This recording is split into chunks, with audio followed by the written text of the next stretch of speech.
Princess Ellie. Yuri glanced at Ellie with visible unease. Ellie was sitting beside her in the driver's seat, which made Yuri hesitate before continuing. Since sitting alone inside the carriage would have been boring, Ellie had simply climbed up beside Yuri so they could enjoy the scenery together. What's wrong, Sister Yuri? I already told you this isn't a formal occasion, so just call me Ellie, Ellie said with a smile. Naturally, Ellie already knew what the serious-minded Yuri was worried about. Ellie, Your Highness, why are you rushing to the Empire with only me accompanying you? Yuri asked anxiously. Yuri knew very well that Princess Ellie had inherited Lord Ainz's wisdom. There had to be a reason behind every action she took. The fact that Ellie had rushed toward the Empire with Yuri as her only escort surely meant that she had some deeper purpose. It was not that Yuri doubted Princess Ellie. She was simply worried about her. After all, Yuri had personally taught Ellie many things and understood that Ellie's current combat ability might already surpass her own. Even so, no matter how powerful someone was, it was still difficult to defend against hidden schemes. Princess Ellie always appeared completely unguarded, and now she was bringing only Yuri into territory that could practically be considered hostile. Naturally, Yuri could not help but worry. Actually, this was all Father Ainz's idea. Ellie replied guiltily, once again shifting the blame onto Ainz. In reality, the entire trip had simply been Ellie's impulsive idea because she thought it would be fun. When Ellie first met the Blood Emperor, her original plan had merely been to give him a reason to view her as a possible point of division. Later, after Nazarick's founding, she would cooperate with Ainz to deceive the Blood Emperor. After volunteering to serve as Nazarick's diplomat to the Empire, Ellie returned to her room to prepare. That was when she encountered Claire, the penguin who was currently spending Nazarick's money as though it were water. Ellie remembered that Claire served as Sabaz's assistant and should therefore understand diplomatic etiquette and official procedures, so she asked him for advice. It would have been better if she had never asked. The penguin immediately explained that an official diplomatic delegation represented Nazarick's dignity and prestige. Therefore, ceremonial guards, escorts, mercenary groups, and similar displays of power were absolutely essential. Claire also stated that everything could be prepared immediately if Princess Ellie gave the order. Out of curiosity, Ellie casually asked how long the preparations would take. At least 2 days. By then, the Blood Emperor would already be halfway home. Besides, marching an enormous force capable of casually destroying the Empire directly into its capital would probably frighten the Blood Emperor to death on the spot. Therefore, Ellie immediately rejected the proposal and instead ordered Claire to prepare a carriage worthy of her status. As for guards, she only brought Sister Yuri. After all, the Empire did not possess dangerous world items like downfall of castle and country. Honestly, if communication magic had been more convenient, Ellie would have preferred to ride directly to the Empire alongside the Blood Emperor. The entire purpose of this trip was simply to have fun and put on a performance. Thus, Claire prepared this carriage for her. To be honest, Ellie still felt somewhat uncomfortable around the 2 Soul Eaters. After all, those creatures could probably destroy the Empire by themselves. Still, Nazarick's overwhelming presence needed to be displayed, so she could only endure it. Ellie then departed with Yuri without informing anyone else in advance.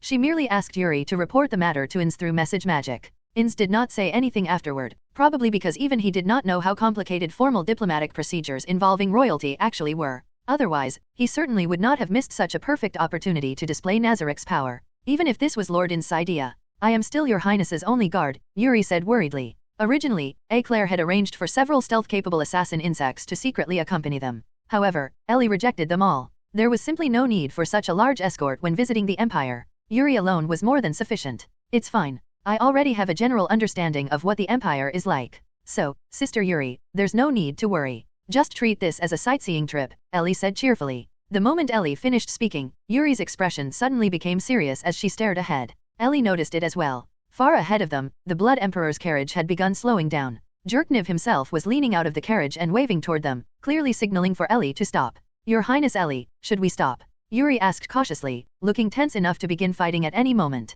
Stop. And Sister Yuri, I already told you that we're on vacation, so relax a little, Ellie replied. Ellie glanced up at the sky. The sun had already begun to set. It was about time for humans to stop and rest. After all, unlike immortals, humans still needed to eat, drink, and relieve themselves. Oh, Yuri nodded quietly. As an undead being, Yuri naturally had little understanding of such needs. Ellie herself also possessed a rather strange constitution. Even if she did not eat, she never truly felt hungry. Still, if she went too long without eating, she began to feel psychologically uncomfortable. Even more strangely, she had gradually developed a preference for foods with a slightly bloody taste. It seemed that she really had inherited some vampire tendencies. Thus, Ellie still habitually ate something around normal mealtimes. As expected, once the carriages stopped, the Blood Emperor personally approached them with 2 of the Empire's 4 knights and invited Ellie and Yuri to dine with them. Naturally, Ellie accepted happily. However, after agreeing, Ellie noticed that aside from the Blood Emperor and the 2 Imperial Knights standing behind him, everyone else remained very far away. Meanwhile, Flutter stood nearby, staring excitedly at the two Soul Eaters without making any attempt to hide his fascination. Why is everyone standing so far away? Do they dislike me that much? Ellie asked curiously. No, that is not the case, Princess Ellie. They are merely frightened of your horses, the Blood Emperor quickly explained with a smile. Frightened? How are Blackie and Whitey frightening? They're adorable, Ellie said as she glanced back at the two Soul Eaters. They were merely skeletal war horses surrounded by black smoke and a faint supernatural glow. What was there to be afraid of? As for their names, Ellie had simply named them on a whim. The moment the Soul Eaters heard Ellie praising them, they immediately became excited and restless. The male and female Imperial Knights standing behind the Blood Emperor instantly drew their weapons in terror, looking as though they were prepared to fight desperately at any moment. The female knight, however, looked more like she wanted to run away. And it was not only them. Even the soldiers standing farther away collapsed to the ground when the Soul Eaters became agitated. Some guards dropped their weapons and fled. The horses pulling the other carriages completely collapsed from fear. Your Highness Ellie, Yuri leaned closer and quietly explained the Soul Eater's passive ability. An indiscriminate fear aura. Furthermore, because Ellie had personally named and praised them, the effect had become even stronger. This really does resemble a low-level despair aura. No wonder humans are terrified of them, Ellie thought. I see. After learning about the Soul Eater's ability, Ellie immediately turned around, placed her hands on her hips, and spoke in the tone of a spoiled princess. Blackie, Whitey, turn off your fear aura already. You're not allowed to use it without my permission. Of course. Ellie had only spoken so dramatically to strengthen her image as a willful princess in the Blood Emperor's mind. Unexpectedly, the two Soul Eaters obediently suppressed their fear aura, so they really could turn it off. After taming the two Soul Eaters, Ellie and Yuri followed the Blood Emperor back to the camp. The servants accompanying the Blood Emperor had already prepared a small round table. However, only 2 chairs had been placed beside it, clearly intended for the Blood Emperor and Ellie. Your Highness Ellie, dinner is still being prepared. We are currently in the wilderness, so our preparations are somewhat lacking. Please forgive us if our hospitality is inadequate, the Blood Emperor said with a flattering smile. It's fine, but it feels a little awkward for Emperor Brother and me to sit there alone. Could you prepare a few more chairs? Ellie asked, glancing toward the 2 Imperial Knights standing behind him. Honestly, Ellie did not particularly enjoy the Blood Emperor's excessively flattering attitude. Perhaps the pressure Ainz had placed upon him had simply become too great. Thinking about how cunning and ambitious Jerk Niv originally was, it was honestly a little pitiful to imagine how mentally broken he would later become from his fear of Ainz. Bichwood, go bring more chairs, the Blood Emperor ordered immediately. Ahem, may I join as well? Flutter suddenly appeared nearby. Ellie had already noticed him earlier, but the Blood Emperor clearly had not. He visibly flinched when Flutter suddenly spoke from behind him, and his expression darkened slightly. Sure, Grandpa, Ellie replied casually. Naturally, Ellie had no reason to reject Flutter. After all, he was technically already one of their people. Judging by the Blood Emperor's reaction, he had probably already begun to suspect Flutter's betrayal. Otherwise, he would not have reacted so nervously just now. Soon afterward, Bichwood returned carrying several additional chairs. Everyone sat down around the table as Ellie had suggested. With Yuri, the 2 Imperial Knights, and Flutter all joining them, the table quickly became rather crowded. Thanks to her heightened senses, Ellie suddenly caught a strange scent. It resembled heavy perfume mixed with a faint rotting odor. Since Ellie had grown up surrounded by Nazarick's environment, she did not particularly dislike the smell of decay. Still, when mixed with perfume, it felt rather strange. Ellie glanced toward the source of the smell. It came from the female Imperial Knight seated beside her. Only then did Ellie notice the exaggerated bangs covering the right side of the woman's face. Oh, it's her. I didn't notice earlier. Interesting, this could be fun. A mischievous idea immediately surfaced in Ellie's mind. Ugh. Ellie pinched her nose and deliberately made a disgusted expression. Then she slowly turned toward the female knight beside her. It stinks. Stay farther away from me, Ellie said unhappily as she stood up and backed away several steps. Not only the Blood Emperor's group, but even Yuri looked surprised by Ellie's behavior. At Nazarick, Princess Ellie always treated everyone kindly and equally. Even the terrifying female guardians whom others feared were always greeted by Ellie with a smile. In truth, Yuri could also smell the strange odor. However, she did not personally find it unpleasant. Thus, even Yuri found Ellie's behavior strange. You. The female Imperial Knight instantly exploded with anger. She abruptly stood up, knocking over her chair as she raised the long spear in her hand. Rinas, how dare you act so rudely, the Blood Emperor roared furiously. At the same time, Bichwood immediately stepped in front of Rinas. Yuri's eyes flashed coldly as she moved in front of Ellie, instantly entering a combat-ready stance. I deeply apologize, Princess Ellie. My subordinate has offended you. I apologize on her behalf, the Blood Emperor immediately said, forcing himself to remain composed as the atmosphere rapidly worsened. Naturally, Ellie knew the Blood Emperor absolutely did not dare provoke Nazarick. No matter how unreasonable or willful she acted, he would still lower his head. Rinas understood this as well. Though furious, she could only lower her spear unwillingly. Of course, Ellie had no intention of allowing things to end so easily. Thus, Ellie smiled and gently signaled for Yuri to calm down. Then, wearing a mischievous grin, Ellie slowly approached the frustrated and furious Renas. She stared directly at her face for several seconds before suddenly laughing. Hehe. I see now. No wonder it smells strange. Big sister, you're really pitiful, Ellie said with a smile. Renas's expression instantly changed. Her anger and frustration vanished, replaced entirely by shock. Though resentment still remained in her eyes, she forcefully suppressed it through clenched teeth. Flutter also looked astonished. Had this princess truly identified Renas's curse with just a single glance?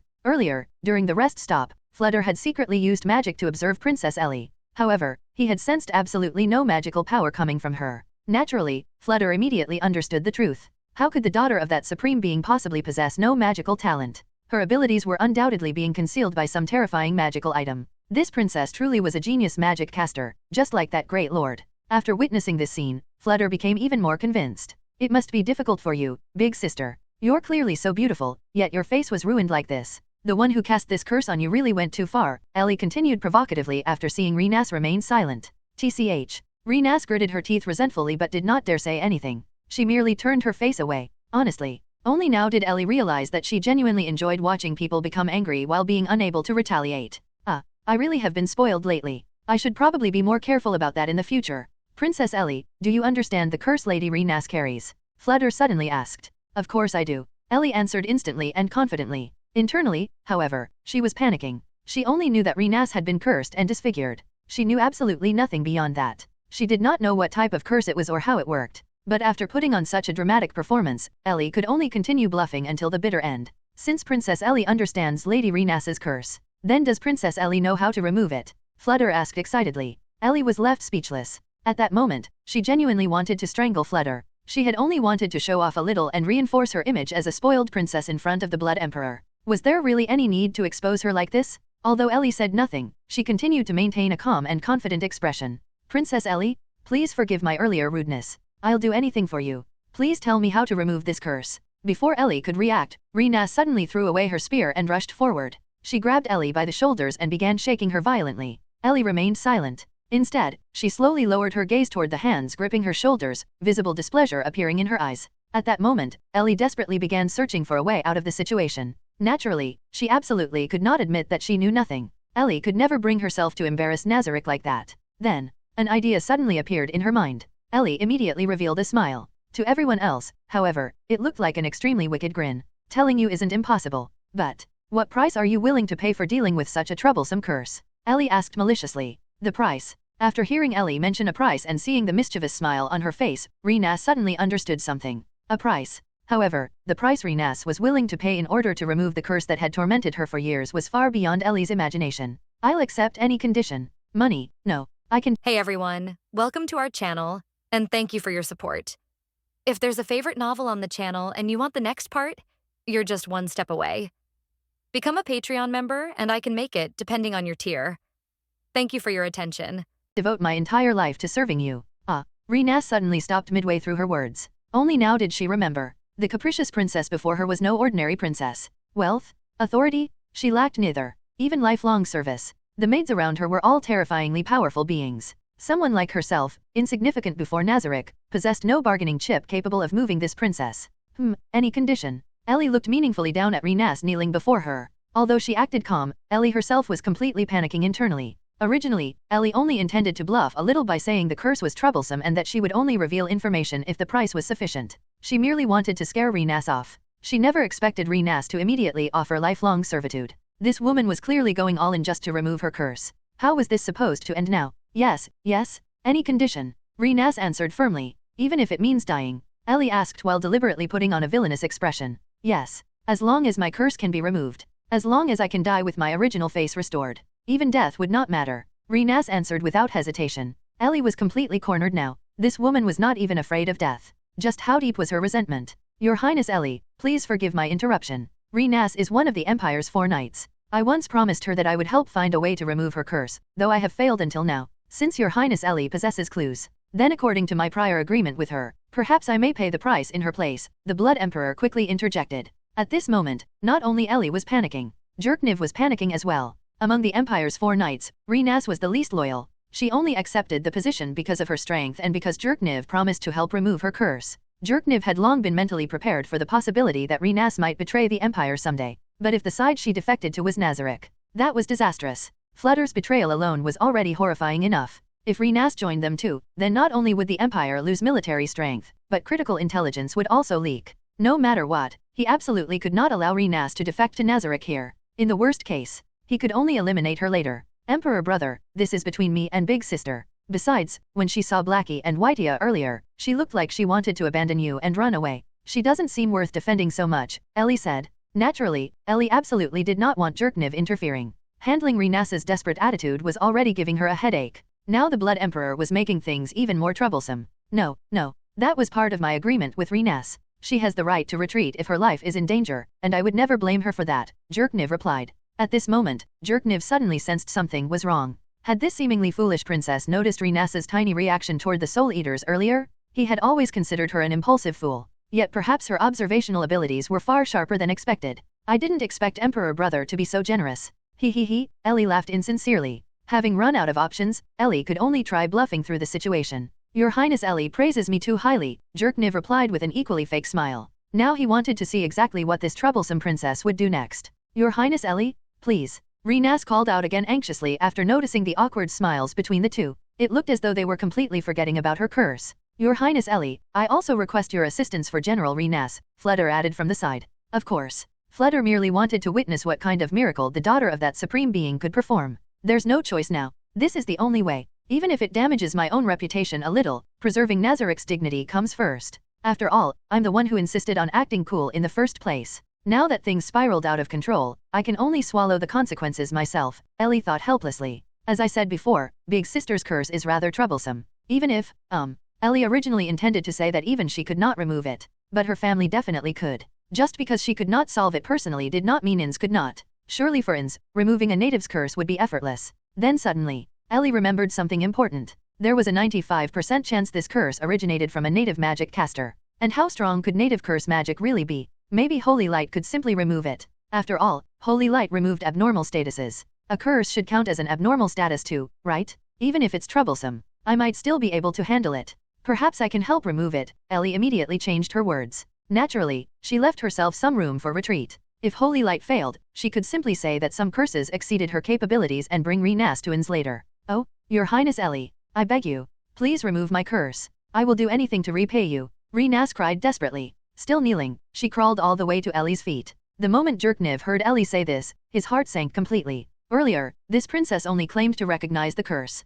Now she claimed she could remove it. That was a serious problem. If this capricious princess really cured Rinas on the spot, then Rinas's defection would become inevitable. And in front of Ellie, they absolutely could not act against Rinas now. Even if they wanted to silence her later, this was definitely not the right opportunity. Your Highness Elizabeth, if you truly can remove the curse, that would be wonderful. My subordinate Rinas has suffered from it for many years. If your Highness truly succeeds, the Empire would certainly prepare generous gifts to thank your Highness for your kindness, Jerkniv quickly said. Yes, this was his only remaining option. He needed to remind the princess that Rinas was one of the Empire's 4 knights, a direct subordinate of the Blood Emperor himself. By elevating the issue from a personal matter into a matter between nations, this foolish princess should logically avoid demanding Rinas's lifelong service. Unfortunately, Jerkniv overlooked one thing. Princess Ellie was supposedly not very bright, as well as capricious and narcissistic. Naturally, she completely failed to understand his deeper meaning. And so, this is between Big Sister and me. What does it have to do with Emperor Brother? Besides, what could Emperor Brother even give me?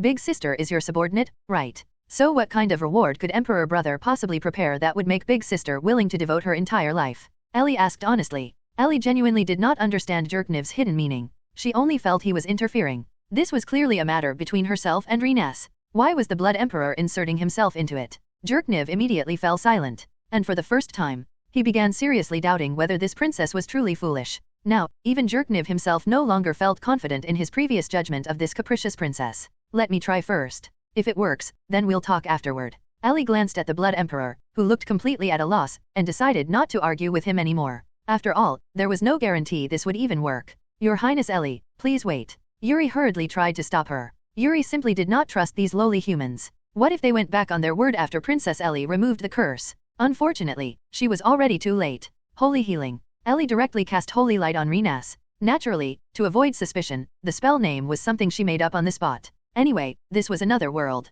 Even if she acted a little too unique, nobody would question it. How is it? Ellie immediately looked at Renas curiously after casting the spell. To be honest, Ellie herself was extremely curious whether holy light would actually work on curses. Wah! Suddenly, Renas burst into tears. Completely disregarding her image, she tightly hugged Ellie's leg and cried uncontrollably. So it actually worked. But don't cling to my leg while crying. It's dirty, Ellie screamed internally, though she maintained a calm expression outwardly. At that moment, one of the Blood Emperor's attendants arrived to report that dinner had been prepared. Then the attendant witnessed one of the Empire's 4 knights, Renas, clinging to the leg of the capricious princess while crying her eyes out. Your Highness Ellie is truly extraordinary. To think you resolved a problem that troubled my subordinate for so many years. I truly don't know how to thank you enough, the Blood Emperor said smoothly, taking the opportunity to invite Ellie to dinner. This curse was nothing for me. Ellie waved her hand smugly. Just moments ago, she had been worried about embarrassing Nazarick. Now that everything succeeded, she naturally became smug again. Your Highness Ellie, you lifted my curse. I truly do not know how to repay you. Renas bowed respectfully. She wanted to continue speaking, but the Blood Emperor interrupted her immediately. As I mentioned earlier, Renas is also my subordinate. I once promised to help remove her curse, yet I failed. Now that Princess Ellie has solved it, I feel deeply ashamed. So, Princess Ellie, what reward would you like? I shall pay in Renas's stead, the Blood Emperor declared with a smile, completely ignoring the displeasure on Renas's face after being interrupted. Let me think. At this moment, Ellie began having all sorts of mischievous thoughts. What exactly could the Blood Emperor even offer her? Land? No, that was pointless. Soon the entire country would belong to Nazarick anyway. Besides, directly asking for territory would make her look far too ambitious. Would the Blood Emperor even agree to hand over land so easily? As for gold and jewelry, that was even less interesting. Nazarick's treasury was overflowing already. Ever since controlling 8 fingers, they no longer lacked this world's currency either. So what should she ask for? Seeing the capricious princess hesitate, Jerkniv secretly breathed a sigh of relief. He needed to redirect the princess's attention away from Renas. If this princess truly was the foolish, impulsive girl he believed her to be, then she should not notice his intentions. But if she did notice, then it would prove that all her previous behavior had merely been an act. And although discovering that truth would be useful, the price would be enormous. Meanwhile, Ellie herself was also struggling. If she demanded too much, the Blood Emperor would become suspicious. If she generously refused all payment and simply claimed it was a small favor, then someone as intelligent as Jerkniv would definitely realize she was intentionally building goodwill. What a headache. Right? Ellie suddenly remembered something. Earlier, Yuri had tried stopping her from using magic. That immediately gave Ellie an idea. I know. How about this, Emperor brother? Could you arrange some servants or guards for me? Although Sister Yuri is very capable, having her take care of everything alone would be too tiring. So, Ellie suggested. Your Highness Ellie, I am not tired at all, Yuri hurriedly protested. However, after Ellie turned around and glared at her, Yuri immediately fell silent. Of course. I had already planned to prepare attendance for Princess Ellie once she arrived in the Empire. Since Princess Ellie has personally brought it up, Jerkniv said with visible relief. It seems she really is foolish. I was overthinking things after all, Jerkniv thought inwardly. That should work, Ellie thought. Then she suddenly glanced at Renas, and froze. Oh no, how could I be so stupid? I should have just asked for Renas directly? Didn't she just say she was willing to devote her life to me? One of the Empire's 4 knights had already died to Mare's area attack before. If she directly took another one away here, the blow to the Blood Emperor would be enormous. But now it was too late. She already said she wanted servants. Damn it. She should have thought more carefully before speaking. Ellie immediately regretted it and subconsciously looked at Renas several more times. Renas naturally noticed Ellie's gaze. After seemingly understanding something, she immediately turned toward the Blood Emperor. Your Majesty Jerkniv, may I be assigned to protect Princess Ellie during her stay within the Empire? No. Please allow me to take responsibility for her protection, Renas declared. This. Jerkniv was stunned. He had spent all this effort trying to pull Renas away from this troublesome princess. And now she was actively trying to get closer? Damn it! How am I supposed to answer? If he refused, it would not only look terrible. Given Renas's personality, she might immediately betray him on the spot. He had no choice but to agree. At the very least, there was still room to maneuver while the princess remained inside the Empire. Although her mind control abilities were dangerous, he could only endure it for now. Then let Renas take responsibility for protecting Princess Ellie. What does your highness think? Jerkniv asked with a smile. Oh, that's great, of course. Ellie naturally had no reason to refuse. Perfect. During her stay in the Empire, she would have plenty of opportunities to deal with Renas properly. And if things really went badly, she could simply cast Dominate on her and hand her over to Demiurge. What was there to worry about? At that moment, the attendants finally brought out dinner. Ellie glanced at the food. Well, although she had never seen these dishes before, judging from experience, they definitely could not compare to Nazarick's food. Sure enough, Ellie copied the Blood Emperor's elegant dining posture, picked up the utensils, took a bite, and immediately frowned unconsciously. Does it not suit your highness's tastes? My sincerest apologies. We are in the wilderness, so this is the best we could prepare. Jerkniv quickly apologized after noticing her expression. He had been closely observing the capricious princess the entire time and immediately reacted when she looked dissatisfied.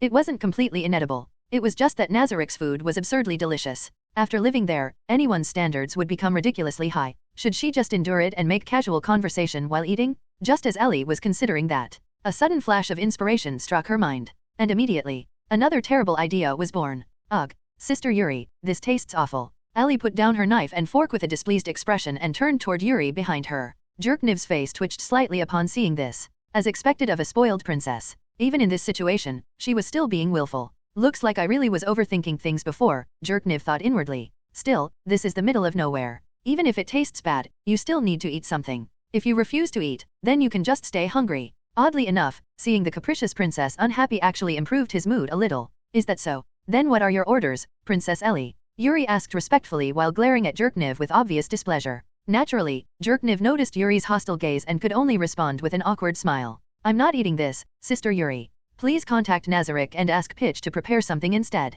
Ellie said before glancing around at everyone present. Tell Pitch to prepare dinner for 5 people. Ellie looked around again before continuing her instructions to Yuri. Understood. I'll contact Pitch immediately. Then, Princess Ellie, would you prefer something heavier or lighter? Yuri asked seriously. Everyone present immediately put down their utensils and stared at the capricious princess in surprise. What exactly was she trying to do? Make it a bit richer. You all don't mind, right? Ellie asked the Blood Emperor and the others. They did not even know what she intended to do, so naturally they had no objections. Everyone shook their heads. Then I'll make the arrangements. Please wait a moment, Princess Ellie, everyone. After saying that, Yuri walked some distance away and activated message. If there was one spell Ellie desperately wanted to learn right now, it was definitely message. Unfortunately, because of her MP limitations, she could not even use message properly herself. It was extremely frustrating. Soon afterward, Yuri returned and resumed standing behind Ellie. Pitch has already begun preparing everything. It will be ready shortly. Please wait a moment, Princess Ellie and everyone, Yuri reported. Princess Ellie, what exactly are you planning? Jerkniv finally asked. From her earlier words, it was obvious that the princess disliked the food and had Nazarick prepare something else instead. But the real issue was, that maid had clearly used message. At such a distance? Could message even reach that far? And even if Nazarick received the message, what then? Teleportation magic? But this distance should exceed the normal range of teleportation spells, shouldn't it? Be grateful. I'll let you experience what real cuisine tastes like. Ellie raised her chin proudly. Since she had this rare opportunity, she naturally intended to show off Nazarick a little. Then we shall gratefully accept Princess Ellie's kindness, Jerkniv said tactfully before instructing his attendants to clear the previous dishes away. Truthfully, he was quite interested. Leaving aside how Nazarick intended to deliver the food, the princess sounded extremely confident. As for the taste, even the drinks served when they first entered Nazarick had already been astonishing. So naturally everyone became curious about the main course. Of course, Jerkniv was not the only one thinking this. Everyone who had tasted Nazarick's beverages felt the same way. Then, Princess Ellie, before the food arrives, may we chat a little about you? Jerkniv asked casually after noticing the princess seemed to be in a good mood. Naturally, he intended to extract information about Nazarick. About what? Ellie responded. Of course, she knew exactly what the Blood Emperor was trying to do. What does Princess Ellie usually do at home? Jerkniv asked with a relaxed smile. Hearing such an apparently casual question, Ellie immediately became wary. As expected of the Blood Emperor, his ability to overanalyze things really was second only to Demiurge. Was he trying to deduce Nazarick's internal situation through her daily routine? Fine then. She would play along. I mostly study. Sometimes I secretly sneak out to play too, Ellie answered casually while deliberately acting like a carefree idiot. Princess Ellie has it rough. When I was young, my parents also forced me to study all kinds of things. I understand exactly how you feel, Jerkniv replied with a smile. Study? So the princess studies too? What exactly is she studying? Should he probe deeper? If she described it as study, then the workload must be intense, otherwise she would not mention secretly sneaking out to play. Does this mean Ainz Ooal Gown only has one child? Otherwise he would not focus so heavily on educating her. Was he grooming her as his successor? Interesting. With this princess's willful personality, she probably hated studying. Perhaps this could be used later to drive a wedge between father and daughter, Jerkniv analyzed inwardly. Meanwhile, Ellie was thinking something entirely different. What's difficult about studying? I voluntarily learned everything I know. The only things I can't learn are restricted by my MP limit. Is the Blood Emperor trying to get closer to me? Though, emperors probably do have to learn all kinds of annoying things. That actually sounds miserable. Compared to that, I only study magic and combat techniques, which I actually enjoy. Let's tease him a little. Really? Poor Emperor brother. I learned everything voluntarily because I like all of it, Ellie replied with an innocent, adorable smile. Voluntarily? Jerkniv frowned slightly. Was she lying? No, that expression did not look fake at all. So she genuinely enjoyed all that studying? Could this capricious princess actually be hiding her true intelligence? No, if she were truly hiding herself, she would have agreed with him first and complained about studying to lower his guard. Instead, she answered directly without hesitation. From that perspective, perhaps she really was just foolish. Then let's ask directly. If she truly lacks scheming ability, she will answer honestly. So what exactly does Princess Ellie usually study? Jerkniv asked directly. Answer me then, foolish princess. Let me see whether you're pretending to be stupid or genuinely stupid. Ellie blinked. He's asking that directly? Well, there's nothing wrong with telling him. The magic she learned was not exactly a secret. Besides, maybe it would scare the Blood Emperor a little and let him better understand Nazarick's strength. Just as Ellie opened her mouth to answer, a distant rumble of thunder suddenly echoed across the horizon. Ugh, weather really changes faster than people's expressions. So annoying. After hearing the thunder, Ellie looked toward the horizon and saw dark clouds rapidly gathering in the distance. In only a few moments, the sky dimmed completely. A storm was clearly approaching. Humph. Perfect chance to scare someone again, Ellie thought smugly while deliberately putting on an annoyed expression. Yes, rapidly changing weather truly is unpleasant, especially at times like this, Jerkniv replied. At the same time, he inwardly relaxed a little. So she really just brushed the topic aside because of the weather? Looks like she really wasn't suspicious at all. Perhaps this capricious princess truly was just an idiot after all. Still, better remain cautious. Just as Jerkniv was thinking this, he suddenly saw Ellie raise one hand toward the sky. Humph, how dare the weather ruin my picnic? Unforgivable. Emperor brother, let me show you exactly what I usually study. The instant Ellie finished speaking, a gigantic magic circle suddenly expanded outward from her body. It completely engulfed Ellie, Jerkniv, and everyone nearby. The enormous magic formation radiated blinding white light. Jerkniv and the others were instantly stunned. Flutter nearly collapsed to his knees on the spot while staring at the willful princess with the expression of a fanatic witnessing a miracle. Jerkniv himself was so shocked he could not even speak. Badged instinctively reached for his sword before becoming completely frozen by the unbelievable sight before him. The surrounding guards, attendants, and noble women who had been prepared as gifts were equally horrified. The massive magic circle only remained for a few seconds. Then suddenly, Ellie clenched the raised hand above her head into a fist and shouted loudly, "Super tier magic! Creation!" At that instant, the giant magic circle vanished. At the same time, a ripple spread across the sky centered around Ellie. Wherever the ripple passed, every dark cloud disappeared completely.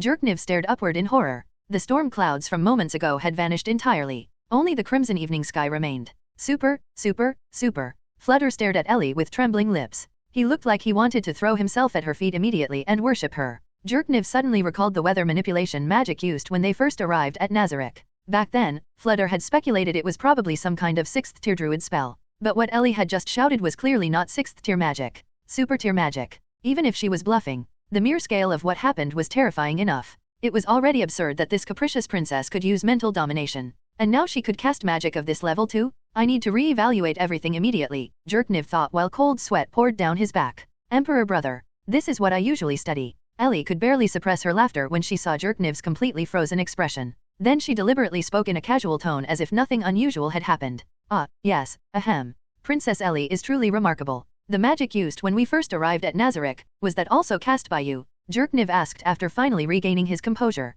No, at the time I was still getting dressed in my room. Someone else cast that spell, Ellie answered casually. Humph, lots of people in Nazarick can use magic like this? Scared now? Of course, in reality, the spell from earlier had been cast by Ainz himself. Very few people in Nazarick could use super tier magic. However, the spell Ellie just used, Creation, was one of the few super tier spells Ainz had taught her that did not consume experience points and instead had limited daily uses. For Ellie, who effectively ignored usage restrictions, it could practically be spammed endlessly. The only issue was the casting time. Someone else, cast it. Jerkniv forced out an awkward laugh. He was genuinely terrified now. Meanwhile, Ellie remained completely unconcerned. Combined with her earlier statement about studying, Jerkniv came to a horrifying realization. So she has been personally taught magic by Ainz Ooal Gown all this time? Could she also create death knights as casually as her father? Jerkniv's evaluation of Ellie changed yet again. She really was an idiot. But she was a monstrously dangerous idiot. Your Highness, may I ask about the specific effects of that spell just now? Please enlighten me.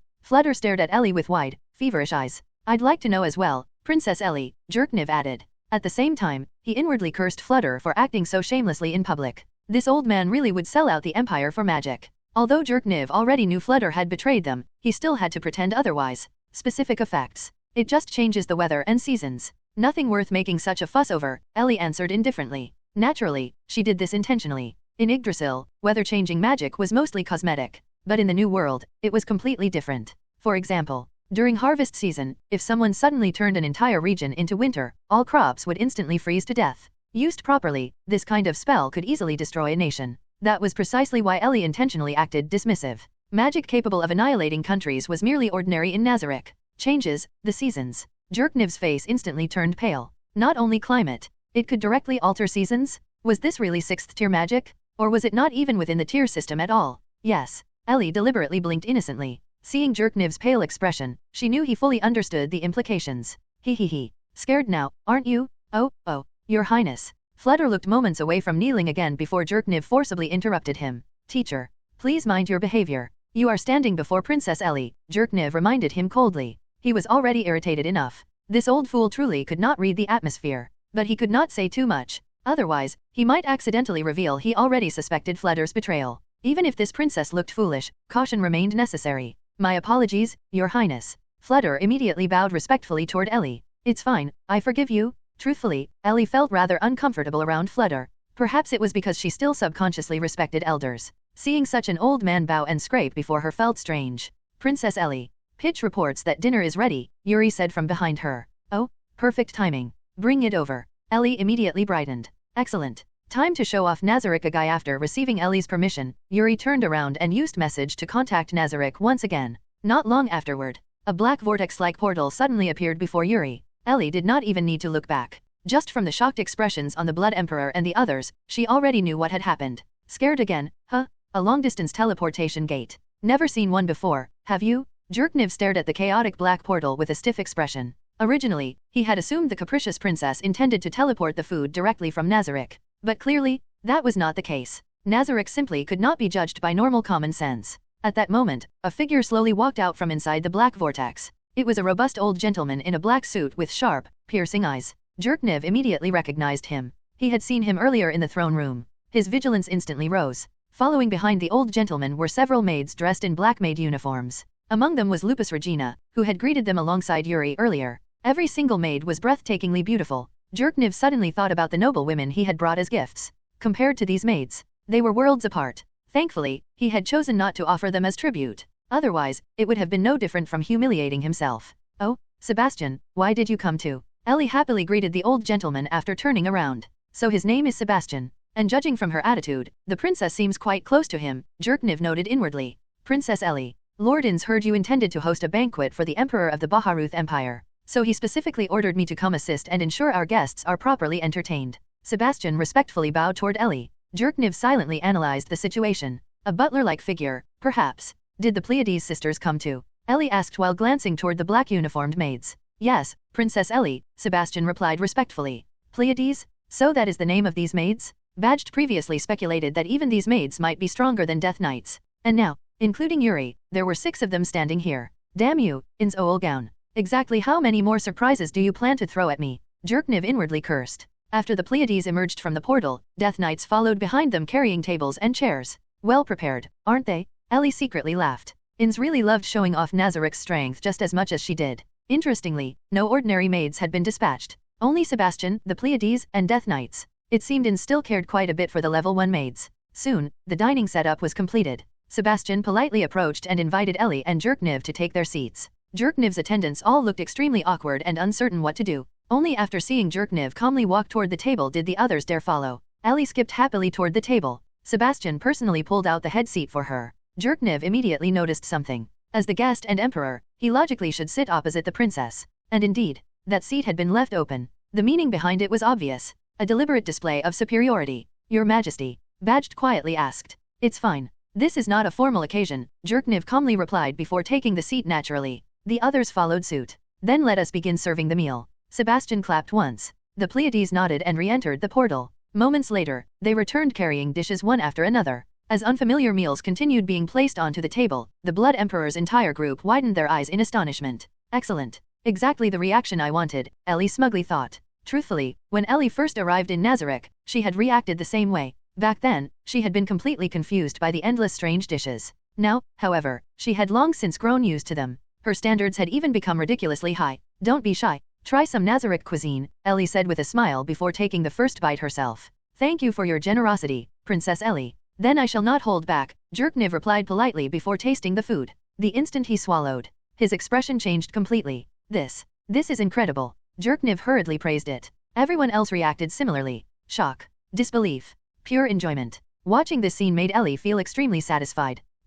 Military power, wealth, individual strength, even cuisine. Nazarick completely crushes your empire in every category. That should pressure the Blood Emperor enough, right? Next, all we need to do is continue acting harmless until Nazarick officially establishes its nation. Then Ainz can secretly visit the empire and completely crush Jerkniv mentally. Perfect plan, Ellie thought proudly. This meat is incredible. I've never eaten anything like this before. What kind of meat is it? Jerkniv asked curiously. This. Frost dragon steak, Ellie casually answered. Dragon, meat. Everyone froze. They were currently eating dragon meat. After dinner, the Pleiades began cleaning the table. Ellie jumped down from her chair, stretched lazily, and started moving her arms and legs. Princess Ellie, thank you very much for allowing us to experience such delicious cuisine, Jerkniv said politely. Oh, as long as you enjoyed it. Hup, ha. Ellie casually responded while continuing her stretches. Princess Ellie, what are you doing? Jerkniv asked with a strange expression while watching her odd movements. I just ate, so I'm exercising a bit for digestion. Don't mind me, Emperor brother.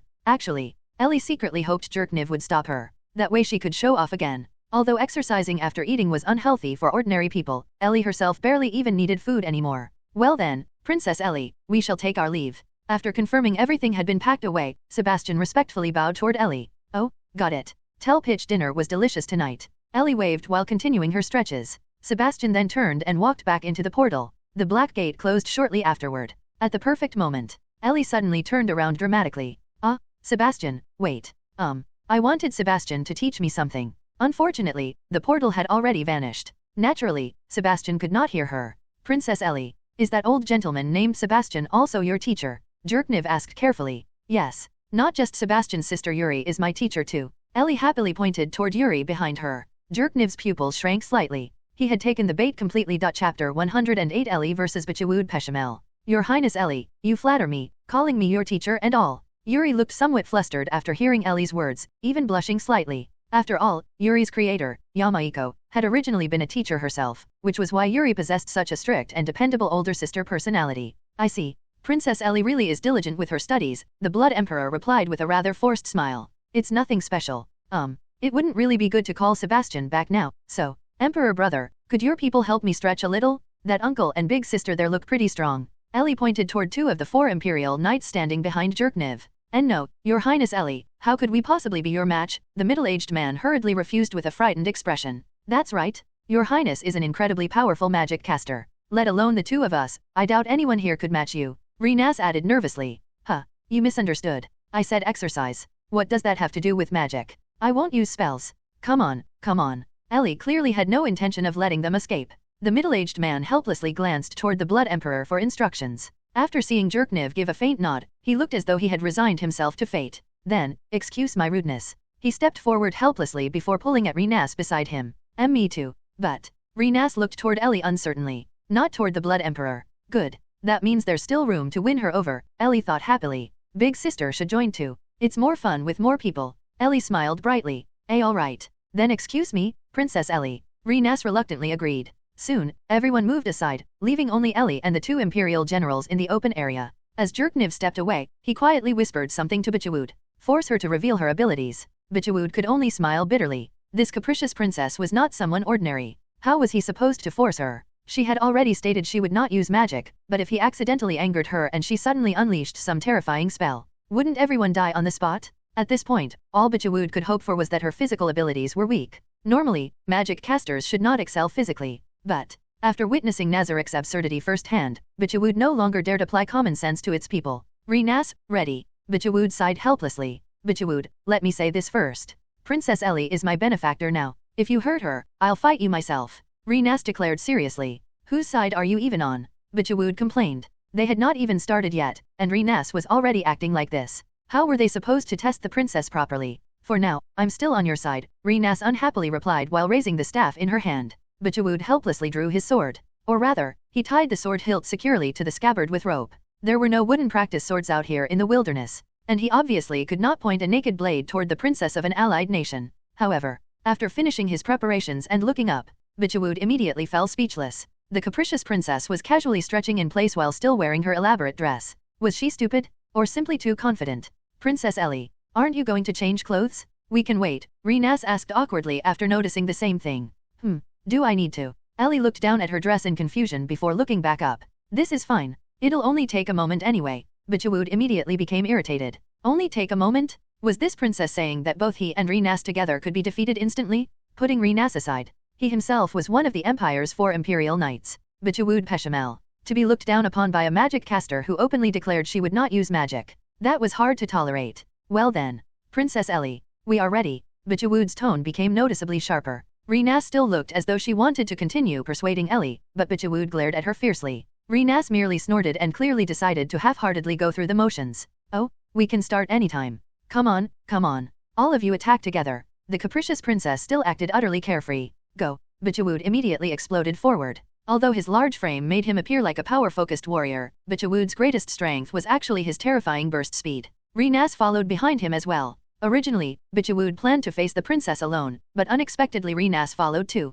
Bichwood charged straight toward Ellie like a bolt of lightning. Yet, facing such a fierce assault, the capricious princess merely pulled her right fist back to her waist. She showed absolutely no intention of dodging. Bichwood grew even angrier. For a tiny girl with the body of a child to casually face his charge head-on, she truly thought too little of him. In that case, if she got hurt, she could only blame herself. Martial art lightning impact. Bichwood instantly unleashed his self-created martial art. The Emperor's orders were to force the princess to reveal her abilities. Then he would force her to use them. What an arrogant little princess! Release your power. The capricious princess lazily muttered something utterly unmotivated. Then, she threw a punch. A punch so fast it was nearly invisible. Bichwood's instinct screamed at him. Almost reflexively, he tilted his head aside. Boom! An explosive gust of wind tore past his ear. At the same moment, his sword had already swung toward Ellie. Oh no, I lost? Uncle, you're really amazing. The capricious princess scratched her head awkwardly as she admitted defeat. To outside observers, it looked like Bichwood had dodged her attack and countered successfully. In a real battle, the princess would supposedly have been split in half. However, Bichwood himself knew the truth. The entire time, Ellie had smiled calmly while staring directly at the incoming sword. She never once flinched. Even though the blade remained sheathed, with Bichwood's strength, taking that strike to the head would still cause severe injury. Yet the princess showed no concern whatsoever. And that punch, if she had intended to hit him, his head would already be gone. Just as Bichwood remained frozen in shock. Whoosh! The terrified screams of the 8-legged horses suddenly rang out. Everyone reflexively turned toward the sound. Only then did they realize. The Blood Emperor's carriage had exploded apart. A massive hole had been blasted straight through its rear section. Sorry. I didn't control my strength properly and accidentally broke Emperor Brother's carriage. Ellie stuck out her tongue sheepishly. Bichwood, are you alright? Jerkniv hurried over and asked. Emperor Brother, I'm really sorry. I didn't notice your carriage was right behind us, the capricious princess said somewhat embarrassedly. Bichwood still stood there blankly in a daze. At that moment, the capricious princess finally left the area and walked over while wearing an apologetic expression. It's alright.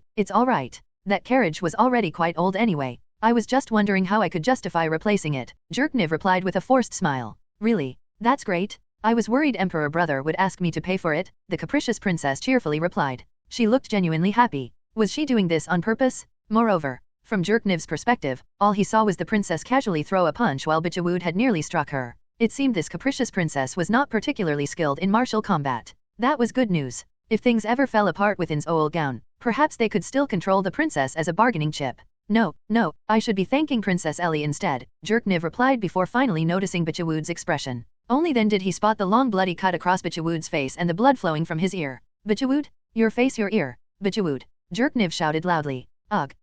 Your Majesty. Tisk. Ow. Bichwood finally snapped back to reality and touched his face. Bichwood, are you alright? Jerkniv asked with genuine concern. Although the test had proven the capricious princess lacked refined martial skill, he still felt guilty that Bichwood had been injured because of it. I can't hear anything, Bichwood replied while covering his ear. Healer? Get the healer over here immediately, Jerkniv shouted. He was genuinely confused. From an outsider's perspective, the previous clash looked completely ordinary. So why had Bichwood's ear been injured? Oh dear, let me handle it. I accidentally hurt you, uncle. Divine healing. Before the healer could even arrive, the capricious princess casually raised her hand. Golden feathers drifted through the air as a holy phantom appeared behind her, enveloping Bichwood in warm golden light. The wound on his face disappeared instantly. Divine healing. That was the same spell she used earlier to remove Renas's curse, wasn't it? So it could both remove curses and heal injuries? Jerkniv silently analyzed the spell. How is it? I'm really sorry, uncle, the capricious princess asked with a smile.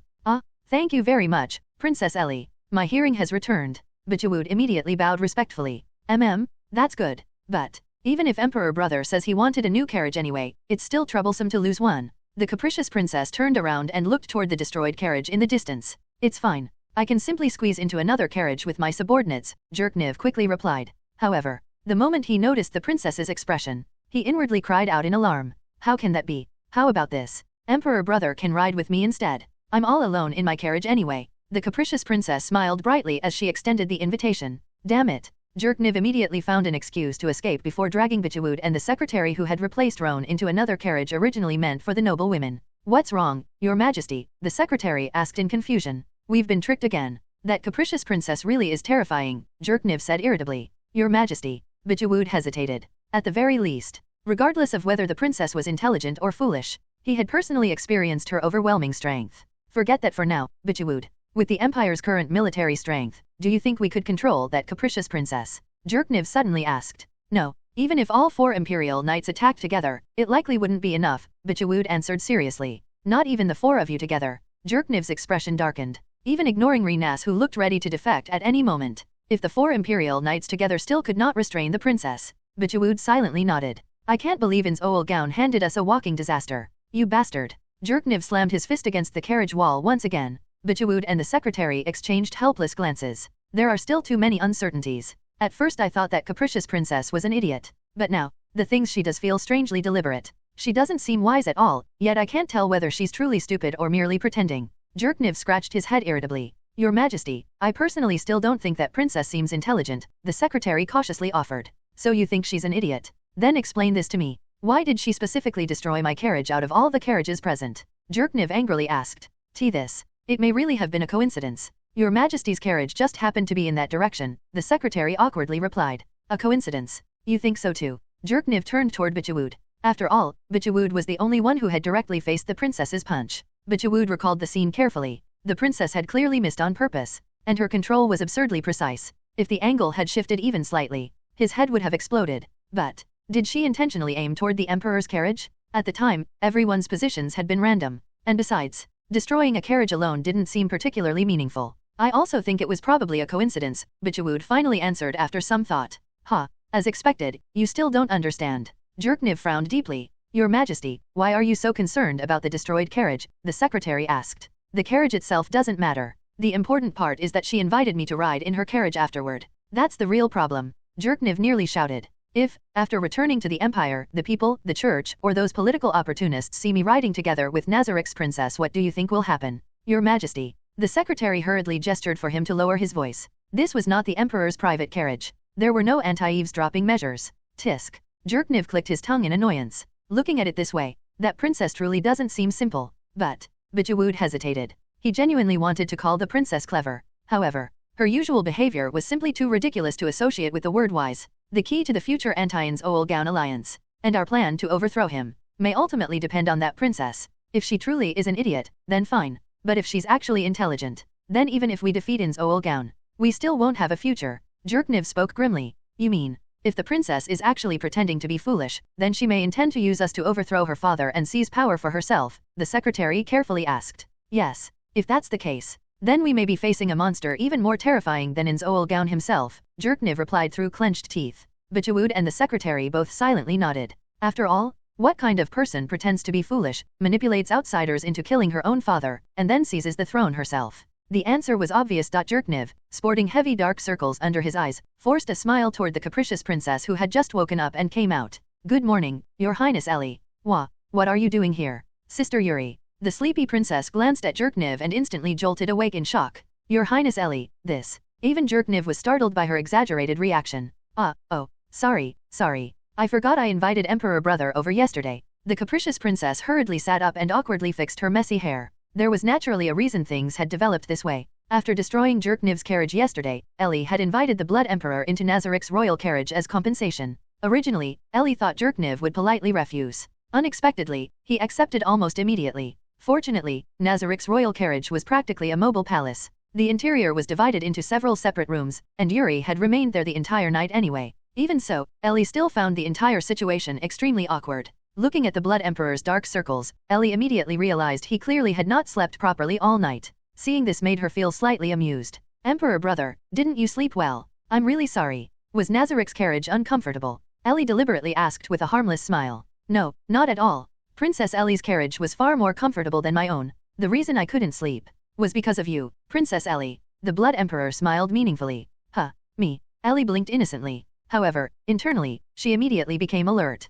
So he finally started. Ellie naturally understood the Blood Emperor was deliberately flirting with her. What she did not understand was why he believed such an obvious tactic would actually work. Was he trying to lower her guard? Test her reactions? Or was this simply another one of his political schemes? I was so captivated by Princess Ellie's adorable appearance that before I noticed, dawn had already arrived. The Blood Emperor deliberately leaned closer as he spoke in a gentle voice. Emperor brother sure says dangerous things very casually. Ellie smiled sweetly. If father heard that, he might misunderstand. He backed away immediately. Goosebumps instantly rose across Ellie's body. Disgusting. This guy was definitely doing it on purpose. Ellie resisted the urge to kick him directly out of the carriage. Although Ellie knew the Blood Emperor would not dare openly retaliate against her now, she still worried he might secretly hold a grudge and scheme against her later. Especially since there were still 2 months before the Katsa Plains battle. That meant she would likely need to deal with the Blood Emperor alone for quite some time. More importantly, unlike before, Ellie now had absolutely no plot guidance to rely on. As long as she did not completely derail the script, how much chaos she caused was entirely up to her imagination.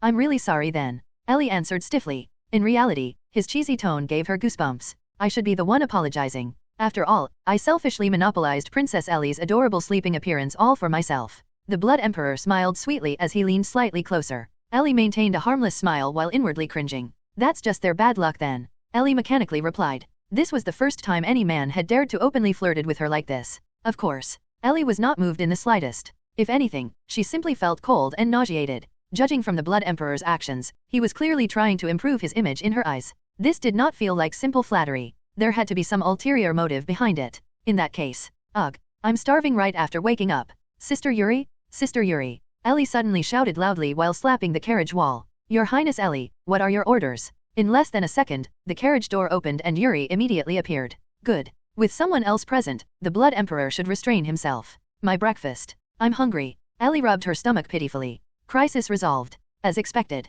Once Yuri appeared, the Blood Emperor immediately withdrew and claimed he needed to discuss matters with his subordinates before leaving the carriage. Yuri watched him leave with an extremely cold gaze before shutting the carriage door again and hurriedly asking, Your Highness Ellie, are you all right? That man didn't do anything to you, did he? No, Sister Yuri, don't worry. Ellie was slightly surprised by Yuri's intense reaction. Your Highness Ellie, please don't do something this dangerous ever again. What if something happened to you? Yuri still looked deeply worried. Everything is under control. This is preparation for the next phase of the plan. Ellie helplessly brought out her ultimate excuse once again. Now she could only pray Yuri would not ask what the next phase actually was. Because there really was no next phase at all. I see. As expected of Princess Ellie, who inherited Lord Ainz's wisdom. I understand. If there is anything you need from me, please tell me at any time. Yuri nodded seriously without asking further questions. That was precisely why Ellie liked bringing Yuri along. If it had been anyone else, they definitely would have asked about the details of the so-called next phase. After finally dealing with Yuri, Ellie instructed her to help with hairstyling and makeup.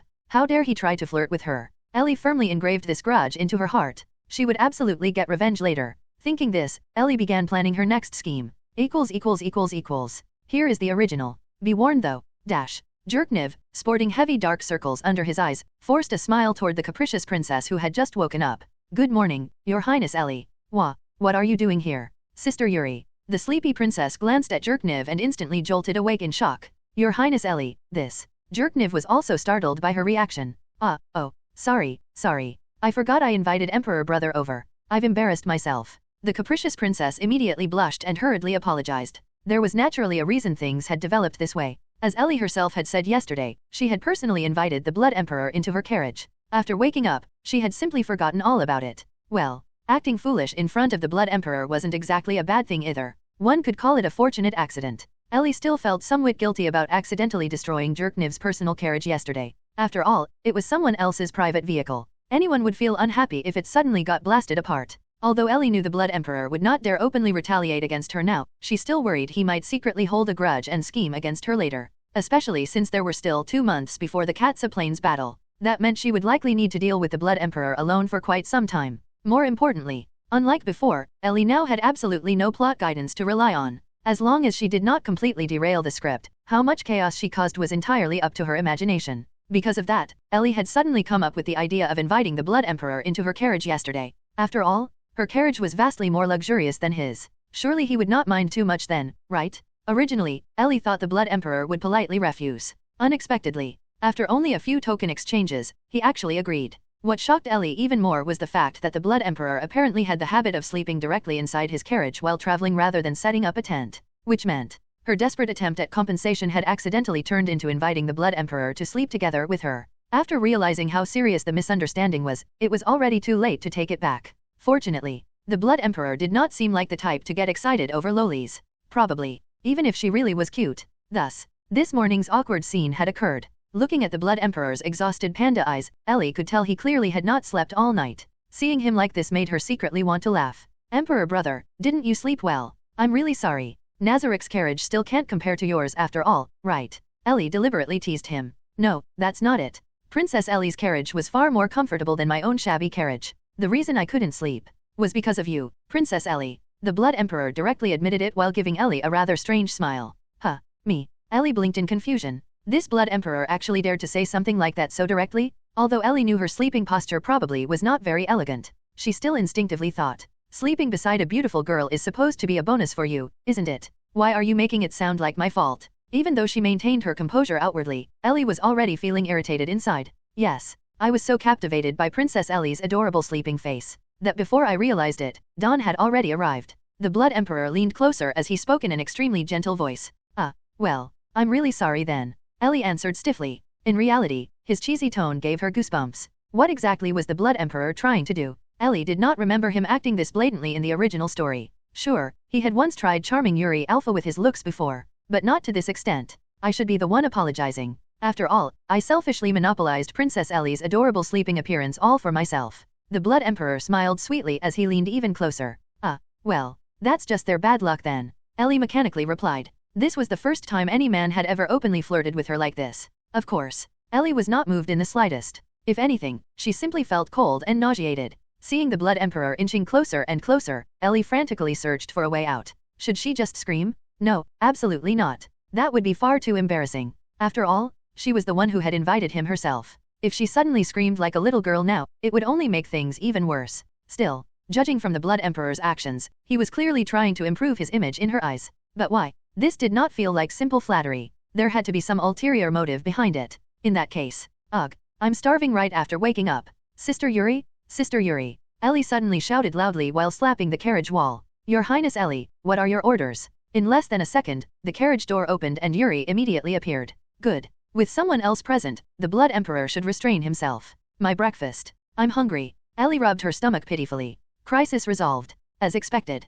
Once Yuri appeared, the Blood Emperor immediately withdrew and claimed he needed to discuss matters with his subordinates before leaving the carriage. Yuri watched him leave with an extremely cold gaze before shutting the carriage door again and hurriedly asking, Your Highness Ellie, are you alright? That man didn't do anything to you, did he? No, Sister Yuri, don't worry. Ellie was slightly surprised by Yuri's intense reaction. Your Highness Ellie, please don't do something this dangerous ever again. What if something happened to you? Yuri still looked deeply worried. Everything is under control. This is preparation for the next phase of the plan. Ellie helplessly brought out her ultimate excuse once again. Now she could only pray Yuri would not ask what the next phase actually was, because there really was no next phase at all. I see. As expected of Princess Ellie, who inherited Lord Ainz's wisdom. I understand. If there is anything you need from me, please tell me at any time. Yuri nodded seriously without asking further questions. That was precisely why Ellie liked bringing Yuri along. If it had been anyone else, they definitely would have asked about the details of the so-called next phase. After finally dealing with Yuri, Ellie instructed her to help with hairstyling and makeup. After all, the Blood Emperor had not only seen her sleeping face, he had even flirted with her afterward. Ellie firmly engraved this grudge into her heart. She would absolutely get revenge later. Thinking this, Ellie began planning her next scheme. So, what do you think, Your Majesty? Bichwood asked Jerkniv with a subtle smile. Although it was somewhat unexpected, Jerkniv recalled the princess's reactions from earlier that morning and could not help feeling slightly awkward himself. Only now did he finally understand what Bichwood meant before they came to Nazarick. Regardless of strength or ability, a beautiful girl was still pleasing to the eye. Admittedly, purely in terms of appearance, this capricious princess was the most beautiful woman Jerkniv had ever seen. Although current observations suggested she possessed a troublesome personality and often behaved foolishly, she was still the daughter of Ainz Ooal Gown, and possessed terrifying power. However, what surprised Jerkniv most was that this willful princess seemed unexpectedly inexperienced in such matters. Even though she maintained a calm expression most of the time, her reactions occasionally still exposed her discomfort. especially whenever he deliberately moved the conversation in a more ambiguous direction. Still, for your majesty to personally do something like this. Bichawud looked at Jerkniv meaningfully. I don't care about myself. What matters is the future of the Empire and humanity's survival. Jerkniv answered firmly. What is wrong with this Blood Emperor lately? Ellie sat beside Yuri while inwardly complaining. Over the past few days, the Blood Emperor kept finding excuses to approach her. Not only did he continuously throw out disgustingly sweet compliments, he also deliberately spoke in ways that sounded intentionally ambiguous. From the very beginning, Ellie had already realized the Blood Emperor was deliberately flirting with her. What she could not understand was why he thought such an obvious method would work on her. Was he trying to lower her guard? Test her reactions? Or was this simply another one of his political schemes? Fortunately, Yuri had remained nearby almost the entire time. At this point, Ellie was certain. The Blood Emperor absolutely had some kind of ulterior motive. Oh no. Ellie suddenly froze. Your Highness Ellie? What's wrong? Yuri immediately noticed her expression. And nothing. I just figured something out. Ellie hurriedly explained herself. Yuri nodded while looking at Ellie with sparkling eyes. Judging from that expression, Yuri had definitely misunderstood again and assumed Ellie had suddenly realized some terrifying master plan. Sorry to disappoint you, Sister Yuri. I'm not father, nor am I demiurge. How could I possibly come up with some incomprehensible scheme? I only figured out another one of the Blood Emperor's little tricks. Still, what exactly was his objective? Based on Ellie's memories of the original story, Jerkniv was not someone interested in romance at all. His view of relationships had always been political. So why was he suddenly acting like this? What exactly was he trying to achieve? Princess Ellie. Renas's voice interrupted Ellie's thoughts. What is it? Ellie turned toward the sound and saw Renas riding beside the carriage. Ever since Ellie removed her curse, Renas had practically declared herself Princess Ellie's personal guard. Honestly, that part was going rather well. His Majesty wishes to stop and rest again, Renas reported. Again? Ellie immediately narrowed her eyes suspiciously. How could the Blood Emperor be fussier than a noblewoman? Why did he insist on stopping over and over again? Oh, Sister Yuri, stop the carriage. Although Ellie complained inwardly, the Imperial convoy had already halted. Besides, there was another reason Ellie disliked these frequent breaks. Every single time they stopped, the Blood Emperor would inevitably come over and start bothering her again. Of course, Ellie could easily throw him out if she truly wanted to. However, since this involved Nazarick's diplomatic image, she could not casually start throwing tantrums over every little thing. At first, Ellie merely found his behavior annoying and deliberately pretended not to notice. But after several days, the Blood Emperor showed absolutely no intention of stopping. After all, Ellie understood Jerkniv's personality quite well. Such exaggerated flirting absolutely had some hidden purpose behind it. Not to mention, Jerkniv's ability to wildly overthink things was second only to Demiurge. This guy was definitely imagining something ridiculous again. And that was not the only thing bothering Ellie. Logically speaking, shouldn't the Blood Emperor be desperately rushing back to the Empire to discuss Nazarick countermeasures with his ministers? There was no way someone like him would leisurely spend several days constantly stopping just to flirt with girls. Something was definitely suspicious. Sure enough, the moment they stopped, the Blood Emperor immediately approached with his usual elegant smile and started showering Ellie with sweet words again. Although he occasionally slipped subtle questions about Nazarick and Ainz into the conversation, Ellie remained extremely cautious whenever those topics arose. However, what Ellie truly could not handle was Jerkniv's current attitude toward her. As mentioned before, Ellie disliked handsome men, especially absurdly handsome men like the Blood Emperor. That stemmed from certain unpleasant memories from before she arrived in this world. Memories she had absolutely no intention of revisiting. So, Emperor brother, we've been traveling for several days already. How much longer until we reach the capital? To suppress her growing irritation, Ellie forcibly changed the topic. Otherwise, if the Blood Emperor continued controlling the flow of conversation, things would inevitably turn into some sparkly autumn game scene filled with floating flower petals. At our current pace, we should arrive tonight, my princess. The Blood Emperor smiled radiantly. His eyes practically overflowed with sweet charm. If glowing visual effects were added around him, it would look exactly like a romance game CG scene. Unfortunately, Ellie was completely immune. Instead, she suddenly realized something. So that's it? Now she finally understood why the Blood Emperor kept insisting on resting during the journey. These rest stops were never really about resting. The real purpose was simply to delay their arrival until nighttime. Over the past several days, Ellie had spent most of the journey either quietly thinking inside the carriage or sitting beside Yuri while enjoying the scenery. During that time, she had repeatedly reviewed the original storyline in her head, afraid she might miss something important. And now, those efforts finally paid off. Ellie suddenly remembered something crucial. Back in Nazarick, Ainz had once offered to send the Imperial delegation home using undead mounts. The Blood Emperor immediately refused because he feared the church and the citizens would react badly after seeing undead creatures. The two soul eaters Ellie brought along were also undead monsters. After Ellie caught up with the convoy, Jerkniv had repeatedly encouraged her to ride together with him instead. Fortunately, Ellie had only brought Yuri with her. Turning back midway would have been inconvenient. Pure luck had prevented her from falling into his trap. If she had brought additional attendants and sent the Soul Eaters away, she really would have lost this round. Originally, Ellie thought Jerkniv simply feared the Soul Eater's aura. Only after calming down and carefully thinking things through did she finally understand his real objective. Ellie immediately became secretly pleased with herself. Looks like I didn't completely fall for the Blood Emperor's tricks after all. And now, this current situation was exactly the same. The Blood Emperor wanted to enter the capital at night so fewer people would notice the Soul Eaters. Now that Ellie had seen through his scheme, things became much simpler. Since the Blood Emperor wanted to play games, then she would gladly play along too. So, what do you think, Your Majesty? Bachawud asked Jerkniv with a subtle smile, although it was somewhat unexpected.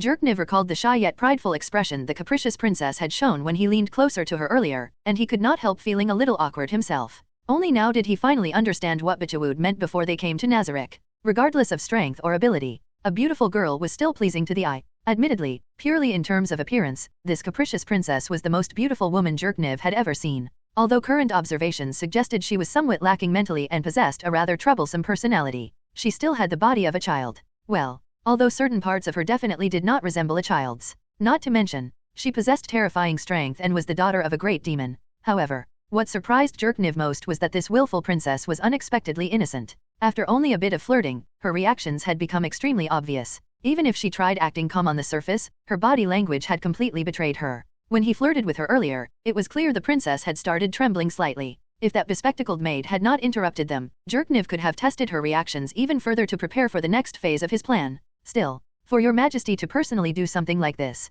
Bachawud looked at Jerkniv meaningfully. I don't care about myself. What matters is the future of the Empire and humanity's survival. Jerkniv answered firmly. What is wrong with me lately? Ellie sat beside Yuri in the driver's seat while inwardly screaming. This Blood Emperor kept approaching her constantly these past few days. Not only did he continuously launch disgusting sweet-talk attacks, he also kept trying to make physical contact whenever he found an opportunity. After accompanying the Emperor for several days, Ellie had become somewhat afraid of being alone with him. Fortunately, Yuri was always nearby. At this point, Ellie was certain. The Blood Emperor absolutely had some kind of scheme. Oh no. Ellie suddenly froze in realization. Your Highness Ellie? What's wrong? Yuri immediately noticed Ellie's startled expression.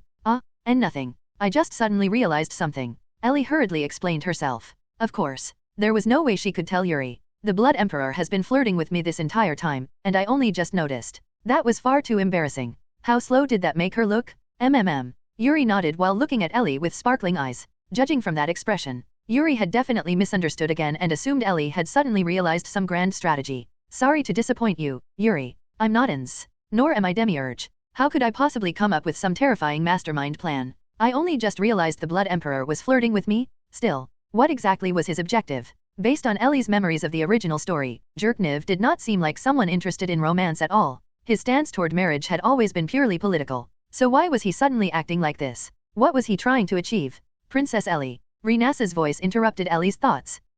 What is it? Ellie turned toward the sound and saw Renas riding beside the carriage. Ever since Ellie removed her curse, Renas had practically declared herself Princess Ellie's personal guard. Honestly, that part was going rather well. His Majesty wishes to stop and rest again, Renas reported.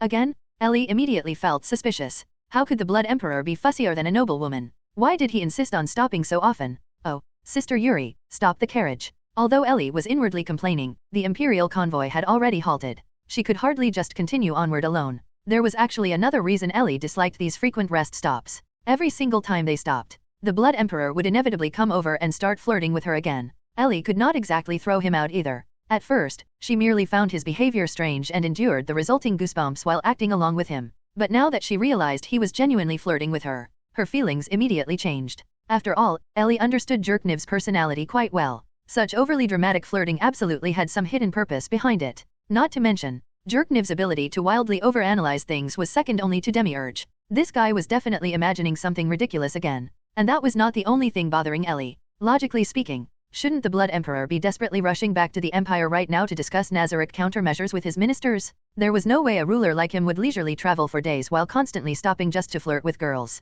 Something was definitely suspicious. Sure enough, the moment they stopped, the Blood Emperor immediately approached with his usual warm smile and started showering Ellie with sweet words again. Although he occasionally slipped in subtle questions about Nazarick and Ainz, Ellie remained extremely cautious whenever those topics arose. However, what Ellie truly could not handle was Jerkniv's current attitude toward her. As mentioned before, Ellie disliked handsome men. especially absurdly handsome men like the Blood Emperor. That stemmed from certain unpleasant memories from before she arrived in this world. Memories she had absolutely no desire to revisit. So, Emperor brother, we've been traveling for several days already. How much longer until we reach the capital? To suppress her growing discomfort, Ellie forcibly changed the topic. Otherwise, if the Blood Emperor continued leading the conversation, things would inevitably turn into some sparkly autumn game scene filled with floating flower petals. At our current pace, we should arrive tonight, my princess. The Blood Emperor smiled radiantly. His eyes practically overflowed with sweet charm. If this were filtered through glowing effects, it would look exactly like a CG scene from a female-oriented romance game.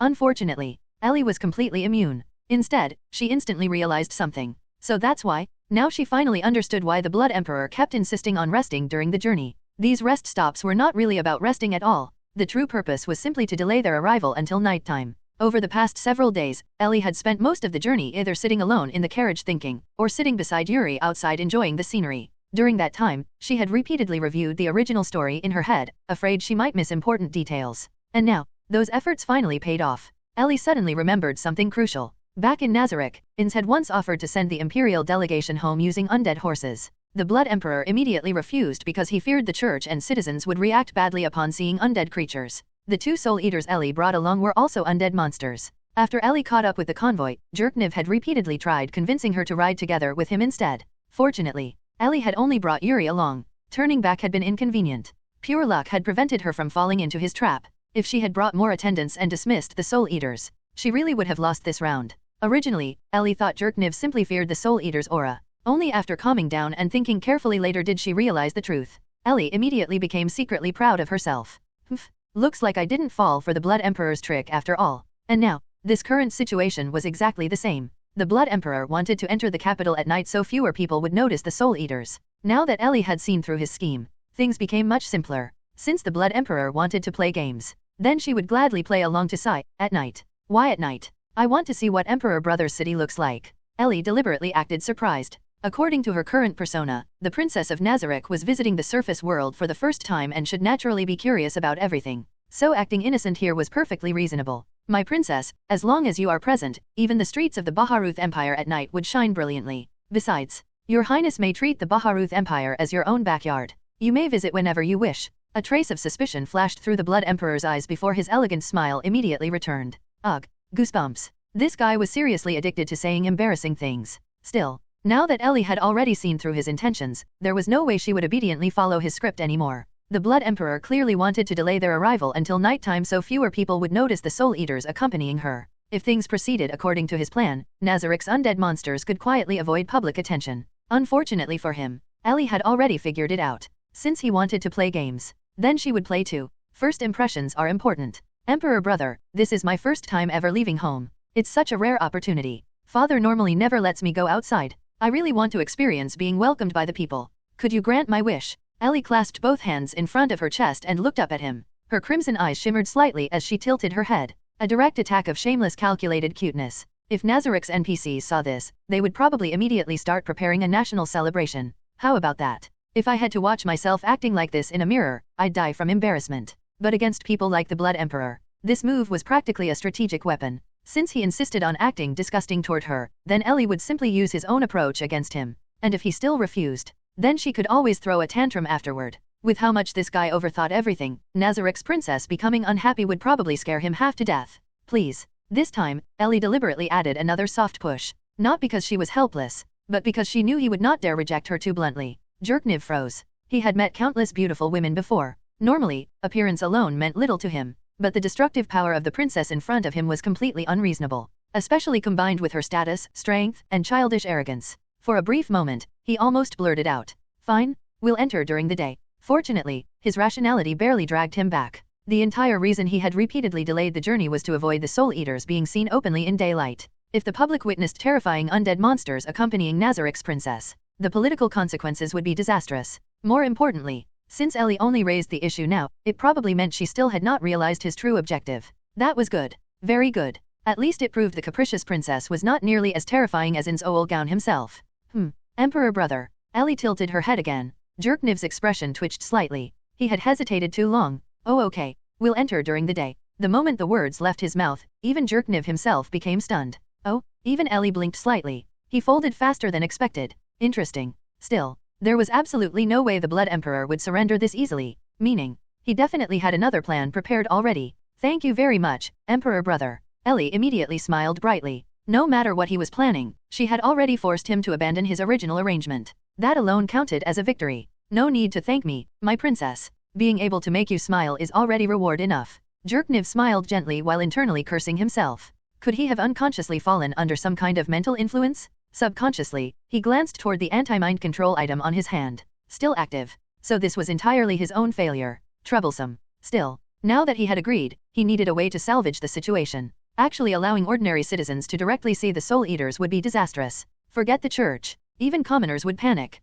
If the Empire openly welcomed Nazarick's princess alongside undead monsters, rumors would immediately spread that the Empire had become subordinate to the Sorcerer King. That absolutely could not happen. Then, a sudden idea appeared in Jerkniv's mind. In that case, I have a proposal. How about we hold a small welcoming celebration for your highness? Jerkniv smiled calmly. A celebration. Ellie's eyes narrowed slightly. There it is. The backup plan. Although she still did not fully understand what he intended to do, she immediately became cautious again. After all, this was the Blood Emperor. His intelligence was genuinely dangerous whenever he stopped overcomplicating things. Yes, a celebration. Unfortunately, there has not been enough time to prepare properly, so we can only keep things relatively simple. If your highness is willing to wait several more days, however, we could prepare a truly magnificent ceremony for you. Jerkniv revealed that dazzlingly elegant smile once more. Wait several more days? Absolutely not. That was obviously another trap. The longer preparations continued, the more opportunities he would have to hide or manipulate the Soul Eater's existence. No need for that. Simple is fine. Ellie rejected the proposal immediately. I understand. In that case, I will send people ahead to prepare. We can rest here tonight and depart tomorrow morning. At our pace, we should arrive at the capital around noon. What do you think? Okay, then let's do it your way, Emperor brother. Ellie smiled sweetly again. At least for now, she had successfully disrupted his original plan. That alone was enough. Afterward, she watched Jerkniv walk away toward his secretary in the distance, clearly arranging something again. Although Ellie possessed excellent hearing, openly listening in would be too suspicious. Still, based on his reaction earlier, whatever he planned next was probably aimed at hiding the Soul Eaters without openly opposing her request.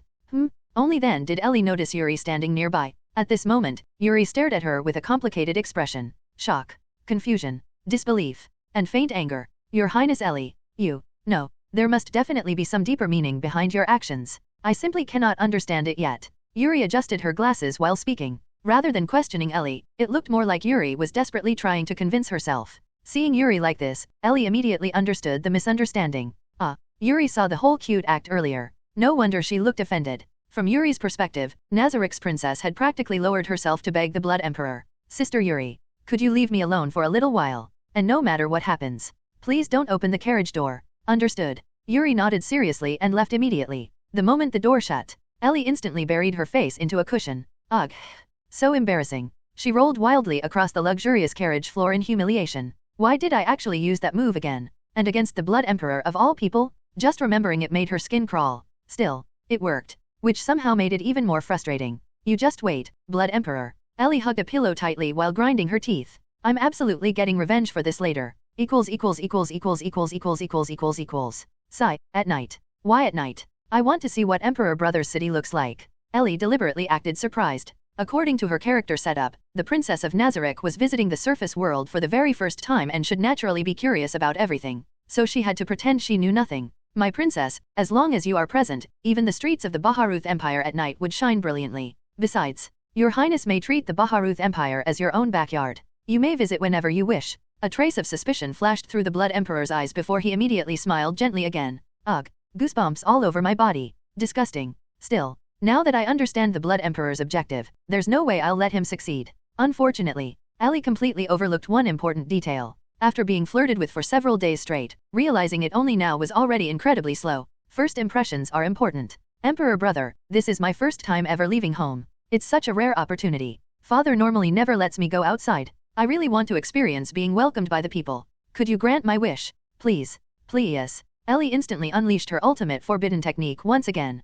She clasped both hands before her chest. Using the height difference between herself and Jerkniv, she looked up at him with watery eyes. Combined with her naturally adorable appearance, the destructive power of the move was absolute. A complete act of shameless malicious cuteness. How about that? If I had to watch myself acting like this in front of a mirror, I'd probably die from embarrassment. But this move is ridiculously effective. At least inside Nazarick, this technique has never failed me. Since the Blood Emperor wants to flirt with me, then I'll use that against him instead. If he still refuses, I'll just throw a tantrum. With his overactive imagination, the moment I get angry, he'll definitely start imagining all sorts of horrifying consequences involving Nazarick's princess being offended. Besides, given the current situation, there's no way he dares openly anger Nazarick anyway. Jerkniv froze. He had never seen a woman this beautiful and adorable before. So adorable that it genuinely shook his heart. Jerkniv was long accustomed to beautiful women. Normally, he did not care much about appearance as long as the woman was useful to the empire. Yet, seeing the capricious princess looking up at him pitifully, he felt as though his soul had been grabbed tightly.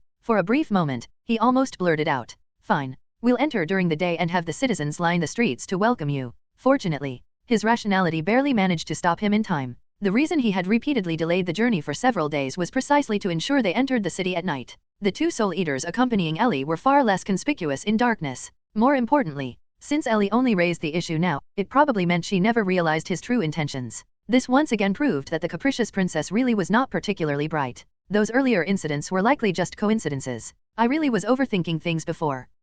Emperor brother. The willful princess tilted her head adorably and called out again. Oh no, I hesitated too long. I need to refuse quickly. Jerkniv hurriedly looked directly at Ellie. Unfortunately, the moment he saw her delicate and lovable appearance again, his resolve immediately weakened. Oh okay, all right. The words that left his mouth were the complete opposite of what he intended. The instant he spoke, Jerkniv himself became shocked. Oh, well. Thank you very much, Emperor brother. Even Ellie, who had already mentally prepared herself for a prolonged battle, was caught off guard by how quickly he agreed. He agreed that easily? Something's wrong. The Blood Emperor definitely has a backup plan. Otherwise he would never surrender so readily. Although surprised, Ellie still maintained her cheerful act. No need to thank me, my princess. Being able to make you smile is already the greatest reward. Jerkniv smiled gently while internally cursing himself for agreeing so impulsively. Could it be? Was he unconsciously affected by some kind of mind control ability? Jerkniv subconsciously looked toward the magic-resisting accessory on his hand. It was still there, so he had definitely not been controlled. No, now was not the time to regret things. Since he had already agreed, he had no choice but to honor his promise. Still, actually having citizens line the streets would be disastrous. Forget the church. What ordinary person could calmly face two terrifying Soul Eaters? If he publicly welcomed Nazarick's princess like this, people would inevitably think their emperor had become extremely close to the Demon King's daughter. The empire's prestige would collapse instantly. This absolutely had to be avoided.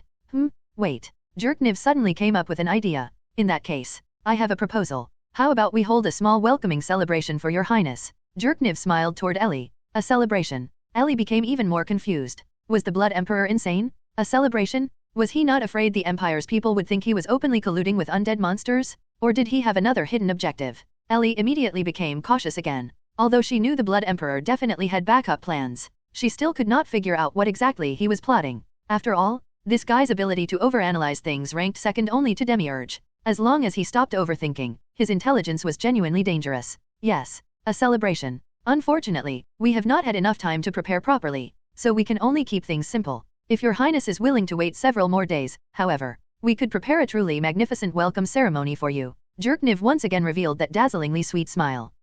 And no, there's no need to go that far. Simple is fine. Ellie immediately rejected the proposal. Wait several more days for preparations? Absolutely not. Given Jerkniv's current mindset, he definitely wanted to hide the Soul Eaters from public view. This was obviously another trap. There was no way Ellie would fall for it. I understand, my princess. In that case, I will send people ahead to make preparations immediately. Then let us rest here for tonight and depart early tomorrow morning. At our current pace, we should arrive at the Baharuth capital around noon. What do you think? Okay, then let's do it your way, Emperor brother. Sorry for troubling you. Ellie smiled sweetly. Afterward, she watched Jerkniv leave to speak with his secretary in the distance. Clearly, he was arranging something. Although Ellie possessed excellent hearing, the distance was still too great for her to clearly hear their conversation. Approaching openly would also be far too suspicious. Wait, think carefully. There should be clues hidden in the earlier conversation.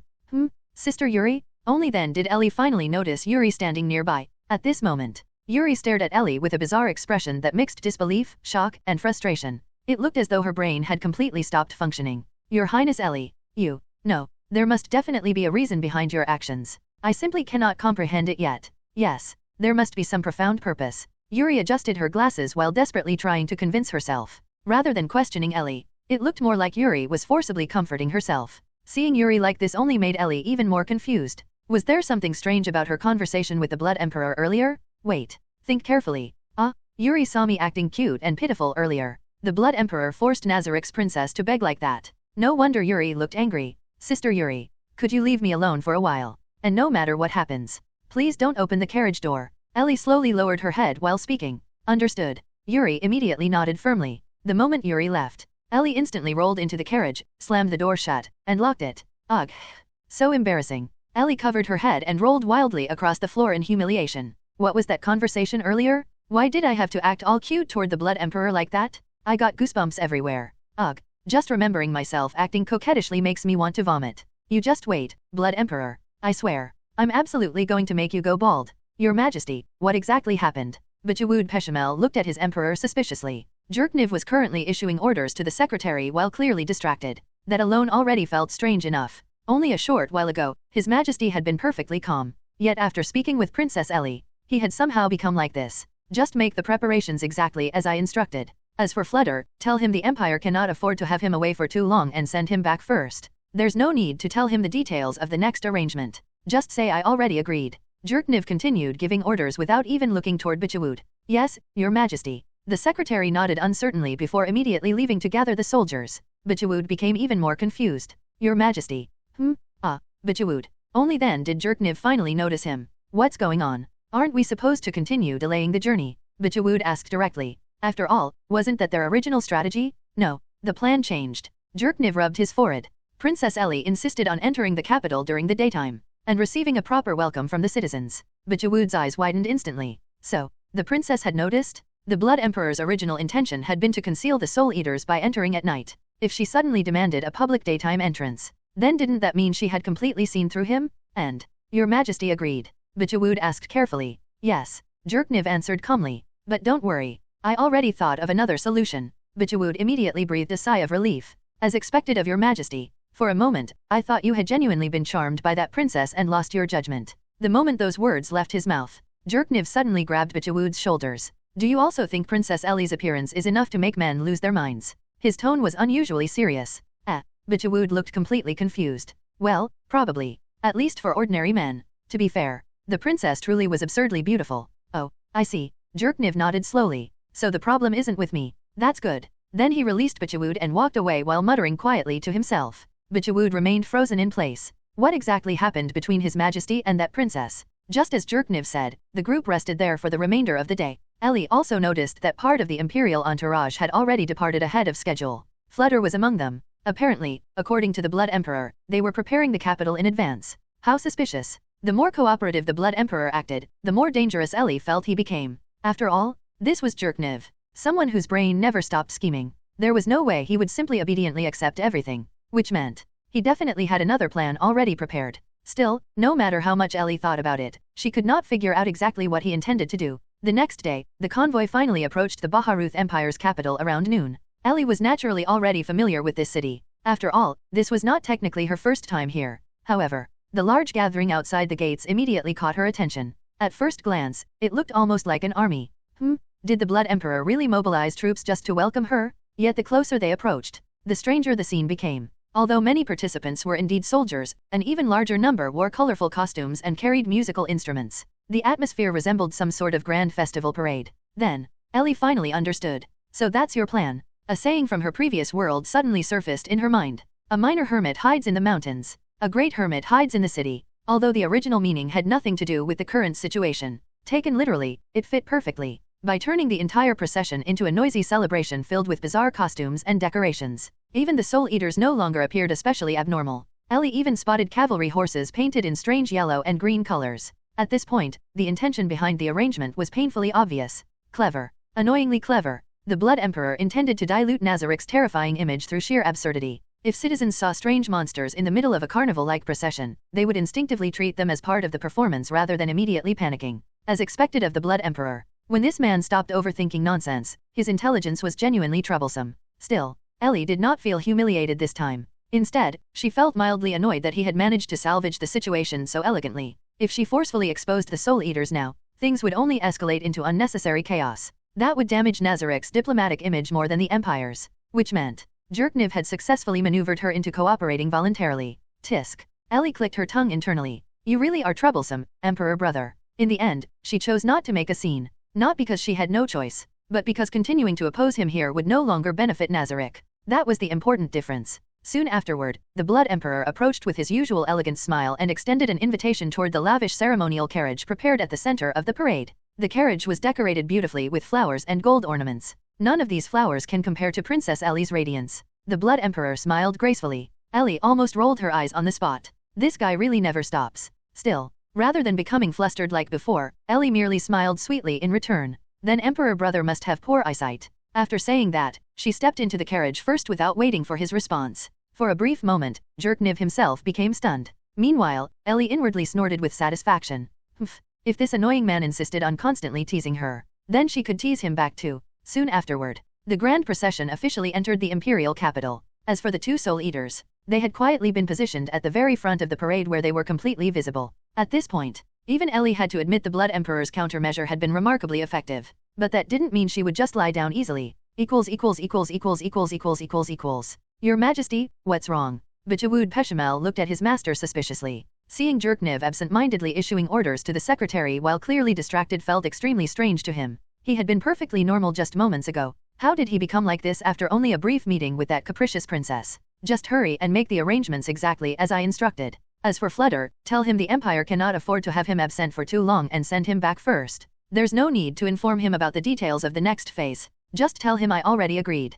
Jerkniv ignored Bichawud entirely and continued speaking to the secretary. Yes, Your Majesty. The secretary nodded with a puzzled expression before turning to gather the soldiers and prepare them for departure. This only made Bichawud even more confused. Your Majesty.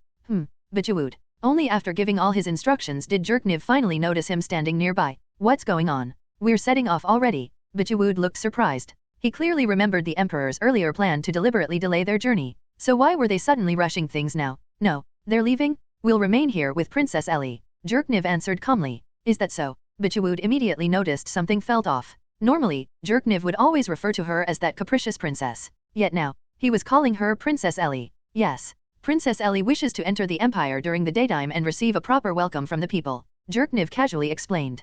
Bichawud's eyes instantly widened. So, the princess had completely seen through the Emperor's scheme. That meant the willful princess had merely been pretending to be stupid all this time? And, you agreed to her request. Bichawud looked genuinely shocked. The Emperor himself had repeatedly stated how disastrous it would be if the church or the public saw the two undead magical beasts accompanying the princess. And now, he planned to publicly welcome her? Yes, I agreed. But don't worry. I've already made the necessary preparations. There shouldn't be any issues. Jerkniv answered confidently. As expected of Your Majesty. I was beginning to think you'd truly been charmed senseless by that capricious princess's beauty and agreed without considering the consequences. Bichawud finally breathed a sigh of relief. Do you also think Princess Ellie's beauty is enough to make men lose their minds? Jerkniv suddenly grabbed Bichawud by the shoulders with unusual intensity and asked in an extremely serious tone.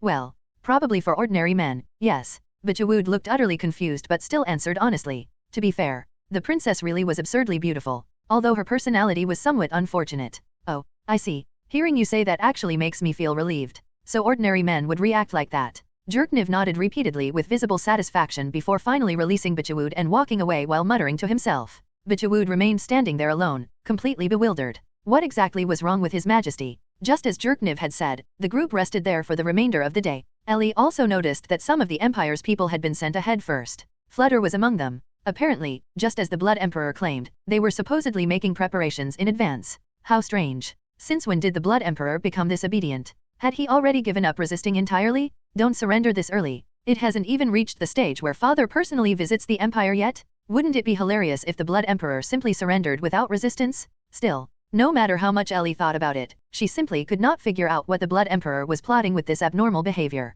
Afterward, exactly as promised, they traveled for another half-day. Around noon, the walls of the Baharuth Empire's capital finally came into view. Ellie was naturally already familiar with this city. After all, this was not her first visit. However, what surprised her was the large force gathered outside the city gates. At first glance, it looked like an army. This immediately confused Ellie. Did the Blood Emperor really prepare all this so quickly? Yet, as she drew closer, she finally realized it was not truly an army. More accurately, it resembled a ceremonial parade guard. Although many participants were indeed armed soldiers, most others wore colorful and bizarre festival costumes while carrying musical instruments. The atmosphere resembled some kind of carnival parade. Only then did Ellie finally understand the Blood Emperor's plan. So that's what you were plotting. There was a saying from her previous world. A minor hermit hides in the mountains. A great hermit hides in the city. although the symbolic meaning had absolutely nothing to do with the current situation. Taken literally, it fit perfectly. So this was the purpose of the celebration. By disguising everything as a festive parade filled with people in ridiculous costumes, even the Soul Eaters would not seem especially abnormal among the procession. Ellie even noticed cavalry horses painted with strange yellow and green dyes. Wasn't the intention completely obvious at that point? What a terrifying move. As expected of the Blood Emperor, his ability to come up with absurd ideas was practically on the same level as Demiurge. What should I do now? If I enter like this, not only will I become some strange spectacle for the Empire's citizens, but my accidental plan earlier will also completely fail? Fine. You win this round, Blood Emperor. Ellie desperately tried thinking of a countermeasure before reaching the parade. Unfortunately, no matter how much she thought about it, there was simply no way to salvage the situation. Of course, she could force the Soul Eaters to unleash their fear aura at full power, but then the citizens would likely panic and flee in terror. That would only make things worse. In the end, Ellie had no choice but to accept defeat. Thus, she could only force herself to smile while accepting the Blood Emperor's invitation to ride beside him in the center of the parade atop a lavish open ceremonial carriage. The carriage itself was decorated beautifully with flowers and ornaments. Before she boarded, the Blood Emperor even seized the opportunity to compliment her again,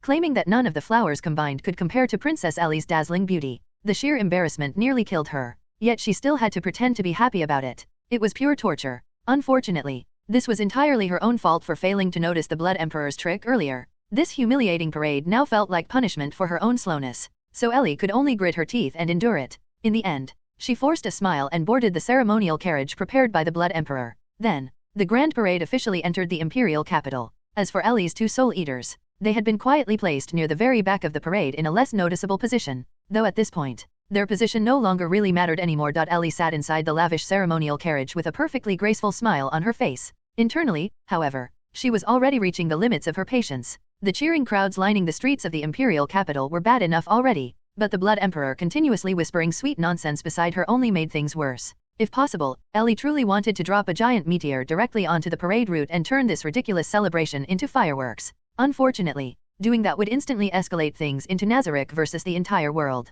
That was obviously not an option. So for now, she endured. That princess beside His Majesty is so beautiful.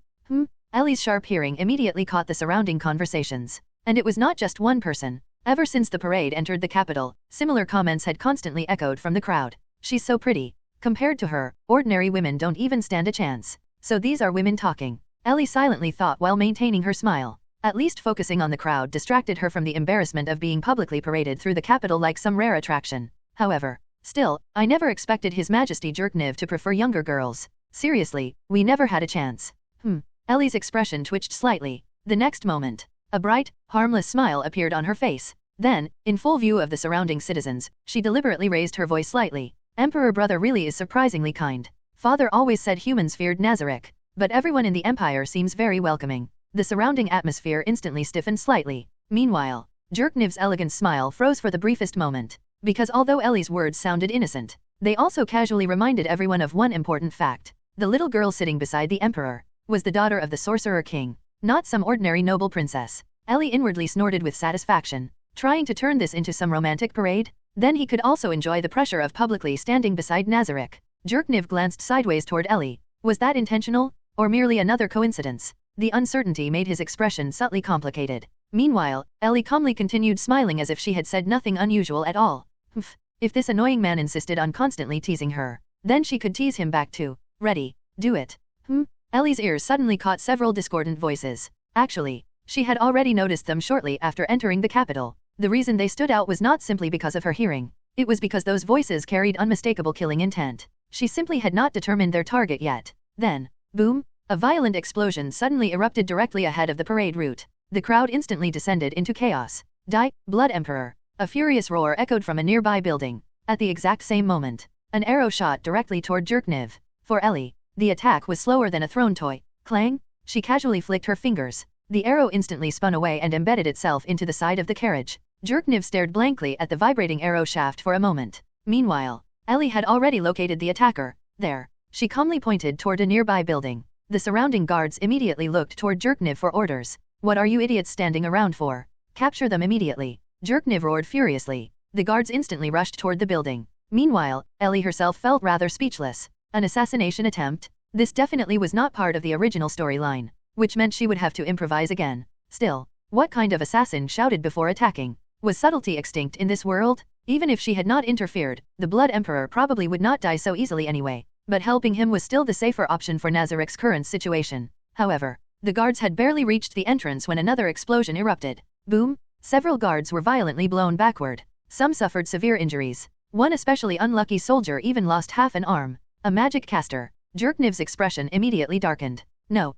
If he were truly a dedicated magic caster, he could have simply attacked with magic from the beginning. Why bother using a bow first? Ellie silently rejected Jerkniv's conclusion but did not bother correcting him. Instead, she simply observed the situation quietly. Your Highness Ellie, please stay back. Jerkniv instinctively stepped forward protectively. However, the moment he glanced at the arrow Ellie had casually deflected earlier, even he realized how absurd this scene actually was. Ellie obediently answered on the surface. Internally, however, who exactly blocked the arrow just now? Who is protecting whom here? At that moment, Bachawud Peshamel and Rinas finally arrived. Unlike the ordinary guards, neither of them rushed recklessly inside. Instead, both cautiously retreated from the shattered entrance while maintaining maximum vigilance. Only then did Ellie finally see the attacker clearly. It was a fat nobleman dressed in expensive clothing. The moment she saw him, Ellie immediately understood. A noble ruined by the Blood Emperor's reforms, most likely seeking revenge. Damn Blood Emperor! Today is your death anniversary. The fat noble screamed hysterically. However, Ellie quickly noticed something strange.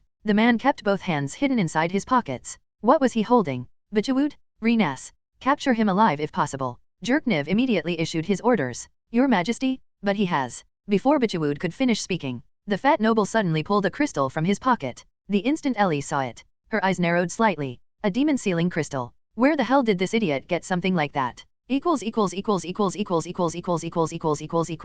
Ellie felt utterly humiliated. Yet she could not retaliate at all and could only maintain a polite smile. Looking at the cheering crowds lining the streets of the imperial capital, it was already an incredible feat that Ellie could still keep smiling. On top of that, the Blood Emperor continuously whispered all kinds of sickeningly sweet compliments beside her. If possible, what Ellie truly wanted right now was to cast a giant meteor directly onto the parade route and add some magnificent fireworks to the celebration. Unfortunately, if she really did that, the story would immediately turn into Nazarick versus the entire world. Naturally, Ellie did not want that outcome, so for now, she could only endure. That princess beside His Majesty is so beautiful. Ellie's sharp hearing immediately caught the voices from the crowd. And it was not just one person. Ever since entering the city and beginning the parade, she had constantly heard similar comments. This only made things even more embarrassing. Seeing that princess beside His Majesty makes me lose all confidence. Yeah, compared to her, ordinary women don't stand a chance at all. So these are women talking? To distract herself from the overwhelming shame of being stared at by the entire city, Ellie focused her attention on the surrounding conversations instead. However, still, I never expected His Majesty Jerkniv to prefer younger girls. Seriously, we never had a chance. The moment those words entered Ellie's ears, a plan for revenge instantly formed in her mind. Although it was basically a mutually destructive tactic. Since the Blood Emperor had embarrassed her this badly, Ellie decided she absolutely had to retaliate. Thus, she decisively wrapped both arms around Jerkniv's arm and pressed her entire body tightly against him. How about this? Now everyone will think the dignified Blood Emperor is a Lilicon? Come on, let's destroy each other together? Ellie smugly thought to herself while continuously rubbing against him, completely unaware that unlike her previous life, her current body was definitely not flat. From Ellie's perspective, she was simply trying to make Jerkniv uncomfortable. Princess Ellie is actually this proactive? Jerkniv was genuinely surprised. Or perhaps, his actions truly matched the vain princess's taste so perfectly that she unconsciously lowered her guard? As he silently enjoyed the unbelievably soft sensation pressed against his arm, Jerkniv calmly analyzed the situation. As expected, this princess is remarkably casual. To openly behave like this in public, surrounded by countless people. At this point, Jerkniv became even more convinced that Princess Ellie lacked the terrifying wisdom of Ainz Ooal Gown. She simply did not seem cunning at all. To put it bluntly, she was exactly the type people described as a pretty little fool with huge breasts and no brains. The sort of girl who could easily be won over with some fancy words and romantic tricks, which was perfect for his future plans. Ready, do it. Do what? Ellie's ears suddenly caught several discordant voices. In fact, she had already noticed them shortly after entering the city. The reason she could distinguish them from the noisy crowd was not because of exceptional hearing alone, but because those voices carried unmistakable killing intent. She simply had not yet determined who their target was. Then, boom, a massive explosion suddenly erupted directly ahead of the parade route. The crowd instantly descended into chaos. Die, Blood Emperor! A furious roar echoed from a nearby building. At the same moment, an arrow shot directly toward Jerkniv. For Ellie, this attack was easier to handle than swatting away a mosquito. She casually flicked her wrist. Clang! The arrow instantly flew away and embedded itself into the carriage. Jerkniv stared blankly at the deflected arrow in disbelief. Meanwhile, Ellie had already pinpointed the attacker's location. There. She immediately pointed toward a building beside the street. The nearby guards instinctively looked toward the Blood Emperor, waiting for orders. What are you idiots standing around for? Capture them immediately. Jerkniv roared furiously. The guards immediately rushed toward the building. Ellie herself, however, remained speechless. An assassination attempt? This event definitely did not exist in the original storyline. So now she had to improvise completely. If I hadn't blocked that arrow just now, would the Blood Emperor actually have been hit? And if he died here, how would the rest of the story even continue? Also, what kind of idiot assassin shouts dramatically before attacking? Wasn't that basically announcing your location to everyone nearby? These villains really have no professionalism whatsoever. Ellie sighed internally. Even without her intervention, the Blood Emperor probably would not die in a place like this. Still, helping him was the safer option. However, the guards had barely reached the building when another explosion erupted. Boom! Several guards were blown backward violently. Some suffered severe injuries. One especially unlucky soldier even lost half an arm. A magic caster. Jerkniv's expression immediately darkened. No. If he were truly a magic caster, he could have attacked directly with magic from the start. Why bother using a bow first? Ellie silently rejected Jerkniv's conclusion but did not bother correcting him. Instead, she decided to simply observe the unfolding drama. Your Highness Ellie, please stand behind me. Jerkniv immediately stood and shielded Ellie behind himself. This made Ellie feel extremely awkward.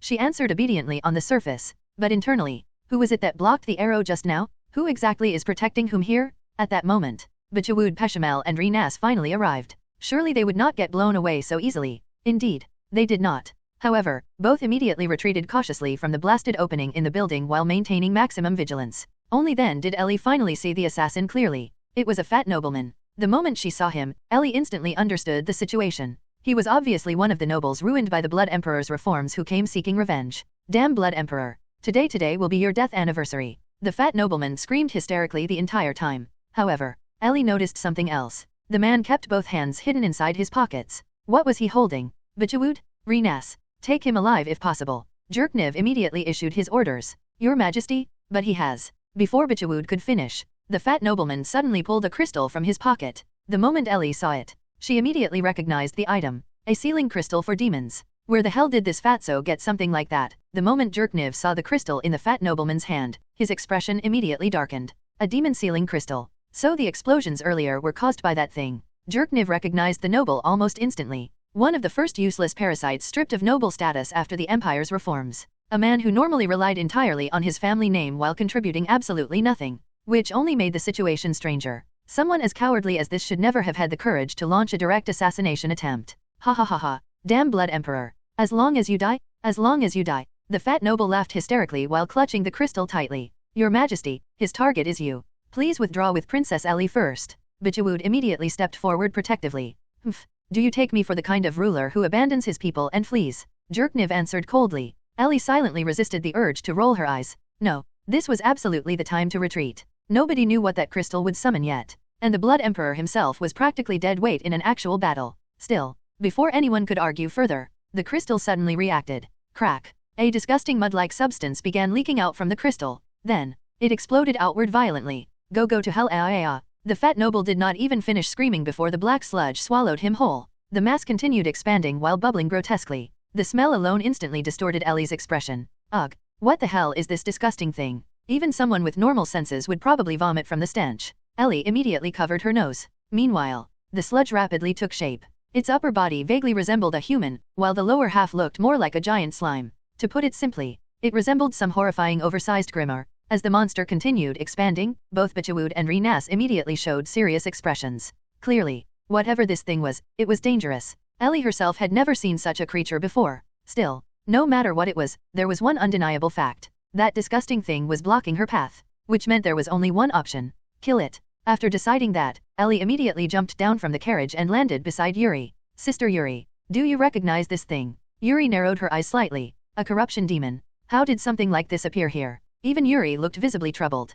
Corruption. Just hearing the name alone already explained the problem. This kind of enemy was especially troublesome for melee fighters like Yuri. Fortunately, Ellie herself was not particularly worried. The Guardian Ring's resistance should neutralize most corrosion effects. Knowing the enemy's attribute immediately made things easier. Meanwhile, the corruption demon continued expanding until it nearly reached the height of a two-story building, completely blocking the street. Honestly, how strong could a summoned creature from this world really be? The last large summon she saw got instantly deleted by Father anyway. At that moment, the corruption demon attacked. Its enormous arm swept forward violently. Bang! Even Bichwood and Reenas were forced backward several meters. Everyone be careful. Its blood is highly corrosive. Bichwood shouted immediately. Too late. Several soldiers failed to retreat in time and were splashed by the creature's black liquid. Their armor instantly melted alongside their flesh. One soldier's entire foot dissolved completely, exposing white bone underneath. The surrounding crowd immediately panicked harder. Ellie frowned slightly. Annoying. This thing was far more troublesome than she initially expected. You all fall back. I'll deal with it. Ellie calmly stepped forward. The disgusting stench only grew stronger. Honestly, she wanted this thing dead immediately. Let's see if you can survive this. Ellie raised her hand directly toward the monster's head. Purifying javelin. A massive lance of holy light shot forward instantly. Boom! The corruption demon's head exploded apart immediately. Your Highness Ellie, be careful. Yuri suddenly shouted. Only then did Ellie notice the black liquid splashing outward from the destroyed head. Right. Corrosive blood. Ellie immediately retreated backward. Unfortunately, she still got splashed slightly. A burning sensation spread across her arm and shoulder. Hot. Ellie glanced downward quickly. Fortunately, the guardian ring immediately suppressed most of the corrosion effect. Only faint red marks remained on her skin. Good. The resistance worked. However, Ellie failed to notice something else entirely. Her dress did not possess the same resistance. The sections touched by the corrosive blood had partially dissolved. Meanwhile, the corruption demon's body suddenly began moving again. Its head rapidly regenerated before Ellie's eyes. Seriously, this thing can regenerate too? The monster immediately slammed another gigantic arm downward. Boom! Ellie casually dodged sideways again. More corrosive liquid splashed outward. This time, however, the resistance almost completely nullified the effect. The guardian ring truly was absurdly useful. Father really was generous with equipment. Still, this was becoming troublesome. If she destroyed the creature carelessly, the corrosive blood would splatter everywhere. That would cause massive casualties among nearby civilians and soldiers. At that moment, Yuri rushed forward again. Your Highness Ellie, I will assist you. Bichwood and Reenas followed immediately behind her. Ellie instantly frowned. No, Yuri at least possessed equipment with extremely high resistance, but the other two were practically charging toward death. This enemy isn't suitable for direct combat. Uncle Bichwood, Sister Reenas, evacuate the nearby civilians and soldiers first. Sister Yuri, please remain beside Emperor Brother and protect him. I'll handle this myself. Ellie spoke decisively. Understood, Your Highness Ellie. Yuri immediately obeyed without hesitation.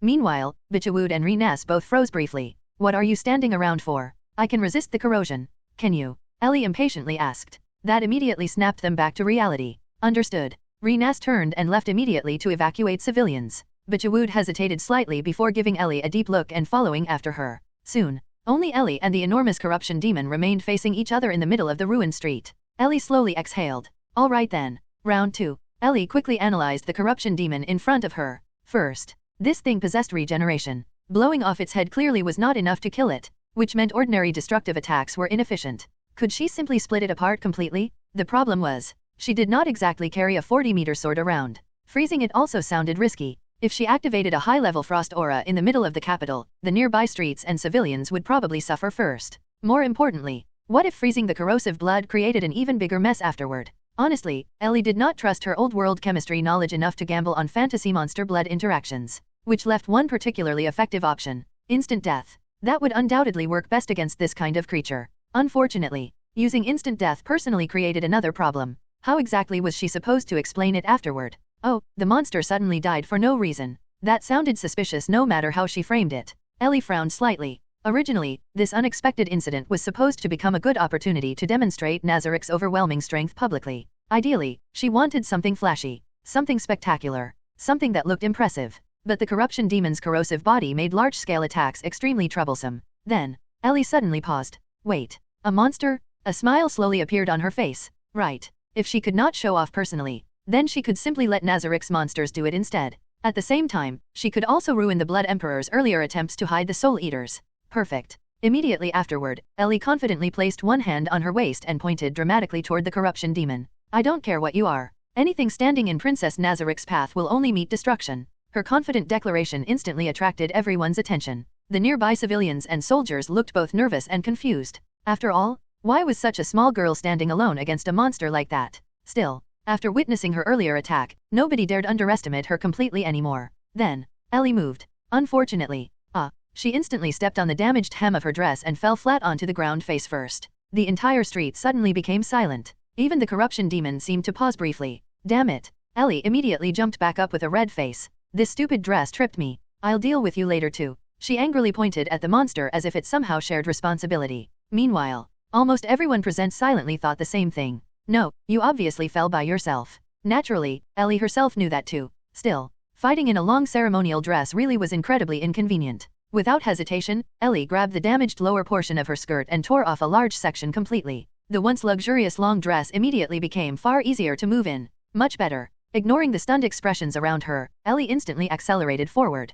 Of course, she had no intention of defeating the corruption demon with physical combat. This entire thing was just stage setup. Using nearby buildings as footholds, Ellie rapidly leapt upward. If she knew how to fly properly, this would have been much easier. Unfortunately, she still had not figured that out yet. Take this, Ellie Iron Fist. Ellie dramatically shouted while throwing a punch toward the corruption demon's head. Naturally, the punch itself was mostly for atmosphere. It looked impressive. That was enough. The attack landed harmlessly against the corruption demon before Ellie immediately kicked off its body and flipped backward through the air. Little black, little white, catch me. The moment she shouted, 2 trails of black smoke instantly shot forward from the rear of the parade like lightning. Ellie accurately landed atop one of the charging soul eaters. Then, standing proudly atop the massive undead beast with crossed arms, she looked toward the corruption demon triumphantly. This was her real objective. Since the Blood Emperor worked so hard trying to hide the soul eaters, then she would simply make them impossible to ignore. Didn't I already say it? Anyone standing in Princess Nazarick's way is doomed.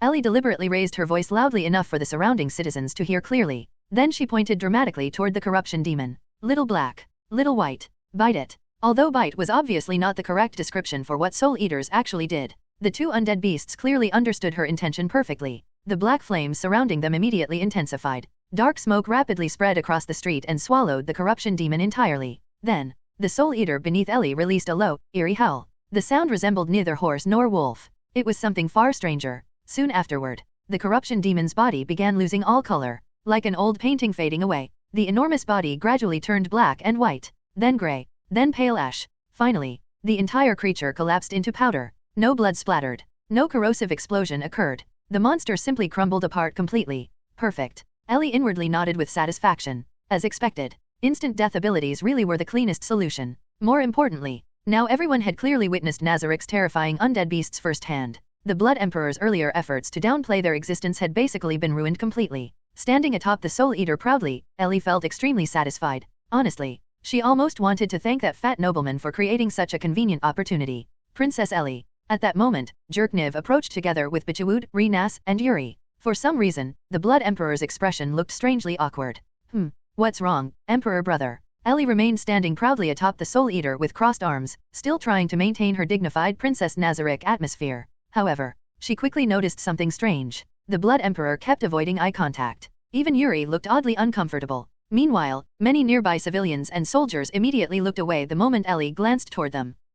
What was going on? Did they really become this intimidated after watching the Soul Eater erase the corruption demon? The skirt. Renas quietly whispered from the side with a complicated expression. Skirt. Ellie subconsciously looked downward. Then, her brain froze. Because she had torn away the lower portion of her dress earlier for mobility, the remaining skirt only barely reached above her thighs. Normally, that alone would not have been catastrophic. The real problem was, she was currently standing high atop the Soul Eater in full public view, meaning anyone below could see everything. Not only that, parts of the dress had also been partially dissolved earlier by the corruption demon's corrosive blood, which made the situation even worse. Wah! Ellie instantly grabbed the remaining fabric in panic. Unfortunately, that only made her lose balance completely. The next moment, Ellie slipped directly off the Soul Eater, and naturally, she fell straight toward Jerkniv. Oh no! Ellie instantly realized the disaster approaching. This was exactly the kind of situation that turned into some sparkling romance scene nonsense. The Blood Emperor would definitely catch her dramatically next. Absolutely not. She already lost enough face today. Meanwhile, Jerkniv himself instinctively stepped forward with outstretched arms. Then, a black figure moved even faster. Before Jerkniv could react, Yuri instantly intercepted Ellie midair and caught her securely in a princess carry. Your Highness Ellie, are you alright? Yuri asked calmly while holding Ellie. Oh, sister Yuri, I'm fine. Ellie blankly stared at Yuri for a moment before subconsciously relaxing slightly. Behind them, Jerkniv silently withdrew his outstretched hands with an unreadable expression. Meanwhile, Ellie suddenly noticed Yuri's unusually gentle smile. For some reason, the atmosphere around Yuri looked strangely radiant. Almost like imaginary flowers were blooming behind her. Wait, no, absolutely not. No strange Yuri developments. None whatsoever. Ellie immediately regained her composure and hurriedly jumped out of Yuri's arms. Too dangerous. That line of thought was far too dangerous. Ahem. Anyway, what about the wounded civilians and soldiers? Ellie forcefully changed the topic. Nearby, several healers were already treating the injured. Some soldiers suffered horrifying corrosive wounds from the corruption demon. Many injuries are severe, Bichawood answered grimly. I'll handle it. Ellie immediately stepped forward. Since the Soul Eaters already finished showing off Nazarick's power, now it was her turn to improve Nazarick's image slightly. However, before she could move farther, Jerkniv suddenly stopped her. Your Highness Ellie, it is not safe here yet. Please return first. Ellie immediately frowned. The monster is already dead. There's no danger anymore. Then she deliberately raised her voice slightly. Besides, those are your soldiers and citizens, aren't they? Many of them were injured protecting you. Is Emperor Brother planning to leave them behind now? The surrounding atmosphere instantly became awkward. Naturally, Ellie said that on purpose. A tiny bit of revenge was still revenge. As Emperor, abandoning injured soldiers immediately after danger passed would severely damage Jerkniv's reputation. And Ellie knew perfectly well the Blood Emperor was not that kind of ruler. After all, earlier, even during the actual attack, he refused to retreat first. So why suddenly insist on leaving now? For a brief moment, Jerkniv looked slightly speechless. Then, Bichawood, my cloak. Bichawood immediately retrieved the red imperial cloak from the ceremonial carriage and handed it over. Only then did Ellie realize something. Jerkniv did not put it on himself. Instead, he quietly draped it over Ellie's shoulders. Your Highness, please be more mindful of your appearance. Call me selfish if you wish, but I would prefer not to let the entire capital admire Princess Ellie quite so freely. Jerkniv spoke calmly. Ellie froze briefly. Oh, so that was his reason. He was not trying to drag her away from the wounded. He was trying to stop her from walking around half-dressed in front of half the city. TCH. Ellie suddenly felt slightly awkward. She might have misunderstood him a little. Only a little. Fine. Sorry, Emperor Brother. I misunderstood. Ellie awkwardly pulled the cloak tighter around herself. Then, before the atmosphere could become even stranger, she immediately escaped toward the injured civilians. Your Highness Ellie, please wait. Yuri immediately followed after glaring coldly toward Jerkniv. Renas quickly followed as well. Meanwhile, Jerkniv unconsciously watched Ellie's departing figure with a faint smile. Bichawood quietly glanced between the two before finally speaking. Your Majesty, have you genuinely become interested in her? What? Jerkniv instantly stiffened. How ridiculous. That was merely part of the act. You know our plan perfectly well. How could I possibly become interested in the Sorcerer King's daughter? His response came unusually quickly, and unusually loudly. Your Majesty, please lower your voice. Bichawood immediately warned quietly. In any case, I am not interested in her. Jerkniv answered stiffly before walking away toward the wounded soldiers. Bichawood silently watched his emperor leave. Then he quietly muttered to himself. Is that really true, Your Majesty? Because honestly, Jerkniv's reaction looked far less convincing than he probably imagined. The aftermath was terrible. Although Ellie had already seen countless bloody scenes inside Nazarick, the sight before her still made her uncomfortable. Many soldiers injured in the explosions were covered in horrific burns and shattered flesh. Others had suffered corrosive wounds from the corruption demon. And honestly, part of that was indirectly her fault.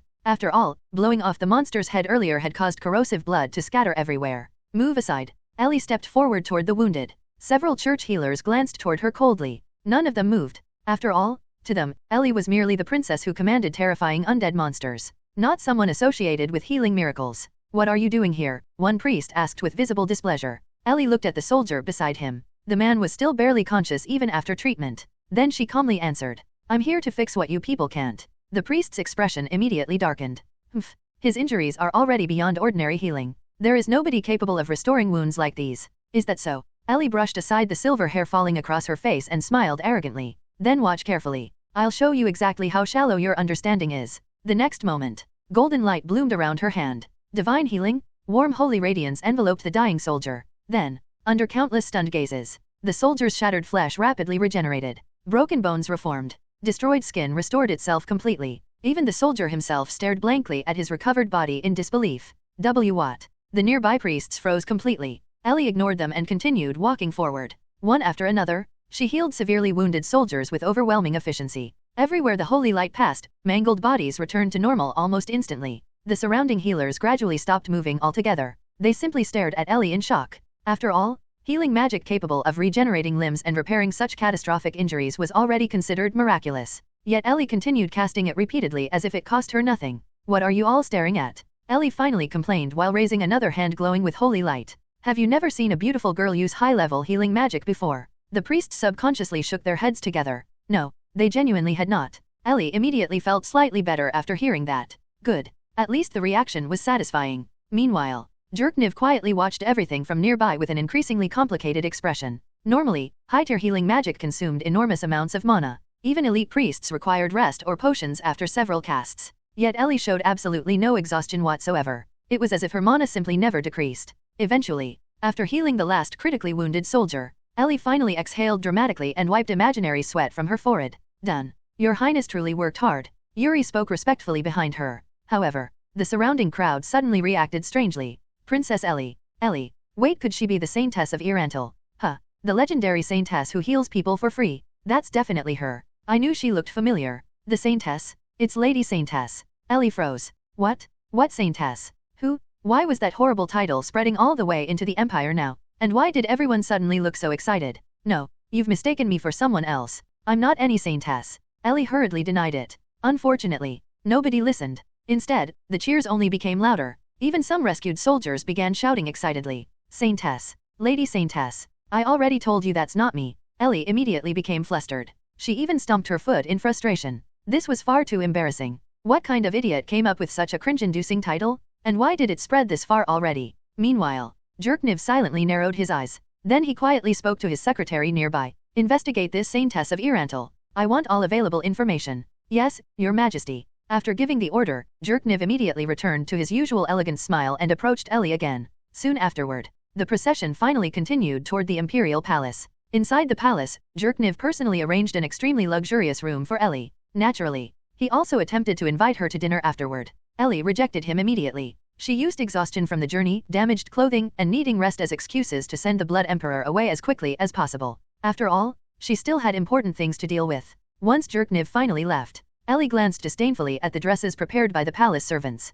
Humph, how can these compare to something made by Albedo? Even if Albedo was a complete pervert, her fashion sense was genuinely incredible. After dismissing the remaining servants, the enormous room finally became quiet. Then, Yuri calmly stepped forward. Your Highness, I discovered multiple surveillance and eavesdropping spells inside the room. Ellie's eyes instantly narrowed. As expected, the Blood Emperor truly was desperate. Honestly, Ellie could understand why he wanted information. But secretly spying inside her room? That crossed a line. Especially since this was supposed to be Nazarick's diplomatic guest chamber. So even now, he still dares use these petty tricks. Ellie slowly smiled. A very dangerous smile. Naturally, the surveillance magic itself was primitive compared to Nazarick's standards. Unlike Yggdrasil magic, the Empire's methods required physical anchors and fixed monitoring points. Once discovered, dealing with them became extremely easy. At that moment, Ellie looked toward Yuri. Yuri immediately understood and retrieved a special scroll. Magic reflection. The scroll floated upward and burned into ashes. A faint ripple spread through the room. This prototype item was originally designed to reverse simple trap spells, but it worked equally well against low-level surveillance magic. Meaning, anyone currently spying on the room was about to suffer magical backlash directly. Ellie immediately grinned wickedly. He wanted to spy on me, then he can enjoy the consequences himself. She had no idea how severe the backlash would be, but it definitely would not feel pleasant. Good. Serves him right. Now then. Ellie stretched slightly before looking toward Yuri again. Let's return to Nazarick first. After all, there was still plenty of unfinished business waiting for her back home. After returning to Nazarick using a high-tier teleportation scroll, Ellie immediately went searching for Ainz. Unfortunately, Ainz was not in Nazarick at the moment. Neither was Demiurge. Left with no other option, Ellie went to find Albedo instead. Then, the moment Albedo saw Ellie return wearing partially damaged clothes from battle, Ellie suffered several minutes of overwhelming pampering. By the time she finally escaped, she already felt mentally exhausted. Still, she had not forgotten her real objective. Ellie requested a doppelganger from Albedo to temporarily accompany her. Normally, the doppelganger would disguise itself as Narberl and act as her attendant. If necessary, it could also transform into Ellie herself as a substitute. Afterward, Ellie went to find Shaltir, who was still overseeing Nazarick's teleportation gate system. Naturally, the moment Shaltir saw Ellie, another round of excessive pampering immediately followed. Eventually, after finally calming Shaltir down, Ellie explained her plan. Meanwhile, inside the Imperial Palace, how are the two injured magic casters? Jerkniv asked coldly. Flutter answered calmly. One remains unconscious. The other regained consciousness briefly, but is unlikely to survive. There was not even the slightest trace of sadness on Flutter's face. If anything, he looked fascinated. After all, the backlash magic Ellie used was something he had never seen before. To Flutter, witnessing unknown magic mattered far more than the lives of a few disciples. Jerkniv already understood Flutter's personality well enough not to be surprised. Still, his own mood continued worsening. Originally, Jerkniv never intended matters to escalate this far. If news spread that the Emperor secretly spied on the private chambers of Nazarick's princess, his reputation would be finished. Not to mention, the target was the daughter of the Sorcerer King himself. But at the same time, Jerkniv desperately needed information. Everything now concerned the survival of the Empire itself, which meant he had ultimately taken the risk. And now, things had developed into the worst possible outcome. After the magical backlash severely injured Flutter's disciples, Jerkniv immediately sent servants to politely invite Princess Ellie to dinner. However, nobody responded. More importantly, the guards outside insisted nobody had left the room, which meant only one thing. Ellie had used teleportation magic again. She noticed immediately. Jerkniv rubbed his forehead painfully, and rather than confronting him directly, she retaliated first. Not long ago, she had personally healed injured Imperial soldiers and civilians without hesitation. Yet moments later, she nearly killed 2 magic casters after discovering the surveillance spells. This contrast only made her seem even more dangerous, capricious, temperamental, impossible to predict. And now, Jerkniv faced another horrifying problem. How exactly was he supposed to apologize this time? Previously, he could simply sacrifice some disposable noble as a scapegoat. But now, the target was Nazarick's princess herself. Just as Jerkniv sank deeper into despair, a guard suddenly rushed into the room. "Why, Your Majesty?" Outside the plaza, Jerkniv's expression instantly stiffened. The last time someone reported things like this, a dark young nearly appeared. "I see." He slowly stood up. "So this time, how many people are going to die?" Jerkniv walked toward the palace balcony with a heavy expression. Then, he saw it. A massive black portal swirling above the plaza. A teleportation gate. And unlike before, this one had opened directly inside the imperial capital. Jerkniv immediately felt chills run down his spine. If Nazarick could freely open portals anywhere inside the empire, then destroying the empire truly would be as easy as crushing insects. At that moment, several figures slowly emerged from the gate. At the center was Princess Ellie herself. This time, however, she wore an entirely different outfit from before, far more elegant and refined. Behind her followed 2 maids dressed in blue. One was Yuri Alpha, although with her hair down and appearance slightly altered. The other was an unfamiliar black-haired beauty. Jerkniv's heart tightened. So what comes next? Undead armies? Monsters? More soul eaters? He immediately prepared himself for the worst. However, nothing happened. The portal simply closed quietly behind them. No armies, no monsters, no destruction. Jerkniv blinked blankly. Then, for the first time all evening, he felt genuine relief. She did not seem angry at all. In fact, Princess Ellie even looked unusually cheerful. Could it be she truly did not realize the surveillance magic was arranged by him? That thought alone nearly brought Jerkniv from hell back to heaven. He immediately hurried downstairs personally to greet her. "Princess Ellie, I heard you disappeared from your room earlier. I was deeply worried something happened to you." Jerkniv spoke with sincere relief. "Oh, sorry. I just went home to change clothes, eat dinner, and bring my sister over." Ellie replied casually. "I still prefer Nazarick's clothes after all." "I see." Jerkniv sighed inwardly in relief again. "Good. Very good. No mention of retaliation. No accusations. No armies. Everything still seemed salvageable." "Oh right." Ellie suddenly spoke again. "Who normally uses the room I'm staying in?" Jerkniv's heart instantly stopped. "It is usually reserved for important guests. It rarely sees use." He answered carefully. "Oh." Ellie nodded casually. "Then that's good. Because I found several surveillance and eavesdropping spells inside earlier." Jerkniv nearly died on the spot. Fortunately, Ellie continued speaking before he could react. "But don't worry. I already destroyed them for you. You should thank me properly." Ellie smiled proudly. Jerkniv froze for several seconds. Then, an overwhelming wave of relief crashed over him. She really did not know, or at least, she pretended not to know. Either way, this was infinitely better than open hostility. There was actually such a thing. "I sincerely apologize for such negligence. If Princess Ellie feels uncomfortable, I can immediately arrange another room." Jerkniv performed flawlessly. "No need. The room itself is fine. The problem's already solved anyway." Ellie waved her hand dismissively. "Besides, I'm exhausted today, so I'm going back to rest now." Without waiting for permission, Ellie casually walked off toward her chambers alongside Yuri and the other maid. Jerkniv watched her leave silently. Then, only after she disappeared completely, he finally exhaled deeply. For today at least, the Empire survived. With the follow-up arrangements finished and the doppelganger replacement prepared, Ellie finally entered what she considered the relaxation phase. At least for now, the Blood Emperor should already be terrified enough. There was no need to continue pressuring him excessively. After all, Ellie did not actually want Nazarick to completely swallow the Empire too early. If the original plot collapsed too far ahead of schedule, too many unpredictable things could happen. Just like the recent assassination attempt on Jerkniv. That event never happened in the original story. Ellie still was not entirely sure whether interfering had been the correct choice. At the time, she simply did not want the Blood Emperor dying there and ruining the future storyline completely. Besides, she also wanted to show off a little. Now, however, the situation had finally stabilized somewhat. Before the Katsa Plains War officially began, there would still be roughly 1 or 2 months of preparation time. The Baharuth Empire would prepare for war. Meanwhile, the Ainz Kingdom would begin emergency recruitment and military mobilization. And during this period, Ellie intended to freely move back and forth between both sides. Inside the Empire, she would continue acting as Nazarick's naive, spoiled, but terrifying princess. Meanwhile, inside the kingdom, she could continue secretly participating as the hidden fifth member of Foresight. That was precisely why the doppelganger was necessary. Whenever Ellie disappeared from the Empire, the fake Ellie could remain behind and continue confusing Jerkniv. As for Jerkniv himself, recently, he had been constantly finding excuses to flirt with her. Although Ellie fully understood he was doing it for political reasons, being forced to endure those nauseatingly sweet lines every single day still gave her goosebumps. Naturally, Ellie retaliated in her own way. Whenever possible, she intentionally fed Jerkniv various pieces of information about Nazarick.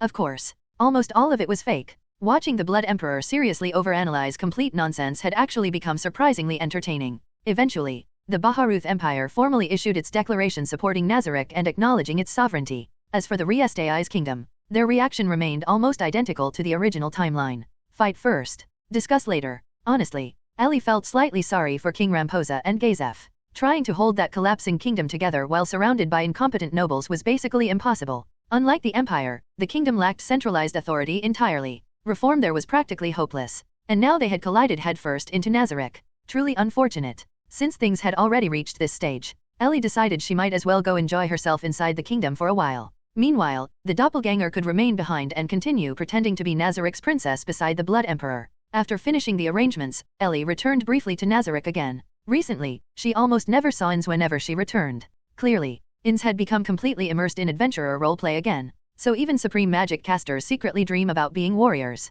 Ellie sighed helplessly. Meanwhile, Demiurge continued handling operations involving the Holy Kingdom. Cocytus remained busy managing the Lizardman. Albedo spent most of her time either working, or more accurately, lurking around Ainz's room. As for Shaltir, she was still acting as Nazarick's portal administrator. Honestly, every time Ellie saw Shaltir like this, she felt a little pity for her. The strongest floor guardian in direct combat, reduced to managing teleportation gates all day. Still, that pity usually vanished shortly afterward once Shaltir started aggressively pampering her again. Some things truly never changed. Even so, Ellie still maintained a close relationship with Shaltir, mainly because she still had not managed to extract Shaltir's hidden trump cards properly. Unfortunately, Shaltir's intelligence made subtle information gathering extremely difficult. Ellie could not ask too directly without sounding suspicious, so progress remained painfully slow. After replenishing several magic scrolls, Ellie changed into her adventurer outfit again. Originally, she planned to head toward the kingdom alone. However, after thinking carefully, she realized traveling alone would be inconvenient.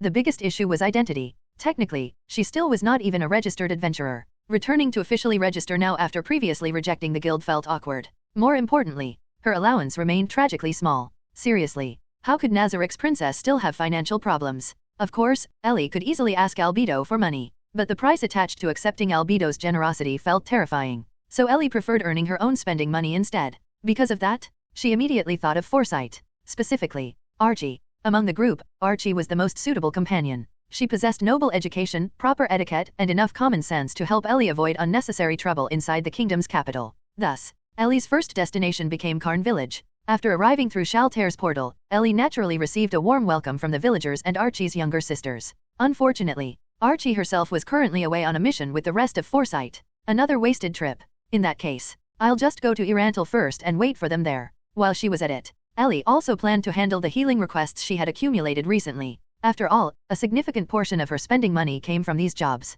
Although Ellie never directly charged people, most families she helped voluntarily offered some payment afterward. The amounts were usually small, but Ellie did not particularly care. She never intended to profit heavily from ordinary civilians anyway. After deciding her next steps, Ellie teleported directly to Irantal. First, she visited the Adventurers Guild briefly and left a message for Foresight to contact her once they returned. Then she headed back toward her usual inn. The innkeeper nearly cried tears of joy after seeing her return. Apparently, a large number of requests had piled up during her absence. Ellie patiently listened while the innkeeper explained them one by one. Then, one particular name suddenly caught her attention. Lakias Alvain Dale Indra. Ellie repeated the tongue-twisting name awkwardly. Seriously, why were noble names in this world always so absurdly long? The innkeeper immediately nodded. Yes, it's a request from Lady Lakias, leader of the adamantite-ranked adventurer team Blue Rose. Ellie instantly became interested. Blue Rose mainly operated around the royal capital. This was perfect. It was practically like someone delivering a pillow exactly when she needed one. With Blue Rose involved, Ellie could now enter the kingdom's capital far more naturally. What exactly did she request? Ellie immediately asked. The innkeeper shook his head. Lady Lakias only said she wished to discuss the matter in person. She and her companions are currently staying at a hotel in the royal capital and hope to meet you there. Ellie smiled immediately. Perfect. Now she had a completely reasonable excuse to travel directly into the kingdom. Still, going completely alone would look strange. Even Ainz brought Narberl whenever he acted as Momon. So naturally, this time, Ellie decided she would bring Archie along as her companion instead. Feels like Ellie's changed quite a bit since the last time we met. Hecarin spoke jokingly while leaning back in his chair. After returning to Irantal, Ellie had spent some time resting at the inn while waiting for Foresight to come back from their mission. During that period, she had also briefly teleported to Karn village again to assign Lupus Regina a new task. The mission itself was simple. Whenever Ellie was absent, Lupus Regina would secretly assist civilians who came looking for Saintess Ellie for treatment. Naturally, Lupus Regina had looked extremely suspicious after hearing the request. However, after Ellie gave her a meaningful smile, Lupus Regina immediately misunderstood everything on her own again. Ah, so it's the whole give hope before harvesting despair thing again. Muttering something dangerous to herself, the battle maid happily accepted the task. Of course, protecting Karn village still remained the highest priority. Back at the inn, Ellie finally met up with the returning members of Foresight. Changed. Ellie blinked. We've only been apart for a few days. It's hard to explain. Hecarin shrugged. Your atmosphere feels different now. Anyway, what did you need from us? You've all heard about Nazarick already, right? Ellie asked. After all, the Sorcerous Kingdom's declaration had already spread throughout Irantal. There was no way adventurers would not know. You mean Nazarick officially announcing its restoration? Roberdike sighed heavily. The guild's been discussing nothing else lately. Is war really unavoidable? Looking at his worried expression, Ellie could not help thinking again that Roberdike truly was too kind-hearted for this world. Yes, it's unavoidable now. Neither father nor I actually wanted war. At least originally. Nazarick only wanted to reclaim territory that already belonged to us. Of course, I can also understand why the kingdom refuses. No ruler would calmly accept another nation suddenly appearing and claiming ownership over their land. Ellie spoke with a regretful expression. Internally, however, she thought the kingdom had largely brought this disaster upon itself. Honestly, Hecarin said while crossing his arms, even without Nazarick, the Empire and Kingdom were already fighting almost every year. This time Nazarick's just involved too. Besides, if Nazarick fully takes over Irantal, the annual war might finally stop completely. After all, nobody's insane enough to invade Nazarick. That's true. Roberdike could only nod helplessly. Anyway, Ellie said while changing the subject, the real reason I called you here is because I want Archie to accompany me to the kingdom's capital. Me? Archie looked genuinely surprised. With Ellie's strength, you obviously don't need a bodyguard, Hecarin immediately said. So there's probably another reason. Correct. Ellie nodded. Before the war begins, I want to gather some information inside the capital. I may also need contact with nobles or important officials. The problem is, Ellie looked slightly embarrassed. I'm not very confident about noble etiquette, so I'd feel more comfortable if Archie came with me. Archie immediately agreed without hesitation. If Ellie needs my help, then naturally I'll go. After all, Ellie had already helped her family far too much. Compared to that, this request was nothing. Well, Hecarin sighed dramatically, looks like Foresight's shutting down operations again for a while. No, Ellie suddenly became more serious. There's actually something I need the rest of you to handle too. After Ellie and Archie left, the remaining members of Foresight stayed behind at the inn discussing her request. So, Roberdike asked quietly while accepting a drink from the innkeeper. What do you think about Ellie's proposal? Hecarin took a sip of beer before answering slowly. Putting aside whatever she's planning in the kingdom, the request she gave us. No, that's not really a request. It's preparation. Preparation for after the war. After the war already. Imina raised an eyebrow. The war hasn't even started yet. That's exactly why it's terrifying. Hecarin smiled bitterly. Ellie's been planning ahead from the beginning. After recalling Ellie's exact words earlier, his expression became complicated. If people don't resist, they won't die. That's what she said. She wants us spreading that idea throughout Irantal before Nazarick officially takes control. Roberdike slowly nodded. Honestly, she's not wrong. Ainz Ooal Gown is nothing like Ellie. If the city resists after Nazarick takes over. He did not finish the sentence. He did not need to. Everyone already understood. So what do we do? Roberdike asked quietly. Help her. Hecarin answered immediately. Even without the collars around our necks, Ellie's plan is still the best outcome for ordinary civilians. At minimum, she's trying to reduce casualties. Imina emptied her glass in one gulp. Then leave the rumor spreading to me and Hecarin. Roberdike's too honest for this kind of thing. No. Roberdike shook his head firmly. I'll help too. What we're saying isn't exactly a lie anyway. Achoo. Meanwhile, elsewhere, Ellie suddenly sneezed hard.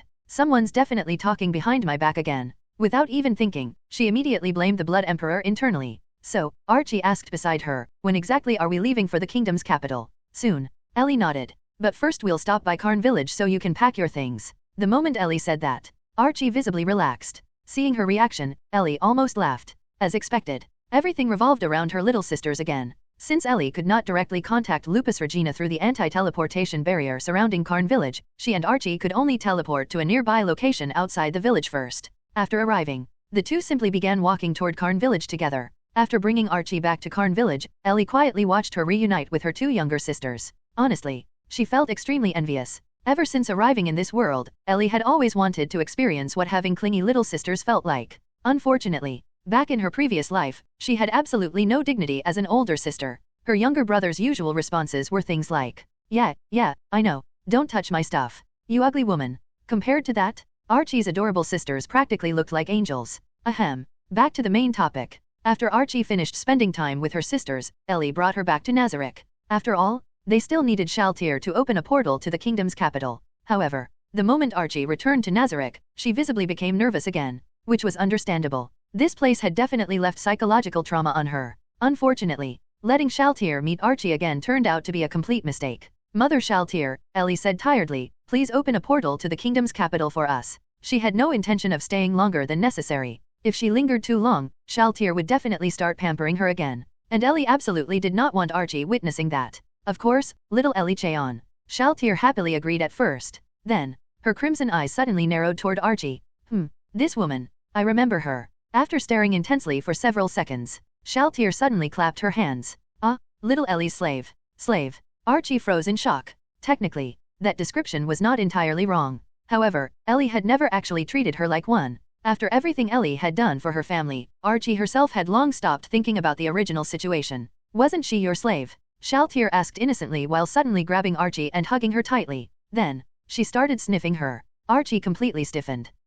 You've been together this long already and you still haven't MMPH. Before Shaltir could finish speaking, Ellie immediately rushed over and covered her mouth. Enough. Ellie dragged Shaltir backward while glaring at her furiously. Did this woman seriously think everyone in the world was as perverted as she was? Mother Shaltir, Ellie said through clenched teeth, I'm in a hurry, so please hurry up and open the portal. Okay. Shaltir waved lazily. However, before opening the portal, she suddenly leaned close to Archie and whispered, my little Ellie is very shy, so as her servant, you need to take initiative sometimes. Understand? Why yes. Archie nodded instinctively out of pure fear despite having absolutely no idea what Shaltir was talking about. Very good next time MMPH. Ellie covered Shaltir's mouth again before she could continue spreading dangerous nonsense. At this point, Ellie genuinely wanted to smash Shaltir's head open with a hammer. Unfortunately, she still had to maintain her obedient daughter image. Eventually, the portal was finally opened. Ellie immediately grabbed Archie and escaped through it as quickly as possible. After stepping out of the portal, Archie let out a long breath. Your mother is certainly unique. This isn't unique. Ellie replied expressionlessly. It's just troublesome. After speaking, Ellie suddenly realized she had accidentally dropped her usual princess act again. So she quickly coughed awkwardly. Ahem. I mean, Mother Shaltir can sometimes be difficult to deal with. Archie looked at her strangely but did not question it further. Meanwhile, Ellie internally sighed. Back when she watched the anime and read the novels, Shaltir's personality had seemed entertaining. Actually experiencing it personally, however, was an entirely different story. Afterward, with Archie accompanying her, entering the kingdom's capital became much easier. Archie's adamantite adventurer status alone eliminated most unnecessary inspections. Seeing that immediately gave Ellie another thought. I seriously need a proper public identity eventually. Otherwise, constantly lining up with ordinary civilians at city gates was far too undignified for Nazarick's princess. After entering the capital, the two asked around and quickly found the hotel where Blue Rose was supposedly staying. Only then did Archie realize Ellie had specifically come to meet them. So they were the ones who contacted you. More or less. Ellie nodded. They requested a meeting first. And honestly, I'm curious too. Archie looked at Ellie quietly before suddenly saying, feels like you've become more and more amazing lately. Ellie blinked. I don't think so. And she genuinely meant it. Compared to later Nazarick, current Nazarick was still relatively low profile. At least within the kingdom. The Empire situation had been different because Ellie intentionally played up her spoiled princess image there. Fortunately, the corruption demon incident had ultimately helped stabilize that image again. Right now, Ellie felt the Empire storyline was mostly under control. The kingdom side, however, would only truly begin after the Katsa Plains battle. This trip could basically be considered advanced scouting. Even without Blue Rose's invitation, Ellie would still have come eventually. Blue Rose simply gave her a convenient excuse. At the same time, there was still one unresolved issue in Irantal bothering Ellie greatly. No matter who she asked, everyone always became evasive whenever that topic came up. That uncertainty kept making her uneasy about Nazarick's future rule over the city. While Ellie was lost in thought, Archie suddenly pointed ahead. We're here. Ellie looked up and immediately noticed the difference between the kingdom capital and Irantal. Even the inn itself looked completely different. Both establishments catered to adamantite adventurers. Yet the gap in quality was enormous. Inside the inn, there were very few guests at the moment. Only the owner stood behind the counter organizing paperwork. Since this was a high-class establishment, ordinary adventurers could not even afford to stay here. Ellie walked directly over and explained why she had come. Then, she was rejected almost immediately. Apparently, Blue Rose was not willing to casually meet unknown adventurers simply because they requested it. Tisk. Ellie's expression darkened instantly. I came all the way here because they invited me first. And now I can't even meet them? If Archie had not been standing nearby, Ellie genuinely might have demolished the inn on the spot. Instead, she forcibly endured it and walked back outside with an irritated expression. They sure put on a lot of airs. Archie looked at Ellie somewhat awkwardly. This was the first time she had ever seen Ellie genuinely annoyed. Usually, Ellie always acted cheerful and easygoing. Seeing her openly complain like this felt strangely refreshing. However, before Ellie could continue ranting, she suddenly froze. Directly ahead, a familiar masked girl wearing a red cloak had also stopped walking. The two recognized each other almost instantly. Evil Eye, Ellie. The two called out each other's names simultaneously. Honestly, running into the girl who destroyed a nation here was actually a good thing. After all, with Evil Eye around, she could finally meet the legendary Chuyunibyo captain of Blue Rose. Evil Eye, meanwhile, looked somewhat disappointed after realizing Momon was not present. Ellie, what are you doing here? There was even a trace of disappointment in her voice. I received a request. Ellie answered naturally. Apparently Captain Lakias wanted me to come to the capital and meet her. By the way, Ellie tilted her head innocently. Evil Eye knows Blue Rose too. Of course. Ellie already knew perfectly well that the nation-destroying Loli was a Blue Rose member. She was simply pretending not to know. After all, according to her current setting, Ellie had never met Lakias before and should not know Evil Eye's identity either. Lakias's request. Evil Eye looked puzzled. The captain never mentioned anything like that. Speaking of requests, Lakias had indeed once talked about wanting to meet the Saintess of Irantal. However, that happened while Blue Rose was carrying out a mission near Irantal. After hearing rumors about the Saintess from the local adventurers guild, Lakias became interested and made a special trip to visit. Unfortunately, Ellie had not been there at the time, so Lakias simply left behind a message that vaguely sounded like a commission request. That was all Evil Eye knew. Then, she suddenly realized something. Is that so? Ellie sighed dramatically. Then maybe someone was impersonating Captain Blue Rose and deliberately tricked me into coming here. I'm really sorry for bothering you. By the way, if Evil Eye is part of Blue Rose, then you must be very strong too, right? Although Ellie said that, she absolutely did not believe anyone would dare impersonate Blue Rose just to lure her to the capital. This was almost certainly Lakias's actual message. Evil Eye simply did not know about it. Ellie. Evil Eye suddenly narrowed her eyes. You wouldn't happen to be the Saintess of Irantal, would you? No. Ellie denied it instantly. I want to know who that person is too. The so-called Saintess of Irantal was exactly the issue making Ellie increasingly uneasy lately. After all, wasn't it strange? Someone incredibly famous supposedly existed, yet remained mysteriously elusive the entire time. I see. Evil Eye nodded slowly. Ellie really doesn't feel very saint-like. Exactly? He. Ellie immediately laughed happily. Although, that absolutely was not what she truly thought internally. What do you mean doesn't feel saint-like? And what was with the kingdom-destroying Lolita looking disappointed? If Ellie herself did not find the title Saintess unbearably embarrassing, she could easily become one too. Helping people for free? She had already done plenty of that. Behind her, Archie sighed awkwardly. At this point, probably the only person in all of Irantal who still did not know the Saintess's identity was the Saintess herself. Since we're already here, Evil Eye suggested, why don't we go directly to the captain and confirm everything? That works. Ellie nodded immediately. If someone really is impersonating Captain Blue Rose to play pranks, she definitely deserves to know. I really don't think it was a prank. Archie muttered quietly behind her. What was that, Archie? Ellie immediately turned around pretending not to hear clearly. Nothing. Archie instantly gave up. Then I'll take you to meet the captain, Evil Eye said. Afterward, Evil Eye led Ellie and Archie toward another inn several streets away. This immediately confused Ellie. Wasn't Blue Rose staying at that luxurious hotel earlier? Then what was this shabby place? At this time, the captain should be here. Evil Eye seemed to notice Ellie's confusion and casually explained while leading them upstairs. Soon, they arrived outside a room on the second floor. The moment Ellie approached the door, she immediately heard strange muttering from inside. More accurately, it sounded like someone passionately talking to themselves. Before Evil Eye even knocked, Ellie already felt an overwhelming sense of pressure emanating from the room. How should she describe it? The atmosphere felt strangely familiar. It reminded Ellie of staying up all night in her previous life desperately trying to finish summer homework before school started. Captain. Evil Eye knocked gently. The muttering inside instantly stopped. Then footsteps approached the door. The door slowly opened, revealing Lakias herself peeking out nervously through the gap. And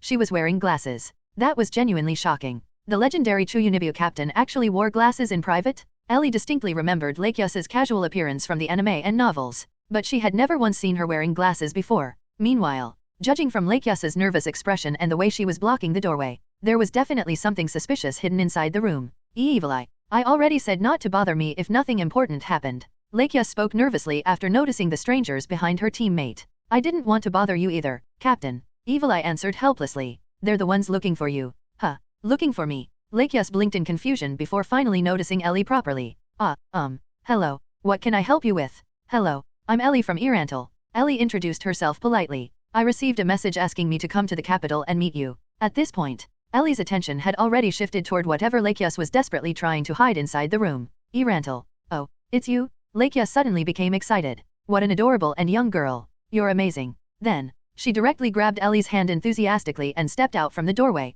At that exact moment, the door opened wider, and Ellie finally saw inside the room. Honestly, there was nothing particularly special. It was just an ordinary room. However, one corner contained a desk absolutely piled with densely written manuscript papers. Combined with Lakias's personality, her nervousness, the glasses, and her obvious panic about anyone seeing inside, Ellie immediately understood everything. So she was secretly writing Chuyuni stories. No wonder she hid herself in a shabby inn like this. Lakia suddenly noticed Ellie and Archie staring into the room behind her. Her face instantly turned bright red. This is the captain developing original magic. Evil Eye hurriedly explained. Please don't misunderstand. Yes, exactly. Lakias nodded frantically. I am developing new magic. These manuscripts are all magical research notes. It's still incomplete though, so could you two please keep it secret for now? I don't want anyone finding out before I finish developing the spell. It was painfully obvious this was just an excuse she used to fool Blue Rose. What surprised Ellie most was that Blue Rose apparently actually believed it. Wow, Archie's eyes lit up immediately. You can develop original magic. No wonder you're the captain of Blue Rose. Don't worry, we'll absolutely keep it secret. Archie believed it too. Ha.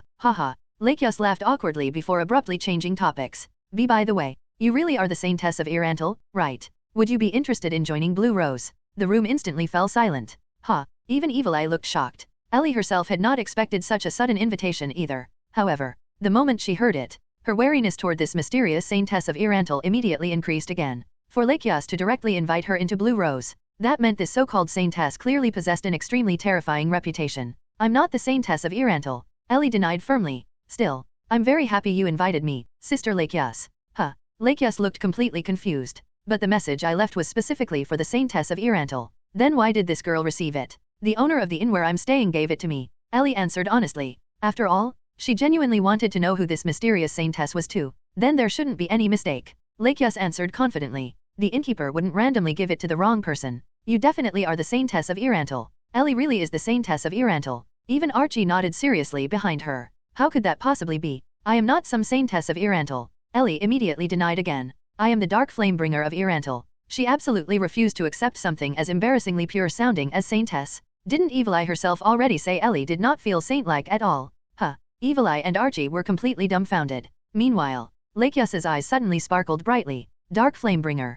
So cool. Honestly, running into the girl who destroyed a nation here was actually a good thing. After all, with Evil Eye around, she could finally meet the legendary Chuyunibyo captain of Blue Rose. Evil Eye, meanwhile, looked somewhat disappointed after realizing Momon was not present. Ellie, what are you doing here? There was even a trace of disappointment in her voice. I received a request. Ellie answered naturally. Apparently Captain Lakias wanted me to come to the capital and meet her. By the way, Ellie tilted her head innocently. Evil Eye knows Blue Rose too. Of course. Ellie already knew perfectly well that the nation-destroying Loli was a Blue Rose member. She was simply pretending not to know. After all, according to her current setting, Ellie had never met Lakias before and should not know Evil Eye's identity either. Lakias's request. Evil Eye looked puzzled. The captain never mentioned anything like that. Speaking of requests, Lakias had indeed once talked about wanting to meet the Saintess of Irantal. However, that happened while Blue Rose was carrying out a mission near Irantal. After hearing rumors about the Saintess from the local adventurers guild, Lakias became interested and made a special trip to visit. Unfortunately, Ellie had not been there at the time, so Lakias simply left behind a message that vaguely sounded like a commission request. That was all Evil Eye knew. Then, she suddenly realized something. Is that so? Ellie sighed dramatically. Then maybe someone was impersonating Captain Blue Rose and deliberately tricked me into coming here. I'm really sorry for bothering you. By the way, if Evil Eye is part of Blue Rose, then you must be very strong too, right? Although Ellie said that, she absolutely did not believe anyone would dare impersonate Blue Rose just to lure her to the capital. This was almost certainly Lakias's actual message. Evil Eye simply did not know about it. Ellie. Evil Eye suddenly narrowed her eyes. You wouldn't happen to be the Saintess of Irantal, would you? No. Ellie denied it instantly. I want to know who that person is too. The so-called Saintess of Irantal was exactly the issue making Ellie increasingly uneasy lately. After all, wasn't it strange? Someone incredibly famous supposedly existed, yet remained mysteriously elusive the entire time. I see. Evil Eye nodded slowly. Ellie really doesn't feel very saint-like. Exactly? He. Ellie immediately laughed happily, although, that absolutely was not what she truly thought internally.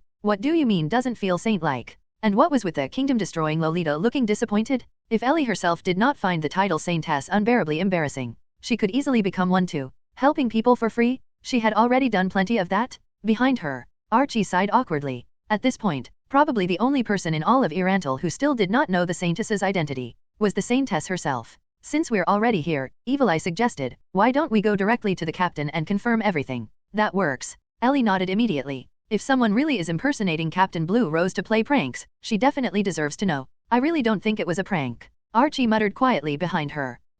What was that, Archie? Ellie immediately turned around pretending not to hear clearly. Nothing. Archie instantly gave up. Then I'll take you to meet the captain, Evil Eye said. Afterward, Evil Eye led Ellie and Archie toward another inn several streets away. This immediately confused Ellie. Wasn't Blue Rose staying at that luxurious hotel earlier? Then what was this shabby place? At this time, the captain should be here. Evil Eye seemed to notice Ellie's confusion and casually explained while leading them upstairs. Soon, they arrived outside a room on the second floor. The moment Ellie approached the door, she immediately heard strange muttering from inside. More accurately, it sounded like someone passionately talking to themselves. Before Evil Eye even knocked, Ellie already felt an overwhelming sense of pressure emanating from the room. How should she describe it? The atmosphere felt strangely familiar. It reminded Ellie of staying up all night in her previous life desperately trying to finish summer homework before school started. Captain. Evil Eye knocked gently. The muttering inside instantly stopped. Then footsteps approached the door. The door slowly opened, revealing Lakias herself peeking out nervously through the gap. And she was wearing glasses. That was genuinely shocking. The legendary Chuyunibu captain actually wore glasses in private? Ellie distinctly remembered Lakias's casual appearance from the anime and novels, but she had never once seen her wearing glasses before. Meanwhile, judging from Lakias's nervous expression and the way she was blocking the doorway, there was definitely something suspicious hidden inside the room. Evil Eye, I already said not to bother me if nothing important happened. Lakias spoke nervously after noticing the strangers behind her teammate. I didn't want to bother you either, Captain. Evil Eye answered helplessly. They're the ones looking for you. Huh, looking for me? Lakias blinked in confusion before finally noticing Ellie properly. Hello, what can I help you with? Hello, I'm Ellie from Irantal. Ellie introduced herself politely. I received a message asking me to come to the capital and meet you. At this point, Ellie's attention had already shifted toward whatever Lakias was desperately trying to hide inside the room. Irantal. Oh, it's you? Lakias suddenly became excited. What an adorable and young girl. You're amazing. Then, she directly grabbed Ellie's hand enthusiastically and stepped out from the doorway. At that exact moment, the door opened wider, and Ellie finally saw inside the room. Honestly, there was nothing particularly special. It was just an ordinary room. However, one corner contained a desk absolutely piled with densely written manuscript papers. Combined with Lakias's personality, her nervousness, the glasses, and her obvious panic about anyone seeing inside, Ellie immediately understood everything. So she was secretly writing Chuyuni stories. No wonder she hid herself in a shabby inn like this. Lakias suddenly noticed Ellie and Archie staring into the room behind her. Her face instantly turned bright red. This is the captain developing original magic, Evil Eye hurriedly explained. Please don't misunderstand. Yes, exactly. Lakias nodded frantically. I am developing new magic. These manuscripts are all magical research notes. It's still incomplete though, so could you two please keep it secret for now? I don't want anyone finding out before I finish developing the spell. It was painfully obvious this was just an excuse she used to fool Blue Rose. What surprised Ellie most was that Blue Rose apparently actually believed it. Wow, Archie's eyes lit up immediately. You can develop original magic. No wonder you're the captain of Blue Rose. Don't worry, we'll absolutely keep it secret. Archie believed it too. Ha. Lakias laughed awkwardly before abruptly changing topics. By the way, you really are the Saintess of Irantal, right? Would you be interested in joining Blue Rose? The room instantly fell silent. Even Evil Eye looked shocked. Ellie herself had not expected such a sudden invitation either. However, the moment she heard it, her wariness toward this mysterious Saintess of Irantal immediately increased again. For Lakias to directly invite her into Blue Rose, that meant this so-called Saintess clearly possessed an extremely terrifying reputation. I'm not the Saintess of Irantal, Ellie denied firmly. Still, I'm very happy you invited me, Sister Lakias. Lakias looked completely confused. But the message I left was specifically for the Saintess of Irantal. Then why did this girl receive it? The owner of the inn where I'm staying gave it to me, Ellie answered honestly. After all, She genuinely wanted to know who this mysterious saintess was too. Then there shouldn't be any mistake. Lakias answered confidently. The innkeeper wouldn't randomly give it to the wrong person. You definitely are the saintess of Erantal. Ellie really is the saintess of Erantal. Even Archie nodded seriously behind her. How could that possibly be? I am not some saintess of Erantal. Ellie immediately denied again. I am the dark flamebringer of Erantal. She absolutely refused to accept something as embarrassingly pure sounding as saintess. Didn't Evil Eye herself already say Ellie did not feel saint-like at all? Evil Eye and Archie were completely dumbfounded. Meanwhile, Lakias's eyes suddenly sparkled brightly. Dark Flamebringer. So cool. Putting aside the whole saintess issue for now, how exactly should Ellie respond to Lakias's invitation to join Blue Rose? From Ellie's perspective, becoming part of an adamantite-ranked adventurer team would definitely make many things far more convenient. At the very least, she would no longer need Archie to help smooth things over whenever she entered cities and caused trouble everywhere. Back then, Ainz had specifically created the identity of Momon for exactly the same reason. To make gathering intelligence easier. If she joined Blue Rose, wouldn't that basically make her version of Momon? Still, Ellie quickly realized something else. Why had Lakias suddenly invited her in the first place? To Lakias, Ellie should be someone with an unknown background and unclear origins. Recruiting someone like that into Blue Rose so casually was strange no matter how she looked at it. Better figure out her real intentions first. Only then should she decide whether to accept or refuse. Ellie silently thought to herself, completely unaware that Lakias's gaze toward her had already become somewhat strange. Eventually, under Evil Eye's reminder, everyone realized standing around in the hallway was pointless, so Lakias proposed returning to Blue Rose's actual inn to continue talking with the rest of the team. The other members too. Gagaran. The twin ninjas. What were they all doing right now? Lakias herself had been hiding alone in that shabby inn room. Evil Eye looked like she had just returned from outside as well. Weren't adamantite adventurers usually pretty free unless handling missions? Did something happen? After quickly tidying herself up, Lakias led Ellie and the still confused Archie back toward the luxurious inn from earlier, the exact same inn whose owner had just chased Ellie out. This time, however, Lakias personally brought them inside. So naturally, Sister Lakias, Ellie immediately began complaining. When I came earlier, that scary uncle chased me out before I could even explain anything. If I hadn't met Evil Eye afterward, I probably never would have seen you. Ellie had clearly not forgotten the earlier humiliation. Uncle. Lakias instantly turned toward the innkeeper angrily. How many times have I told you already? Stop chasing away my guests. She might even become a future member of Blue Rose. Hey now. Before the owner could defend himself, a cheerful middle-aged woman's voice suddenly echoed from upstairs. Lakias, you can't just casually say something like that.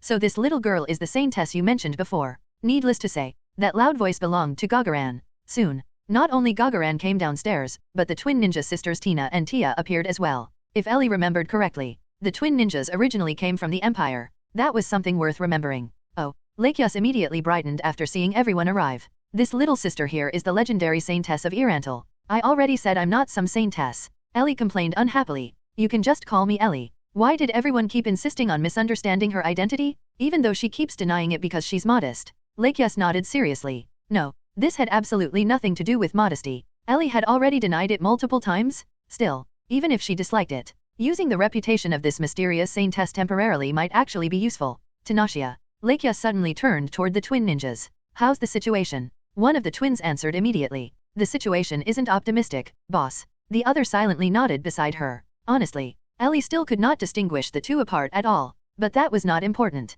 What mattered was the content of their conversation. What situation were they talking about? And why did it sound serious? Forget that for now. Gagaran directly interrupted the topic. What's this about recruiting a new member? Immediately, everyone's attention returned to Ellie. You've heard the rumors already, right? Lakias spoke enthusiastically. The saintess of Erantal who single-handedly defeated 2 giant stone lizards. The one who carved through a mountain. And can supposedly cast 6th tier healing magic. Wouldn't someone like that massively improve Blue Rose's combat strength? Wait, what about her own opinion? Ellie immediately complained internally. No one here had even asked whether she wanted to join yet. Those are just rumors though, aren't they? Gagaran crossed her arms skeptically while sizing Ellie up. Putting aside the giant lizard part. A 6th tier divine caster. This tiny girl. To be fair, Gagaran's doubts were understandable. She had personally seen the mountain near Erantal that had been sliced apart. That level of destruction normally belonged to extremely powerful elemental magic casters. And while Momon's existence had already shattered common sense, adding powerful divine magic on top of that sounded ridiculous even by adventurer standards. Even Lakias herself, someone descended from one of the 13 heroes, could not use 6th tier magic. Of course I can. Ellie instantly became annoyed after hearing the doubt in Gagaran's voice. She completely forgot all her previous caution toward Lakias's intentions. Meanwhile, even Evil Eye silently remained skeptical. Sure, Ellie was Momon's younger sister, so she was obviously extraordinary. But possessing both overwhelming offensive magic and 6th tier healing magic at the same time? Even after living for centuries, Evil Eye had never seen anyone like that. Besides, recruiting someone into Blue Rose based entirely on rumors felt reckless. Even Ellie herself already said it's fine, right? Lakias hurriedly tried smoothing things over. Unfortunately, Gagaran interrupted her immediately. Hold on. You're seriously trying to recruit this little girl just because of rumors? Lakias nodded brightly. Gagaran immediately grabbed her forehead in frustration. Seeing that reaction only irritated Ellie more. I mean, Evil Eye also spoke cautiously. We're adamantite adventurers. The missions we take are extremely dangerous. Even if she's Lord Momon's sister, inviting her into Blue Rose this casually still feels reckless. Clearly, Evil Eye's concern was different from Gagaran's. She was mainly worried about how to explain things to Momon if Ellie got hurt. Gagaran suddenly froze. Wait, she's Momon's sister. That ridiculously strong guy's little sister. That's right. Ellie immediately puffed out her chest proudly. Momon is indeed my older brother. She assumed that revelation would finally settle everyone's doubts about her strength. This really is unexpected. Gagaran looked genuinely surprised. At that exact moment, Lakia suddenly pulled Evil Eye aside and whispered into her ear. Evil Eye, if Ellie joins Blue Rose, wouldn't that give you more opportunities to interact with Momon? Evil Eye instantly froze. Then, her eyes widened in realization. That's true. If Lord Momon's sister joined Blue Rose, wouldn't that naturally create far more chances to get close to him? At that moment, Evil Eye's entire stance immediately changed. Strength no longer mattered at all. Even if Ellie was weak, Evil Eye could simply protect her personally. In fact, the weaker Ellie was, the better. That way she could show off more in front of Momon later. Gagaran. Evil Eye suddenly spoke calmly. I think letting Ellie join would be completely fine. Women in love really do lose all rationality. Even centuries-old vampires apparently were no exception.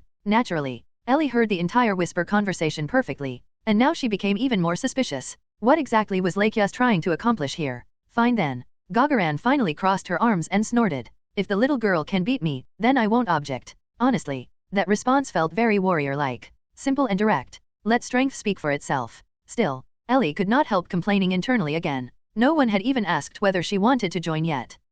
Lakias immediately panicked. Gagaran, you're a warrior. Ellie's a divine magic caster. Wouldn't that obviously put her at a disadvantage? Oh, so even Lakias herself doubted her abilities? Then why recruit her so insistently? Ellie became increasingly confused. According to the rumors, Gagaran replied bluntly, she defeated 2 giant stone lizards alone. With strength like that, beating me shouldn't be difficult at all. Well. Lakias awkwardly looked away. Rumors are still just rumors. You can't believe everything. Hey, what exactly was this attitude supposed to mean? Ellie's irritation instantly rose again. I'm fine with it. She suddenly stepped forward. If Sister Gagaran wants to test me, I'm ready anytime. At this point, whether she joined Blue Rose or not no longer mattered. Ellie simply refused to tolerate being underestimated like this. First, she would properly teach them a lesson. Afterward, she could decide whether to join or reject them. That was Ellie's current plan. Sister. Gagaran burst into laughter after hearing Ellie's form of address. Oh, Ellie, you really know how to talk.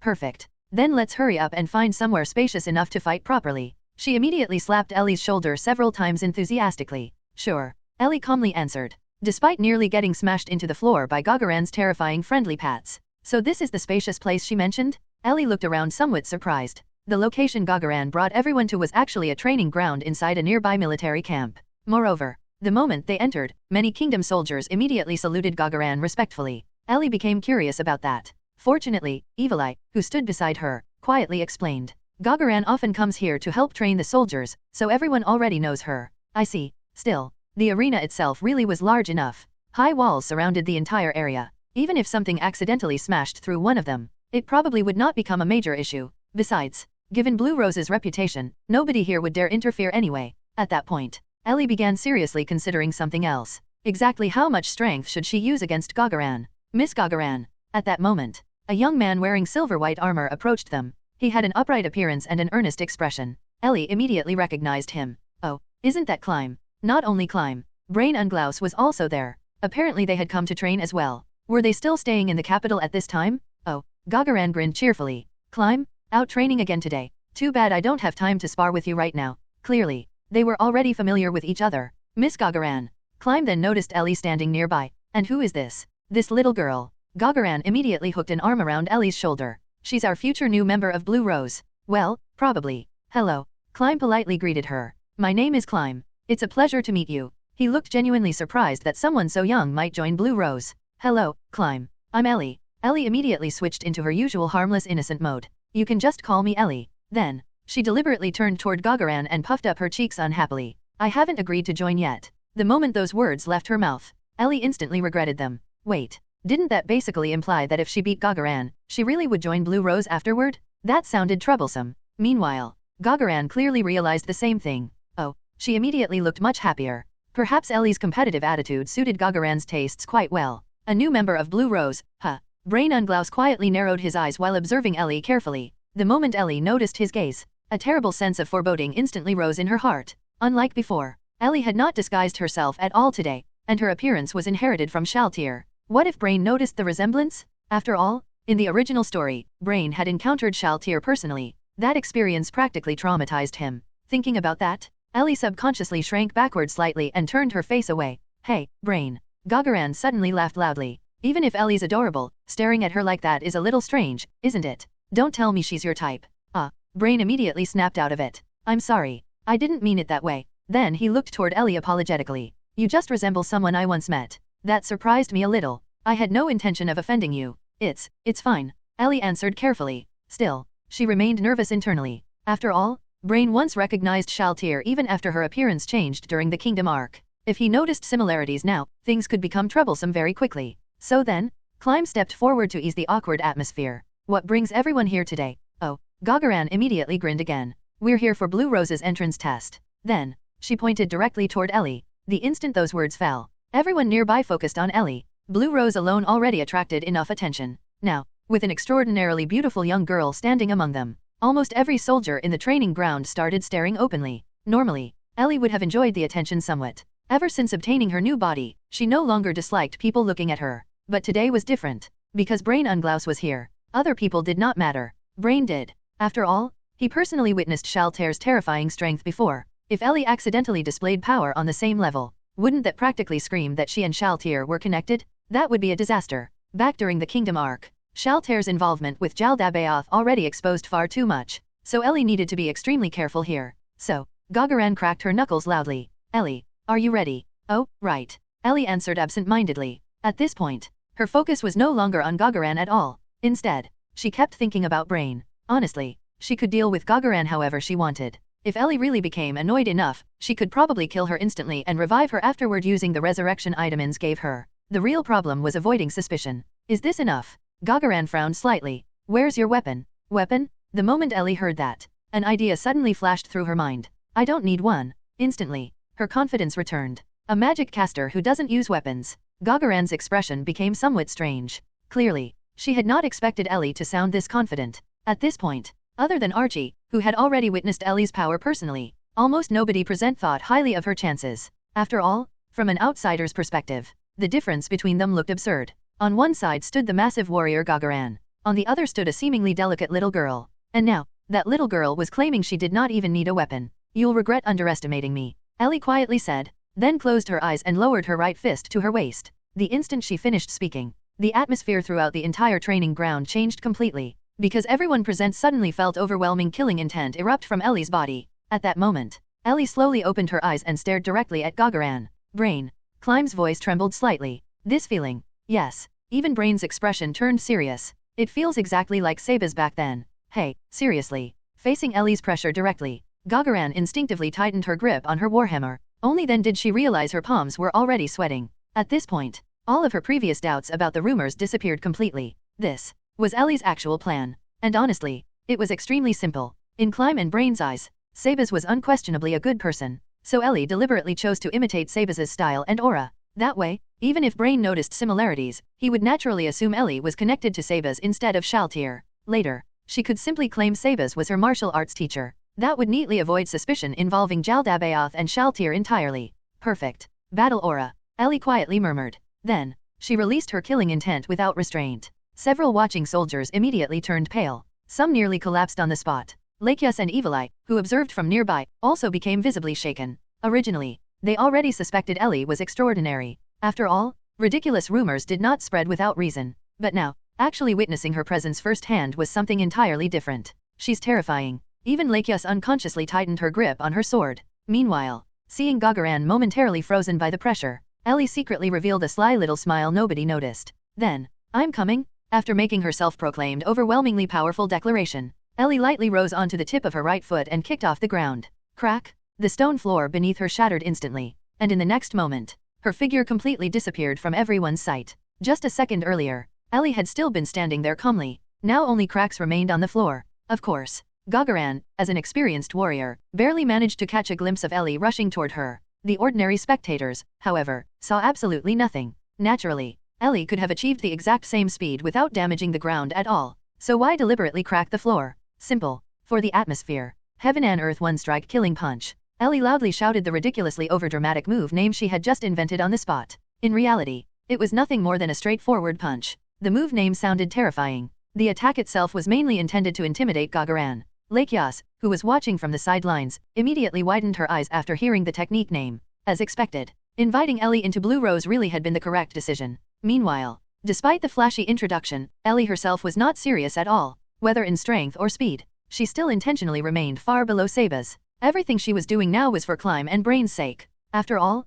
she still needed to create the impression that she was somehow connected to Seba's. So naturally, it was all just an act. Exactly as Ellie expected. Gagaran barely managed to twist her body sideways at the final moment, narrowly dodging the straight punch aimed at her chest. However, Ellie had already anticipated that outcome. The instant the punch missed, she immediately followed with a sweeping kick. Of course, since Ellie was currently wearing a shorter, battle-friendly skirt, there was one very important detail worth mentioning. After the disaster during the previous parade incident, Ellie had learned her lesson. Underneath her skirt, she was now wearing safety shorts, one of humanity's greatest inventions. So she could fight however she wanted without worrying about accidental exposure anymore. Meanwhile, Gagaran instinctively raised her warhammer to block the kick. However, Ellie deliberately held back. After all, she had no idea what material Gagaran's weapon was made from. Besides, kicking metal hurt. So instead of striking directly, Ellie merely brushed against the hammer's handle before flipping backward gracefully. On the surface, it looked like she had retreated after a failed attack. In reality, she was simply giving Gagaran time to recover. At this moment, Gagaran's hands were visibly trembling. Just barely dodging that punch and blocking the follow-up kick already pushed her to the limit. What kind of monstrous physical ability was this little girl hiding? Hey, Gagaran finally spoke with a stiff expression. Are you really a magic caster? Clearly, she no longer believed it. Seriously? After all this, she was still being misunderstood? That was honestly embarrassing. Still, since Gagaran asked directly, Ellie decided it was finally time to use some magic. Naturally, she could not casually fire a pure throwing lance at Gagaran. That would probably kill her instantly. At the moment, the only suitable ability Ellie possessed was the freezing aura technique she learned from Cocytus. Conveniently, it also looked magical enough. Perfect opportunity. Of course I'm a magic caster. Ellie puffed her cheeks slightly in dissatisfaction. It just so happens that one of my teachers specialized in close combat, so I learned a little too. As she spoke, cold mist gradually gathered around her hands. A little, climb and brain simultaneously fell silent. After witnessing Sebas's overwhelming strength before, the two of them honestly felt Ellie's fighting style already resembled his quite closely. Then, Ellie raised her hands dramatically. Let me show you my original magic. Freezing mist manifestation. Extreme ice blades. Once again, she shamelessly invented another overdramatic technique name on the spot. Original magic. Lakias and Archie instantly widened their eyes. Lakias especially looked shaken. After all, she herself constantly claimed she was developing original magic, but that was mostly an excuse to hide her embarrassing hobby of secretly writing stories. Actually creating original magic was absurdly difficult. Even Archie looked stunned. She already knew Ellie was incredibly powerful, but now even her magic was supposedly self-created? That was ridiculous. After Ellie loudly announced the spell, the freezing mist around her hands rapidly condensed. Ice gradually solidified into shape. Then, two enormous ice great swords appeared in Ellie's hands. Even Evil Eye became visibly surprised. As someone specializing in ice magic, she naturally understood how difficult something like this was. Most ice magic merely produced ice spears, arrows, or pillars. Directly forming melee weapons with magic like this was extremely unusual. More importantly, the shape of the swords looked strangely familiar. Those designs, weren't they basically replicas of Momon's great swords? Although rougher, the overall appearance was unmistakably similar. Round 2. Ellie immediately rushed forward again while wielding the twin ice blades. Naturally, this was also part of her experiment. Back in her previous world, she vaguely remembered hearing that ice frozen to sufficiently low temperatures could become harder than stone. But exactly how hard? She honestly had no idea. The freezing aura did not exactly come with a temperature display, so the only way to test it was through actual combat. Thus, Ellie charged directly at Gagaran and delivered a simple overhead slash. Clang! Gagaran instinctively raised her hammer to block, and immediately, the ice sword shattered apart. Honestly, even Evil Eye expected that outcome. Normal magically generated ice simply was not durable enough. combined with Ellie's absurd physical strength. Breaking was inevitable. That's all. Seeing the sword shatter, Gagaran immediately swung her hammer in counterattack. Ellie calmly raised the second ice sword to defend. Clang! The second blade shattered as well. Whoa! Ellie quickly hopped backward several steps. That's even more fragile than I expected. Still, the result matched her expectations. After all, that first pair only used ordinary third-stage freezing aura. She had not reinforced them properly yet. Ellie. Gagaran exhaled heavily. Let's stop here. You've already proven yourself. At this point, even without magic, Ellie's raw physical ability alone was already terrifying enough. Again, unfortunately, Ellie completely ignored Gagaran's attempt to surrender. Instead, she immediately raised both hands once more. This time, the twin great swords formed even faster than before, and unlike the earlier pair, cold mist continuously flowed around the blades. Before Gagaran could even fully react, Ellie's sword descended again. The opening attack remained identical, a simple vertical slash. Gagaran instinctively blocked with her hammer once more.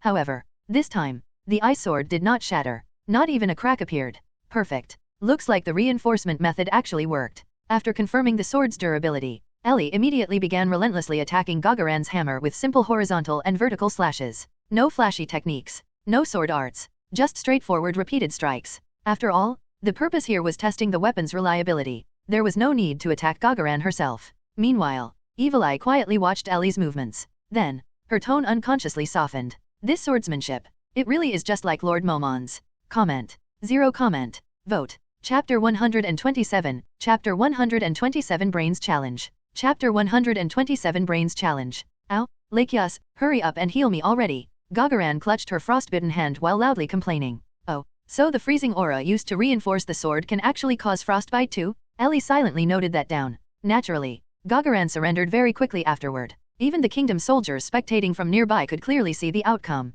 From beginning to end, Gagaran had been completely suppressed by Ellie. She spent almost the entire fight stuck on the defensive and ultimately had no choice but to admit defeat. Let me heal you, Sister Gagaran. Ellie casually stabbed both ice great swords into the ground. After all, even if Gagaran technically brought this upon herself by insisting on testing Ellie, this was still a perfect opportunity to demonstrate healing magic as well. Oh, thanks, Ellie. Ow, that hurts. Gagaran habitually slapped Ellie's shoulder heavily in appreciation. Ellie immediately recoiled several steps in pain. Then, she cast a basic healing spell onto Gagaran's frostbitten hand. One of the very few abilities Ellie possessed that genuinely counted as magic. Ellie really is amazing. Gagaran looked at her recovering hand with admiration. You're clearly a magic caster, yet your physical abilities are this ridiculous. How about becoming a warrior instead? No, I'm still far from that, Ellie replied modestly on the surface. Internally, she was extremely pleased with herself. Meanwhile, Evil Eye walked over toward the two ice swords still embedded in the ground. Her gaze was fixed directly onto them. Clearly,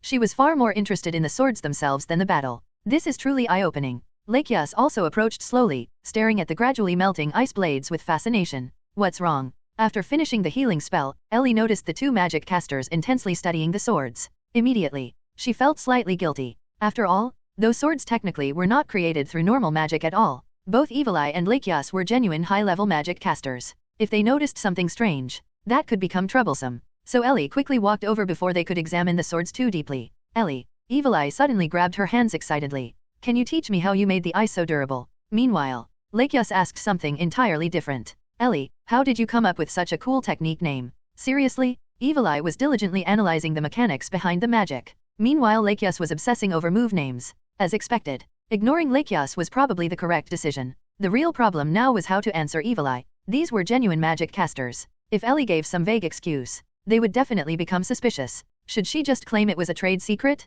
Or pretend not to understand it herself? Just as Ellie was hesitating, Archie suddenly spoke up beside them. Ellie, I'd like to know too. Her eyes sparkled brightly. How did you make ice as hard as steel? Miss Archie, why are you joining them too? Now there were 3 magic casters interrogating her at once. Wait, magic casters? Abilities? Oh, Ellie suddenly thought of an excuse. It's actually very simple. She spoke calmly while pretending everything was perfectly normal. You just need to control the amount of freezing aura attached to the sword. Lakias, Evil Eye, and Archie simultaneously tilted their heads in confusion. Ellie. Lakias scratched her head awkwardly. What exactly does control the freezing aura even mean? It's like this. Ellie immediately pulled one of the melting ice swords out of the ground. Then, she quietly infused a 4th stage freezing aura into it once more. Instantly, a faint pale blue aura wrapped itself around the blade. Cold mist continuously flowed from the sword. The surrounding temperature visibly dropped. The 3 girls immediately stared intently at the weapon, especially Evil Eye. As an ice magic specialist, She could instantly tell that the coldness radiating from this sword was fundamentally different from ordinary ice magic.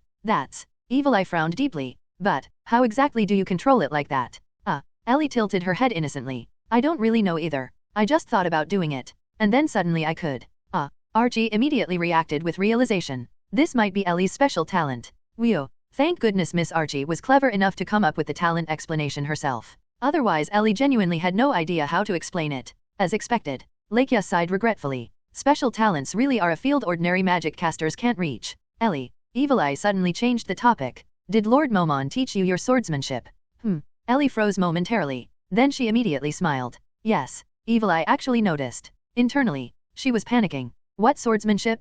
She was literally just randomly swinging swords around to test durability? Where exactly did Momon's swordsmanship appear from? Sure. The ice greatsword designs were based on Ainz's perfect warrior weapons. But Ellie had never intentionally copied Ainz's fighting style. She didn't even know how to imitate it properly. You can tell immediately. Evil Eye's tone became increasingly excited. Every strike was decisive and overwhelming. A style that crushes the opponent entirely through sheer pressure and confidence. No wonder you're Lord Momon's sister. As she spoke, her voice became softer and softer. Yeah, this country-destroying vampire Loli was completely hopeless. Ellie instantly understood what happened. Evil Eye clearly became biased after seeing the twin black greatswords. She subconsciously imagined Momon's fighting style and projected it onto Ellie. Actually, thinking about it carefully, wasn't Ainz's swordsmanship itself kind of terrible? Maybe everyone only assumed it looked incredible because of his absurd stats and overwhelming level advantage. Whatever. A misunderstanding was still useful. At least now nobody would suspect Ellie's relationship with Shaltir anymore. Miss Ellie. Suddenly, a serious voice interrupted Ellie's thoughts.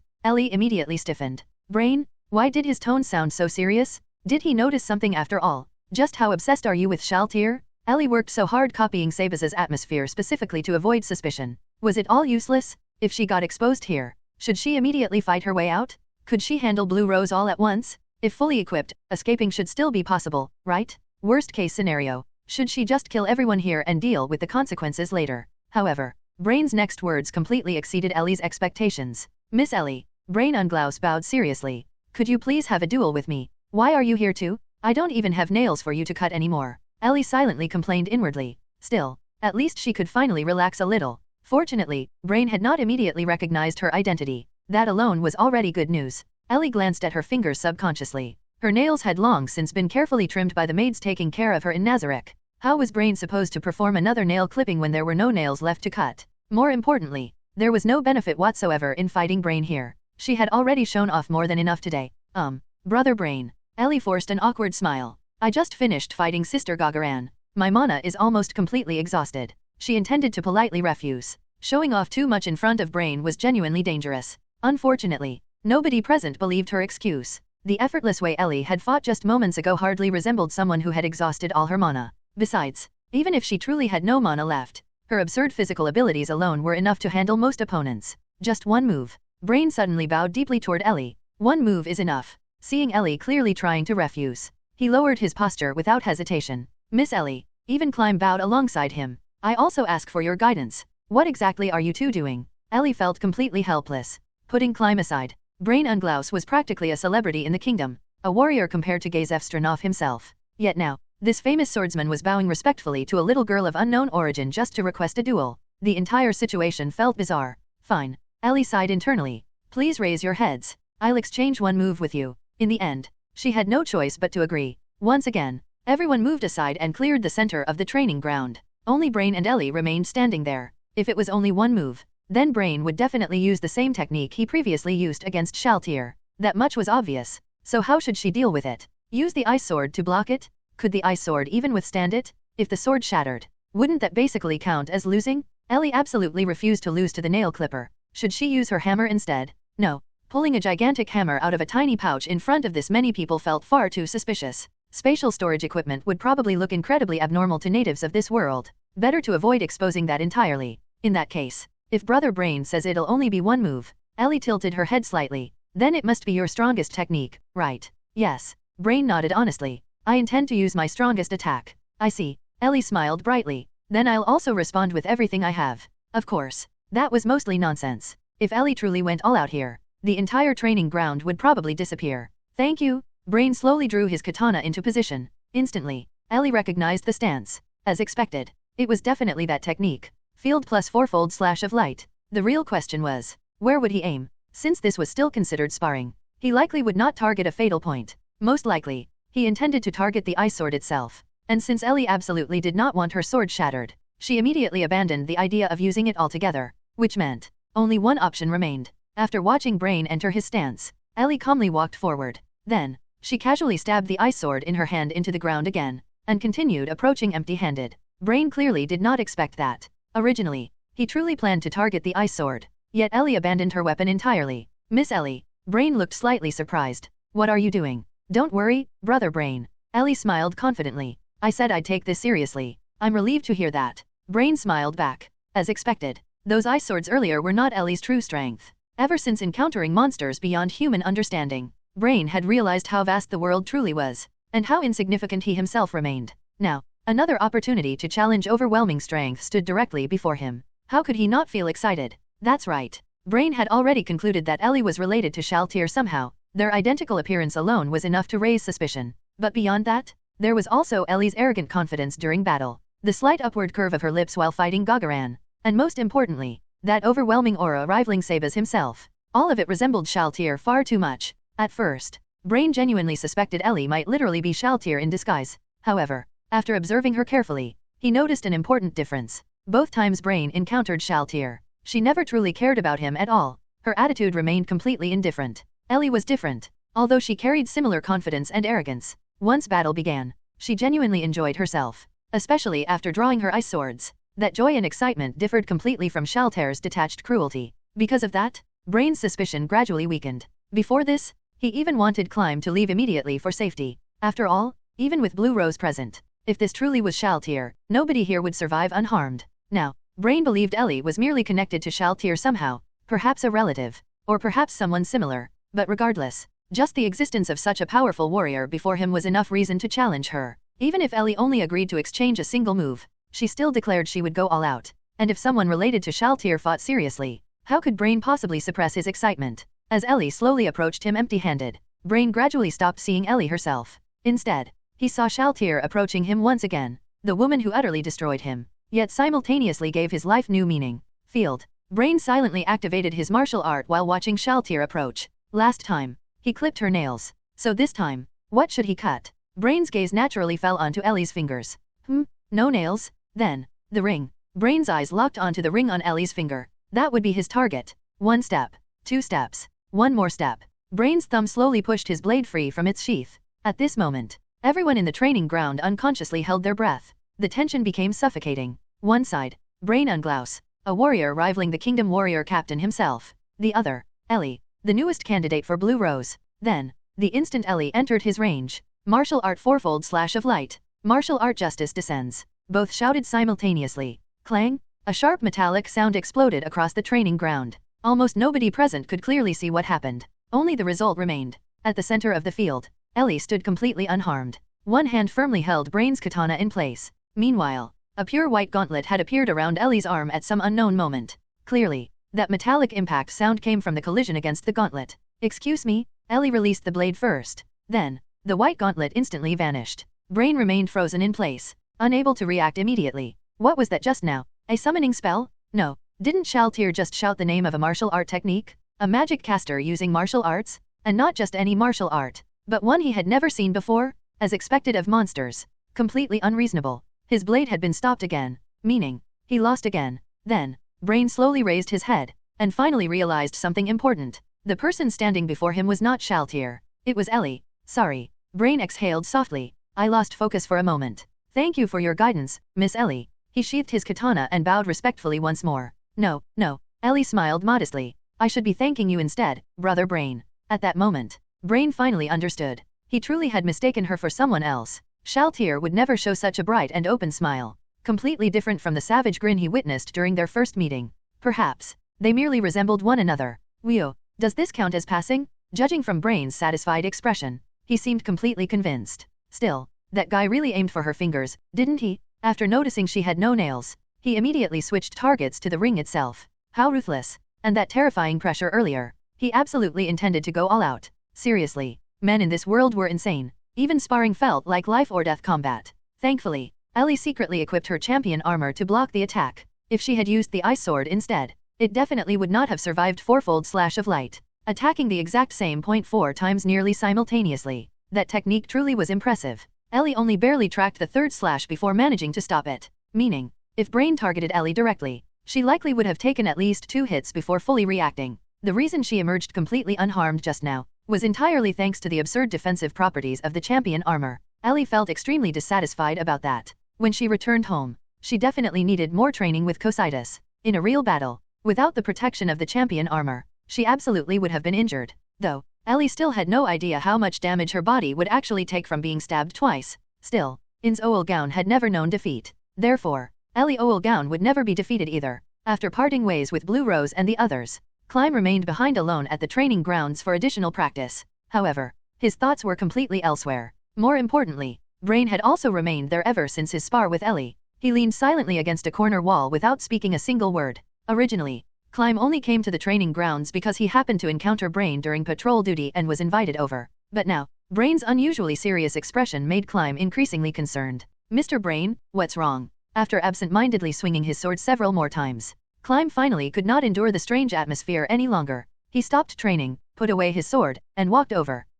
Climb. Brain snapped out of his thoughts briefly. "Sorry, I was thinking about something." Then, he immediately fell silent again. Seeing Brain acting so strangely, Climb honestly had no idea how to even begin asking further questions, so he simply sat down nearby quietly. "Climb." Brain suddenly spoke. "What did you think about that little girl Ellie?" "Miss Ellie." Climb carefully recalled the silver-haired girl from earlier before answering honestly. "She's very pretty and cute, and extremely lively, completely different from Princess Renner." Smack. Before Climb could finish, Brain lightly smacked him on the head. "I know Princess Renner is beautiful too. That's not what I'm asking." Brain looked speechless. "I'm asking about Ellie's combat ability." Only then did Climb realize what Brain meant. He rubbed the spot where he got hit awkwardly. "What else would I mean?" Brain frowned. "Weren't those abilities ridiculously abnormal?" "Well," Climb hesitated briefly, "she is Mr. Sabaz's disciple after all." Then, Climb himself fell into thought. To be honest, claiming he felt nothing after witnessing Ellie's strength would obviously be a lie. However, after learning Ellie supposedly trained under Sabaz, everything suddenly felt understandable. For someone as overwhelmingly powerful as Sabaz, training a disciple like Ellie no longer seemed impossible. Climb unconsciously lowered his gaze toward his own clenched fist. Ellie's strength clearly was not solely because of her teacher. Talent mattered too. At that moment, Climb recalled something Evil Eye once told him. There are limits to human talent. Just like how Gazef had trained him for so long, yet his growth still remained limited. Meanwhile, Ellie appeared to be only around 12 or 13 years old, yet she directly blocked Brain's ultimate technique head-on. Compared to himself, the difference was overwhelming. "Climb." Brain suddenly spoke again. "Let me tell you about a monster." Then, Brain slowly recounted his 2 encounters with Shaltir. Mr. Brain. After hearing the entire story, Climb looked completely stunned. Was Shaltir really that terrifying? Terrifying. Brain laughed bitterly. "She blocked my blade with nothing but her fingernails. And today, Ellie blocked my strongest attack almost the exact same way, though." Brain's eyes narrowed slightly. "The second time I met Shaltir, I managed to cut off her nails." Only then did Climb finally understand why Brain once excitedly bragged about cutting someone's nails. Back then, Climb was completely confused by what Brain meant. Now, knowing the full story, it genuinely sounded absurd. Stopping Brain's blade with fingernails alone was already monstrous enough. And there's something else. Brain's tone gradually became more serious. "During that brief exchange earlier, for a moment, I genuinely mistook Ellie for Shaltir. They look far too similar. Not only appearance, even their aura feels alike." "What?"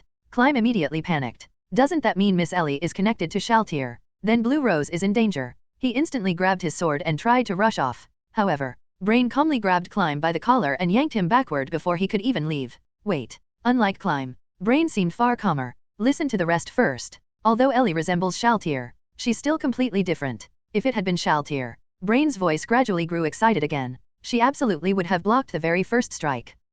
Climb turned around blankly. Brain's increasingly excited expression felt extremely familiar. It was almost identical to the expression he made that night after cutting Shaltir's fingernails. Just now, Brain slowly muttered, "My fourfold slash of light." She only fully intercepted the third slash. If it had been Shaltir, if it truly were her. "Mr. Brain." Climb hurriedly interrupted him. Otherwise, Brain probably would have entered another strange emotional state again.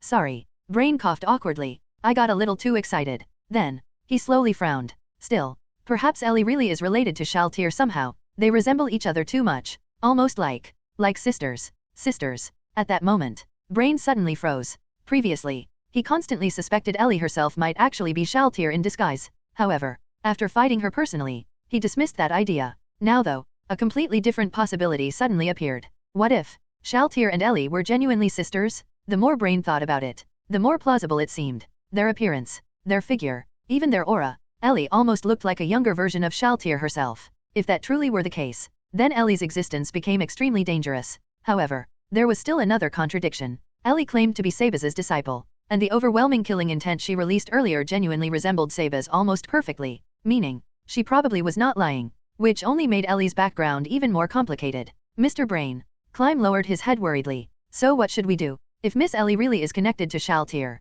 leaving someone so dangerous beside Blue Rose, Climb genuinely could not relax. After all, Blue Rose treated him very kindly, and Lakias herself was one of Princess Redner's close friends. Climb truly did not want anything terrible happening to them. After thinking for a moment, Brain finally spoke again. Here's what we'll do. Find an opportunity later and warn Lakias properly. At the very least, she should investigate Ellie's background carefully. I'll go right now. Climb immediately tried running off again. Naturally, Brain once again grabbed him by the collar and dragged him back exactly like before. Ellie is still with them right now. Brain looked utterly helpless. Are you planning to directly discuss suspicions about her while she's standing beside them?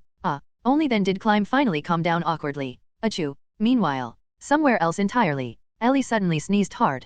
Ugh. She rubbed her nose unhappily. What's wrong with me lately? Why does it constantly feel like someone's talking behind my back? Without even thinking, Ellie immediately blamed one person. It must be the Blood Emperor plotting something weird again. After dealing with Blue Rose, she definitely needed to return to the Empire sometime soon and check on him properly. Hey, Ellie. Lakias leaned closer and nudged Ellie with her elbow. You said before that your title was the Dark Flame Master, right? But just now you were clearly using ice magic. Don't tell me, you were using magic you aren't even good at the whole time.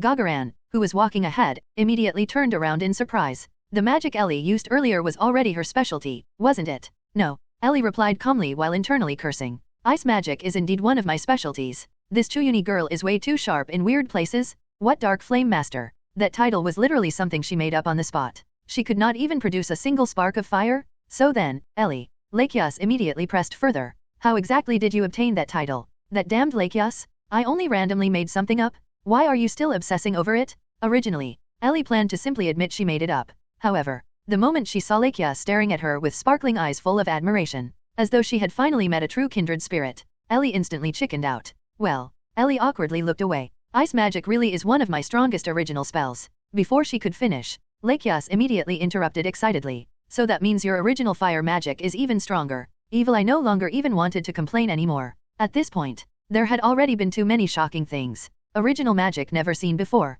Ridiculous physical strength. A magic caster capable of using martial arts. And every single thing was supposedly self-created. Such an absurd combination somehow existed within a single human girl. Even among the legendary 13 heroes, nobody this outrageous existed. Human? Suddenly, Evil Eye froze. How could an ordinary human possess such terrifying strength at such a young age? Realizing this, Evil Eye unconsciously slowed her pace. Although she truly did not want to doubt Momon, there were still too many suspicious details. According to all information she gathered, Momon almost never revealed his true appearance. He was always covered by that black armor. Meanwhile, Ellie appeared no different from a normal human girl aside from her rare heterochromatic eyes. However, what if she belonged to a race nearly identical to humans? For example, vampires? Just like herself? Evil Eye's expression immediately changed. A fellow vampire? Should she test it? Ellie. Evil Eye suddenly called out.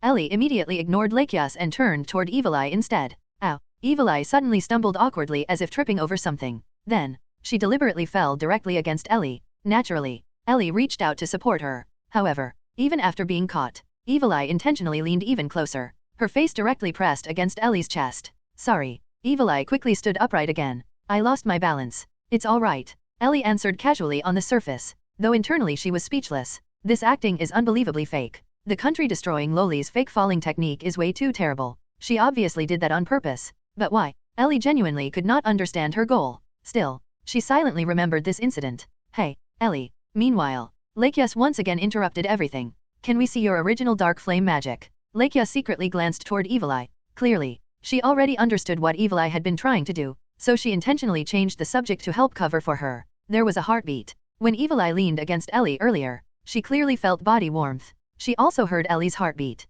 meaning, Ellie was definitely alive. So the possibility of Ellie being undead like herself was basically impossible now. However, That only made things even stranger. How could a human possess such terrifying strength? Especially physical strength powerful enough to suppress Gagaran head-on. At least, Evil Eye had never seen such a human before. Of course, Momon was an exception. But could Ellie belong to another race? Evil Eye became conflicted once again. It's possible, Ellie answered Lakias reluctantly. But this really isn't the right place. Maybe another time. But isn't this the perfect opportunity? Lakias continued pestering her excitedly. There aren't many people nearby. You can just casually show off a few skills. How annoying. Although Ellie still maintained her smiling expression externally, internally, her irritation had already reached the limit. Seriously, what exactly is this woman trying to do? She ignored Ellie's own opinion and forcibly decided she would join Blue Rose. Then she dragged her into fights with Gagaran and Brain. And now, she wanted Ellie to continue exposing more abilities in public. Ellie's frustration actually did not originate from Lakias herself. It came from Brain.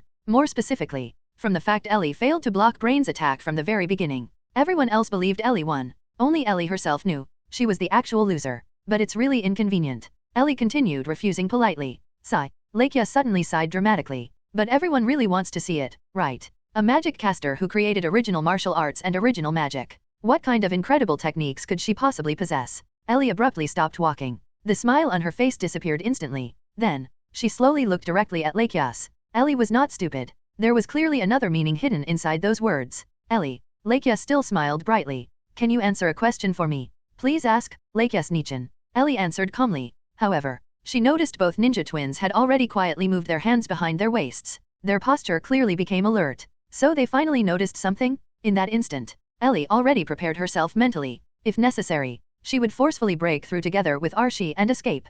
Can you tell me, Lakias slowly asked, what your true identity actually is? Before Ellie even reacted, Archie's face immediately turned pale. Her guilty-looking reaction practically screamed there was definitely something suspicious. Helpless, Ellie almost wanted to hold her forehead. Identity. Ellie's thoughts instantly accelerated. How should she handle this? Obviously, bluffing further was impossible now, especially after Archie practically exposed everything through her reaction. So, Ellie decided to gamble once more. Evil Eye and Gagaran both realized Lakias's intentions.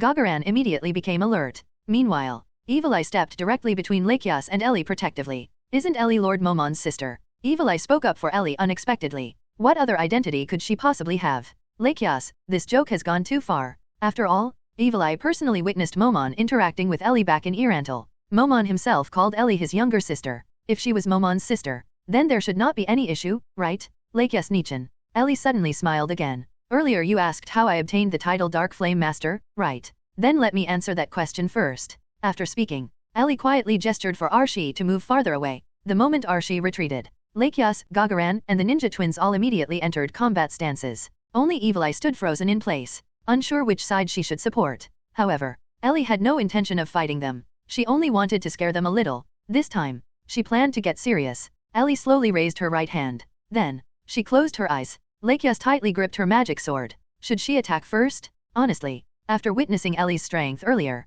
even if the entire Blue Rose attacked together, they still lacked confidence in subduing her. Princess Renner previously instructed Lakias to communicate properly with this mysterious saintess of Irantal if possible. After all, someone praised as a saint by the people probably could not truly be evil, even if her behavior seemed suspicious. However, after personally witnessing Ellie's power, Lakias no longer wished for any peaceful conversation. Ellie casually overwhelmed both Gagaran and Brain while clearly holding back. If she became serious, the consequences might be unimaginable. The kingdom had only recently survived catastrophe. Many people still had not recovered from the previous disaster. And now, another dangerous existence stood before them. If this escalated, would another tragedy occur? Lakias hesitated. Then, a crimson magic circle suddenly appeared before Ellie. It emitted an ominous scarlet glow. Lakias's heart immediately sank. Oh no, I shouldn't have provoked her so early. If a powerful spell explodes in the middle of the capital, the consequences would be catastrophic. Those who devour evil souls. Ellie began chanting dramatically on the spot. My servants, come forth.